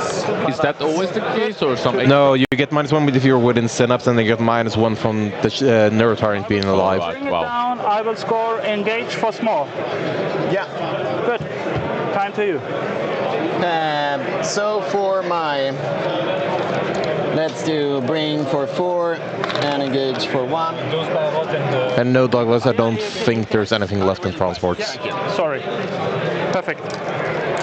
They rarely do anything. Unless maybe a 5 mana of Fire Dragons, but I'm not sure about that one. Tiny Hawks. Nothing. Barry. 1 sustained. Are you 2-5 or 6? T5, yes. 2-5. So 3 damage shoots. So One guy is dead. Hooray. Thanks for reminding. No problem. Thank you. Cool. As for my final turn, I go up to 3 CP. Yes, I will go up to 1. And then we will do, see what cards we have. Yes. Engage. Yeah. And Storm Hostile. Yes. Cool. Would you like to do anything? Yeah, Battle Shock. Yeah. Shadow of the And I Wolf get now. my Here it comes. You Here get it comes. -2 here. -2 here. Yeah, So, and I cannot auto-pass this. correct. Yeah. So I will start with them. 8. They're not fine. -2 here. Not fine. Yeah. Minus, I don't know. Not fine. -2. not fine. -1. Oh my god. They are good. Oh, thank God, the fire dragons are still alive, or not battle shocked. Okay, and -1 over here. -1 on Eldrad. Battle He's shocked, I not. guess. Yeah, he's battle shocked. And -1 on the Rangers. Yeah. They're good. Fine. Okay. So you rolled an 8 here, so I don't have to measure. Yeah. Okay. So they are fine. They are fine. She's fine. He needs something on the middle, but the fire dragons can move up. And my cards were. Yeah, they have assault as well, so he possibly just turn off because the zone traps are in combat. He doesn't need to turn off Overwatch. He can just give them +2 move, get them all, as many of them up on the objective as possible. Turn off Overwatch on the Hawks and just fall them back. Into area denial. Okay. He redrew engage into area denial. Yeah, so he needs. He will try and kill. He would try to kill zone traps. I'm not sure if the Death Leaper is actually within 6. It's just on the edge of that circle. He's done with his things. And yeah, Douglas is right. This is probably a 16 at least.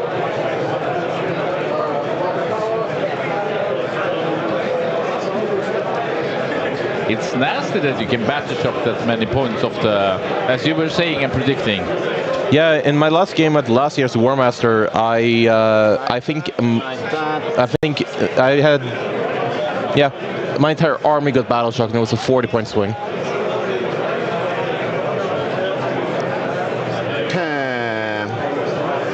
Because I went first that game. I'm looking here quite a bit at the coaches and of course also Matthias.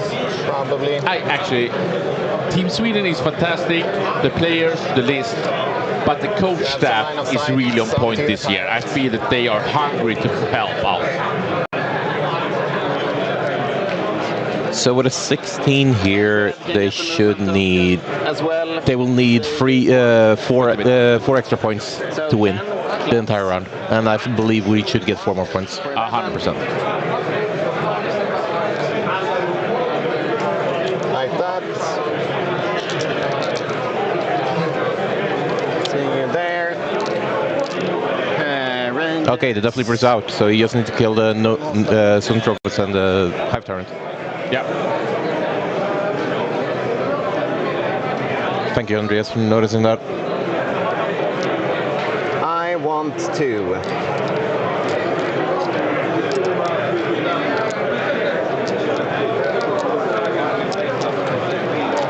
Fall back with these guys. They get us a token not to get overwatched. Come on, Eldari. Come on, Axel Rudell.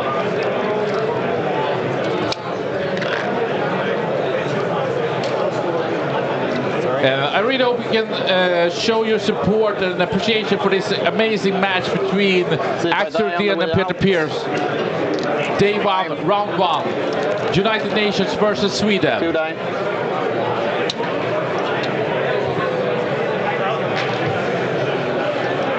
Because they failed, right? Yeah. Yeah. Throwing grenades onto you. We have another score in. Andreas Holm versus Jonas Neva. Jonas won that game 13-7. Okay. Bit surprising, I would say. Well, yeah. Storming should be fine. Areas should be fine if we manage to kill them. Tisan should be really good versus Blood Angels, but Jonas from Finland showed some great strength here. With Eldrad onto them. No, he ran, so he doesn't have a sword. Well, he did it once, yes. Let's go with... And this one doesn't matter. But this means that Sweden will win this game. Any kill cards. Win this entire round, because with Axel's points, they should get over the 85 line, which you need to win. We want a lot of points. The more points, the better for the Swiss stage. Going for some shooting. Starting with... One is on 2. One Falcon onto you. I will feel no pain. Yeah. Cannon. One toughness 5, so 2 wounds with +1 to wound. Car, we will show you after the shooting phase. He can still do his ability if it wants? Yes. Okay. I have 1 pulse laser. 2. 1 lance. Doing a lot of damage here, continuing. You're -1 to hit everywhere because you're battle shock, just as a reminder. Cool. Let's go with this one. Except the up, but they did fall back, so these are -1 to hit, these not. How many wounds is it? 7 wounds, I guess. 6 or 7. 7. Yeah, 7. What's the OC of you? 1, 1, 1, 3. 1, 1, 1.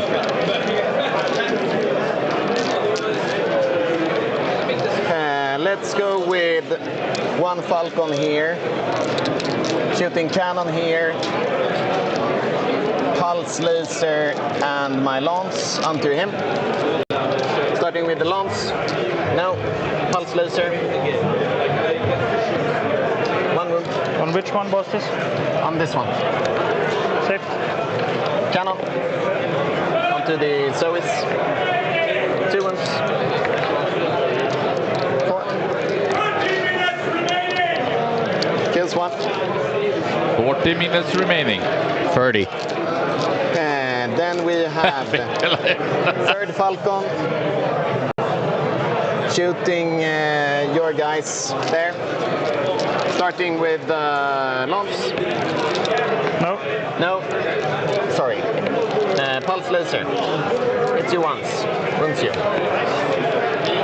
Cannon. 1 hit. No wound. Nothing.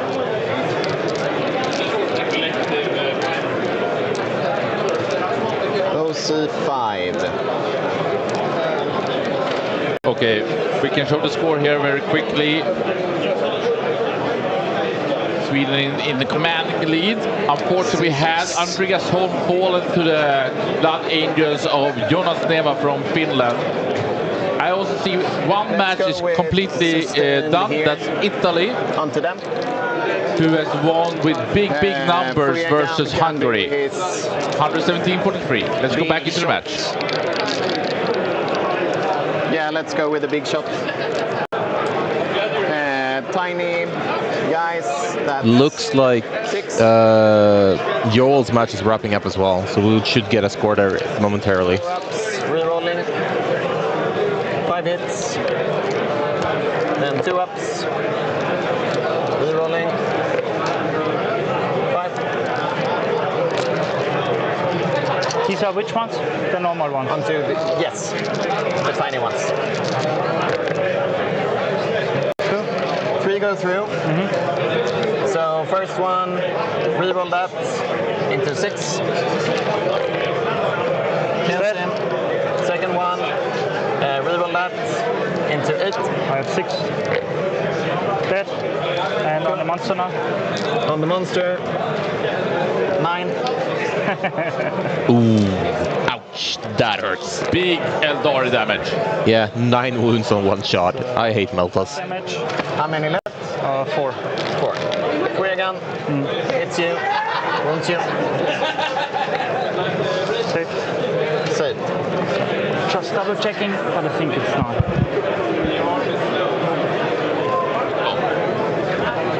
Yeah. Do they want to fire and fade or do something else?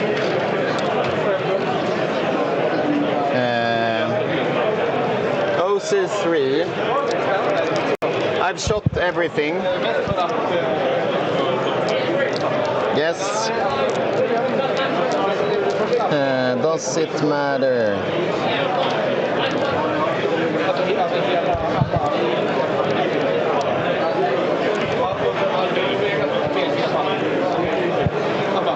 Score.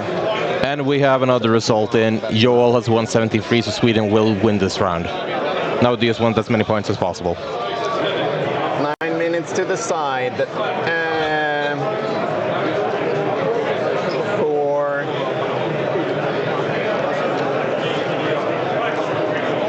As you can see, and what Elias just said, they said the start for Joel were close.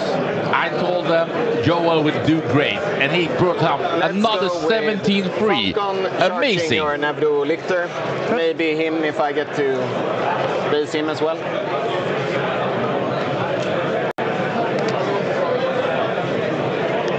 Like that? Yeah. Let's go with them on 2 here. 10.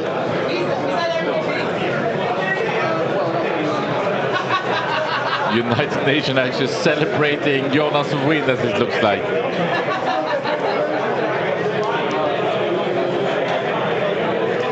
Okay. So we will see if I can charge you with the Falcon as well. 2 and 1. No. Right. Then we will kick you. Starting with my mighty fire dragons. Here comes the pain. Toughness 8. Toughness 8. So 5. Takes 2. Down to 3. I guess so. I never get wounds in me. We can see here, But, Axel down to maybe, 7 minutes. They are without AP. So Nero Tyrant has a 4 save, yes. Sounds great. And then Fuegan will hit you on 2s. And then wound you on 4s. And I will reroll one of these with my last CP. 4. Need to make all. So he's dead. Exploding. He cannot explode. This was the first thing. This would be cool. And he got in the Tyrant, which means he gets it. Nice. He gets it. Good job. So we will double count here on the paper as well. You have to hit me here. Of course, of course. -1 to hit because you're battle shocked. Never mind. You will hit me back. Sure. Everything +1 to wound because you're battle shocked. So on 4s, 3, -2. So 2 damage. 2 damage. So 3 damage because. 3 damage. Yes. But I don't know why you're charged. I just wanted to not get heroic, but then I realized you had no CP. Yeah, okay. I thought so. You didn't even have to charge over here because you had 4 C on the marker. Yes, but I wanted to For area denial. for area denial. Okay. Get the additional 4 points. Yeah, yeah. Thank you very much. Pleasure. Was a tough game. It was a tough game. I ended up on 76 to your 48. We can double check on the paper if you want. I have 49. You have 49? Yeah. And 73 on your side. So we have to take this. Yeah. Let's do it. Area denial on round 5. And then engage. Yeah. Okay, yours is correct. I am missing a point, I guess. Somewhere on your writing. Yes. So when we have here on round 4, I got an 8, and round 5, I got 15. Round 4, you got an 8 as well. Looking at my secondaries, 2, 4, then 5. It's 9 of them. So that's 6, 9, 11, 15, 19, 24. 24 on secondaries. And then for primaries, I had 28.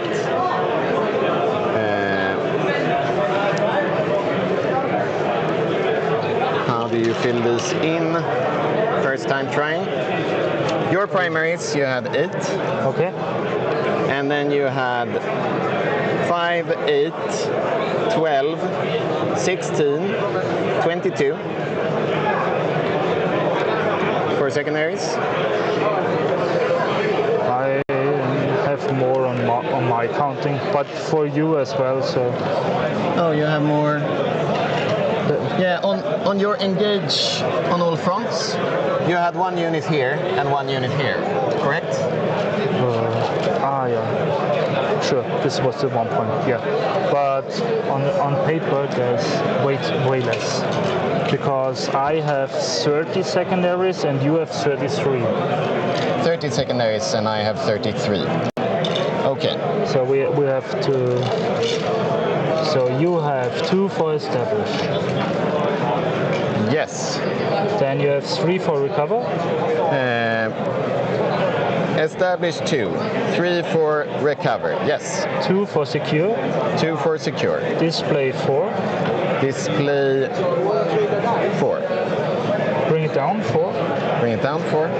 Then overwhelming 5. Overwhelming 5. Yes. And extend 4. Extend 4. Yes, I didn't count the final ones. So 33. yeah, and You are on my correct. side, sabotage 3. Sabotage 3. Yes. Defense 3. Defend 3. Yes, of course. Cover 3. Recover 3. Area denial 5. Area denial 5. Behind 3. Behind 3. Yes. Extend 4. Extend 4. Establish 4. Establish 4. Bring it down 4. Bring it down 4. Yes. Engage for 1. Engage for 1. Yes. Now it should be 30 on my side and 33 on your side. Looks great. Good. So you end up with. I don't know where to summarize this. So But- it's 8, 30 and 10 for battle ready, so it's 48. That's 48. And 28 and 33 is 31, 61, 61, 71. 71. We are missing 5 points. You're missing 5 primaries here. Yes. Turn 3. Did you score 5? I scored 5 there. Probably because you wrote it here, I wrote it here, so it should be okay. So 76. So 76 Yep. to 48, 25 points differential, or 28 basically. Amazing. So that should be a 15-5. Yeah. Thank you for the game. Thank you. It was a pleasure. Pleasure. You're a great opponent. Yes. So are you. So are you. So, at Want to do an interview, both of you? Yes. I need to tell my coach the result. Yeah, do that first. I'm muting the players.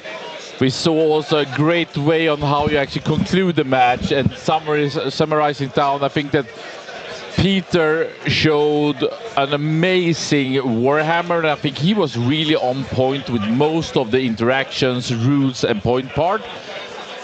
But this was a matchup that was rough for him. He did do that big battle shock that you were predicting, Elias, by the end of it. But Yeah, it was not but enough. if he had battle shocked that fire dragon unit, which he was just off, Alex, if Axel rolled he was just off. So if he had gotten that, Axel wouldn't have gone to the 15 or the Aerodinal, I think, because I don't believe you can be battle shocked and still score Aerodinal. I believe so. No. You're completely right on that. Which would have turned it into, I believe, 71 minus 15. Yeah, it would still have been a win, but it would have been like an 11 or something like that. Fantastic. Team Sweden, Axel Rydén on his Eldari, 76 to 48, 15 to 5. I know that the Death Guard match with Emil is still been playing, so we don't have a final score as they're still rolling the dice there. Maybe not so surprising from my end, as I know that Emil likes to squeeze out all.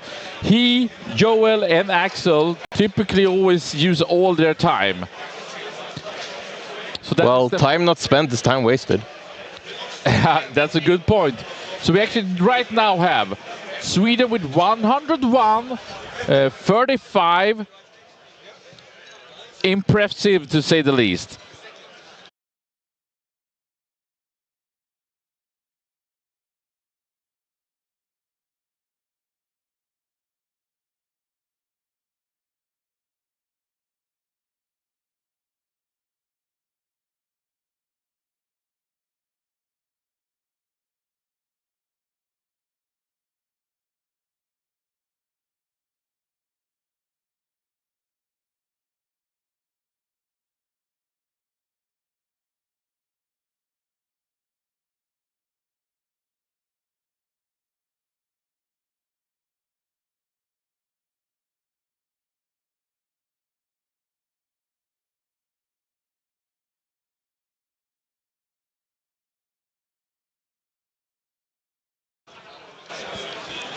All right, we are back with the competence here.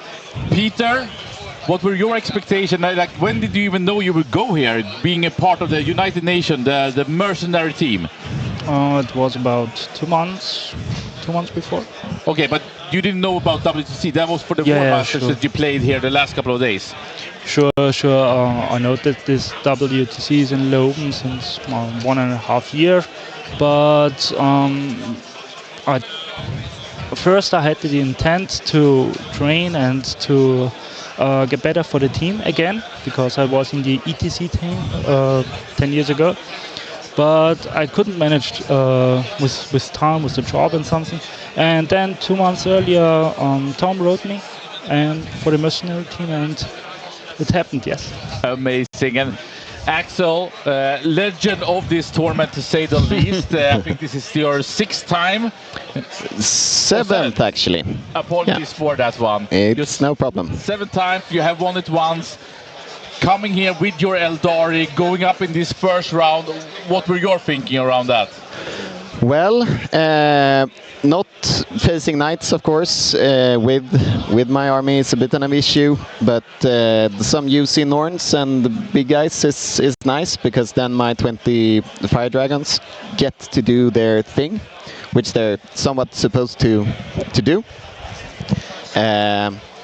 So going into the match, Peter not having any like gargoyles or primary denial points, I somewhat found a way to score some early primaries. I was a bit lucky getting rid of like the Lictors and the Nebro Lictors in the beginning, to then on turn 3 to 5 get to the juicier targets, of course. So yeah, it was a fun match always between elves and Tyranids. It tends to be a lot of thinking on both sides, because with him, Peter, choosing sustained hits versus my infantry, it's really hard to decide upon for me when to commit my units, because as we saw, like a 5-man unit just kills with his Nero Tyrant, for example. Eat them up. And Peter, for you, was this like what you felt was a good choice in the pairings, or was this more like someone needs to take on this crazy Eldari list because the Knights probably can't do it, or what were your thoughts coming into this match? So our pairing was the 5th or 6th or something, so yeah. I hadn't a choice. But I know this matchup isn't good because of this many fire dragons he has, and also the mission doesn't comfort me, and also going first on supply drop is always a mess. Yes, it's and brutal. And your expansion objective being the one disappearing first as well. Yeah, it's rough. So it's pretty rough, and I had 2 choices. One is going early and maybe lose everything in turn 2, or being defensive and maybe score 4th and 5th turn. But yes, he managed to make the last battle shock test on the fire dragons to score the middle objective. That was 15 for the primary. Yeah. Another 5 for area denial. Yeah, and 4 for storm hostile. So this is a 24 point. Yeah, otherwise, it would have been a perfect draw. Yeah. Almost. Now, we talked a lot about that capability of the NIDs. Of course, you didn't want to go first, but in reality, holding that back to shock could have drawn you into a good position, to be honest. So I think it was impressive play. And I just want to say, before we take a couple of more questions, if you have anyone, please state that on YouTube or Twitch right now, because we don't want to hold this competence.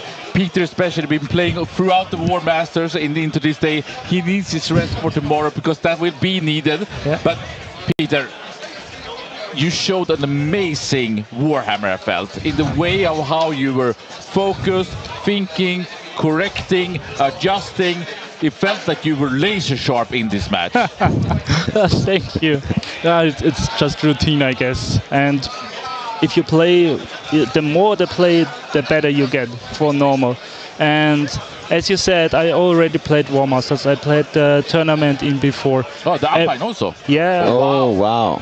Of course. And the last 1 month, one and a half months, I always trained with the same army, just to be perfect for the team event now, even on singles where this army isn't good. But I trained, and I wanted to be good for the team. Showing him. Because this is the thing. And that's what it's all about. Yeah, true. And this was also the thing, as you said, I was holding back my units because I know if he overcommitted too early, I'm in the perfect position. And I can delete him maybe. Yeah, and it was really close with that, like, single tyrant surviving, or me not being able to kill either of the Norns was quite big as well.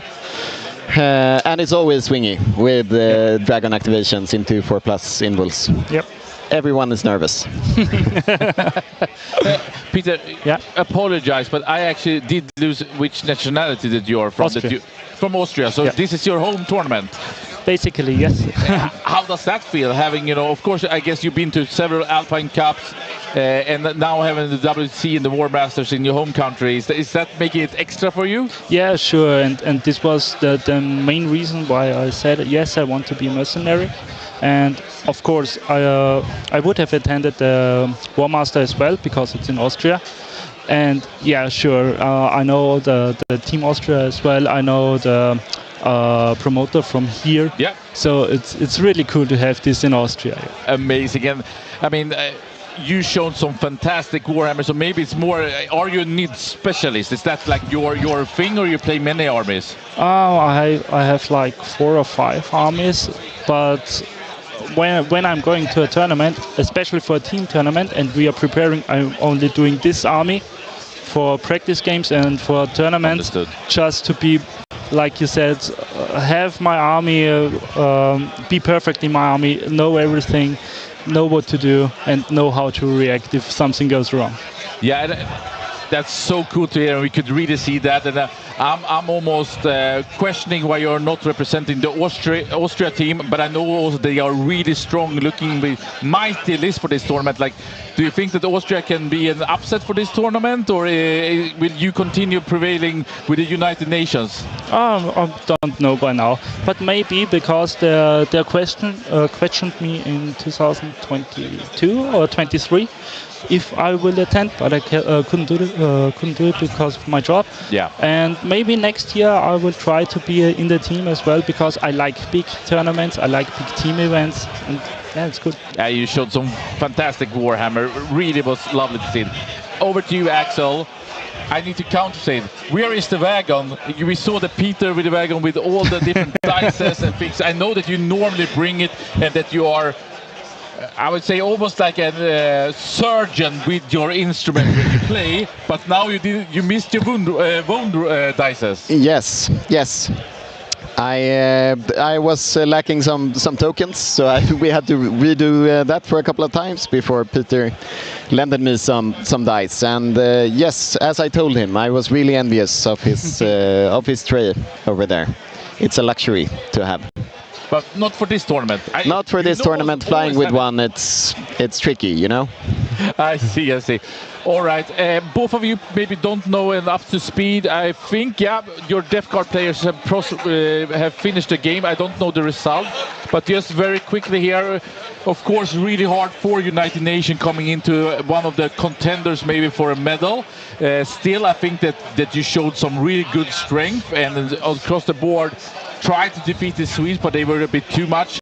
At the first glance of this, is it some results that you're surprised by on either of you two, or was that maybe how you would have seen this outcome between Sweden and United Nations with quite a bit of a big win, we could say? Yeah, I mean, when it comes to the United Nations team, it's really hard to know like who is playing and from which countries and how much preparations you guys had. I had a few beers with you guys last night, and we were talking about how you composed the team and a couple of drop-offs and some late attendees. But it's tricky, you know, as with any team 40K setting, to finally decide upon what to do, which armies to take, and then if you get a random guy from wherever just playing one army, then you might need to adjust the whole thing. So a bit expected, but you never know. You never know. Yeah, as Exa said, the tricky part was to find the right army, because first I was on Imperial Knight, Okay. then I was on Space Marines, and now I'm on Tyranid. But it's okay. It's okay. I think United Nations, led by Peter and the rest, will do. No, I'm not the leader. Leader is Mark. I know, but I think that you have shown what a competent Warhammer player you are. I think that Northern Ireland and New Zealand should be scared. I think tomorrow you are going up against New Zealand, correctly, in the first one? The first one. Yeah. What do you think about that one? As a United Nations team, you can always just win, and you will never really lose. So this is perfect. But I think we have a good setup against. We already had a good setup against Sweden. I don't have had the time to talk with the team now. What happened? But I think our setup is okay, and New Zealand could be beatable. Why not? Could be beatable. And Northern Ireland for you, Axel Rudén. What do you think about that one? I think we will eat them. Lovely, lovely. Some shout outs to you, Axel, from Olof. See you at Fantasia in November. Rum on me, he says. All right, excellent. Also, Unka Stunka, go Sweden, but big ups for Peter. He did so well, or so good. And maybe Sweden should be on 105, not 101. That's why. We will see. But thank you so much, Peter. Any shout-outs you want to do for the people at home? Thank you as well for streaming me. I think I have a few more fans now at home. 100%. Yeah, it was a pleasure. It was my first time on stream, so it was cool. Very happy to have you on stream, and I think it will be the first of many. And for you, Axel, any shout-outs? Well, thanks for watching and cheering on Team Sweden. By doing that, you might push us through to actually make the win. All right. Thank you so much, gentlemen. Go have some sleep and then come back tomorrow even more mighty than today. Excellent. Thank you very much. Thank you.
rise and the sunset and the time between them. Let us stay forever young and never die.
All right.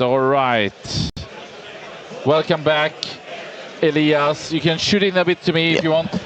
Hello, everyone. And we actually have the final results here. A dominating win by Team Sweden, 115-45. We saw Emil Söderholm drawing in his debut match for Team Sweden. Of course, a mirror, and we know that he went first. So maybe that, I would say, was a good performance. I talked a little bit with Emil. He went first. The other guy went second. Drew challenger card every turn. Emil's like in his face. Typical Emil. Yeah, he loves to go aggressive. Yeah, but the guy drew challenger cards every turn and then got the 15 at the end, so it ended up with a draw. Like, it's a play draw. What are you supposed to do? Exactly, amazing. And I think that the only surprise is that Andreas did lose with his 1000 Suns against the Blood Angels, but I think we had some really good swings. We knew Björn would do good, we knew Olof would do good, we knew Jesper most likely would crush it. I think Joel, Axel, it's a good start. I would have loved to have had maybe 5-10 points more, but given that this mission is so spicy, I think we all are more than happy. We're pretty happy with this, yeah. Joel was talking about how much he had to actually commit to kill those 20 Necron Warriors. Those things are so tanky. 100%. Okay, I don't know if we will stay on a couple of minutes more. Maybe we can get some more player interviews. Otherwise, please check out on Veisla's YouTube. You can see an interview with the captain of Team Finland. Actually, do you know what we should do? We should try to go into very quickly checking the results, though, that we can have. I think that's good for the people at home, and actually I'm excited to see the results so far in the WTC. So give us 1 second here and we will go over to if I can find it. No, I don't think so. Let's see. Give us a couple of seconds here. It's always spicy doing things live.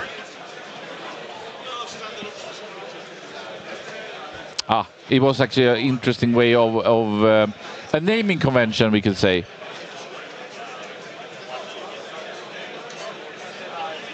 It's I've never seen this type of resolution on anything almost. Let's see if we can. What in what? This is going bananas almost. What the hell? Okay, let's do this first. We can go over here. We get the results very momentarily. I apologize for it. Sometimes I think the technology has been with us overall, but right now, let's say that it's not with us. What do you say, Elias? I think you need to like open a fold size window, maybe. Might solve it. No, this should. It's exceptionally strange to me. Okay. Couple of seconds, we will have it here with you. But like, was this what you wanted to see, what you expected to see from Team Sweden, or what is your thoughts, Elias? Yeah, it's basically what we expected. It's a seed 1 against a seed 4. Yes, it's the United Nations. They're usually a little bit better than a lot of the other ones, but that's still how it goes. All right, so let's go over here. Maybe not unexpected. Team Germany, 134 in this opening round. I think that's mighty from the Germans. The Netherlands, 123. Canada, 120. Italy, 117. Sweden, right now in 5th place, 115. Poland, 111. Finland, 107. Austria only could gather 104. We see here also Denmark in 91. Switzerland and Scotland did make draws, but we are missing a couple of teams here. England, Slovenia, France, and also where is United States of America? Don't think they're done yet. Let's see if we can reload. I believe they're not done yet because there's a second page. Yeah, here. Okay, so yeah, they're not done yet. Many teams still hasn't reported in, but I think seeing Denmark, New Zealand winning, absolutely. Finland doing good. I think what's surprising is that Scotland did make a draw against Switzerland. It was very hard for it. I chatted a bit to Chris, but he had a very sweaty game.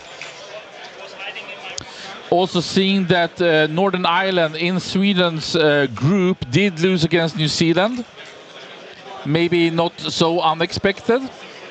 I don't know if there's any conclusion we can draw from this. Basically the expected results, I believe. I would say so. Like most of the tier 1 has won so far. Canada is a tier 1 that fell down to tier 2 from last year's, but we'll see what happens there. Absolutely. So tomorrow we can go most likely to that one in this type of way. Let's double check it.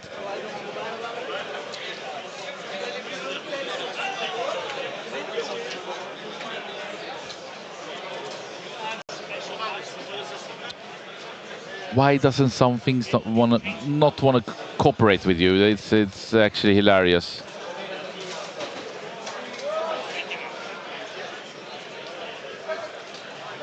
That's a big one.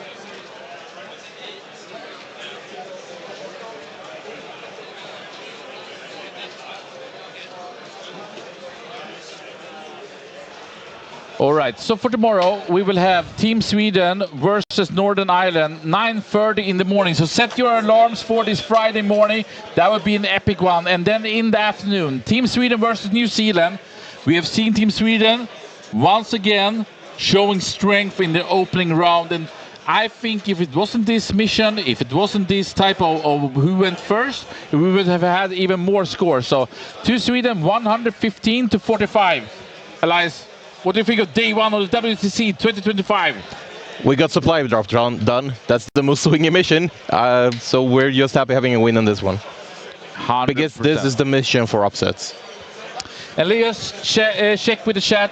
Thank you so much for everyone helping and supporting, tuning in and following this amazing game between Axel Rudén on the Dari versus Peter Pierce on the Tyranids. Yeah, very close game between China and England. I think that is on the Wargaming Live. Haven't tuned in on that one, but I think it was it looked spicy to say the least. So we're tuning in here, and yeah, Volmer won. Spain, I think they're still playing their match. We know that they have a weaker team potentially in this year, but they should still be able to bring home the first match, I would believe. All right, any last words before we sign out? Thank you for coming, and we hope to see you again tomorrow. Absolutely. See you tomorrow.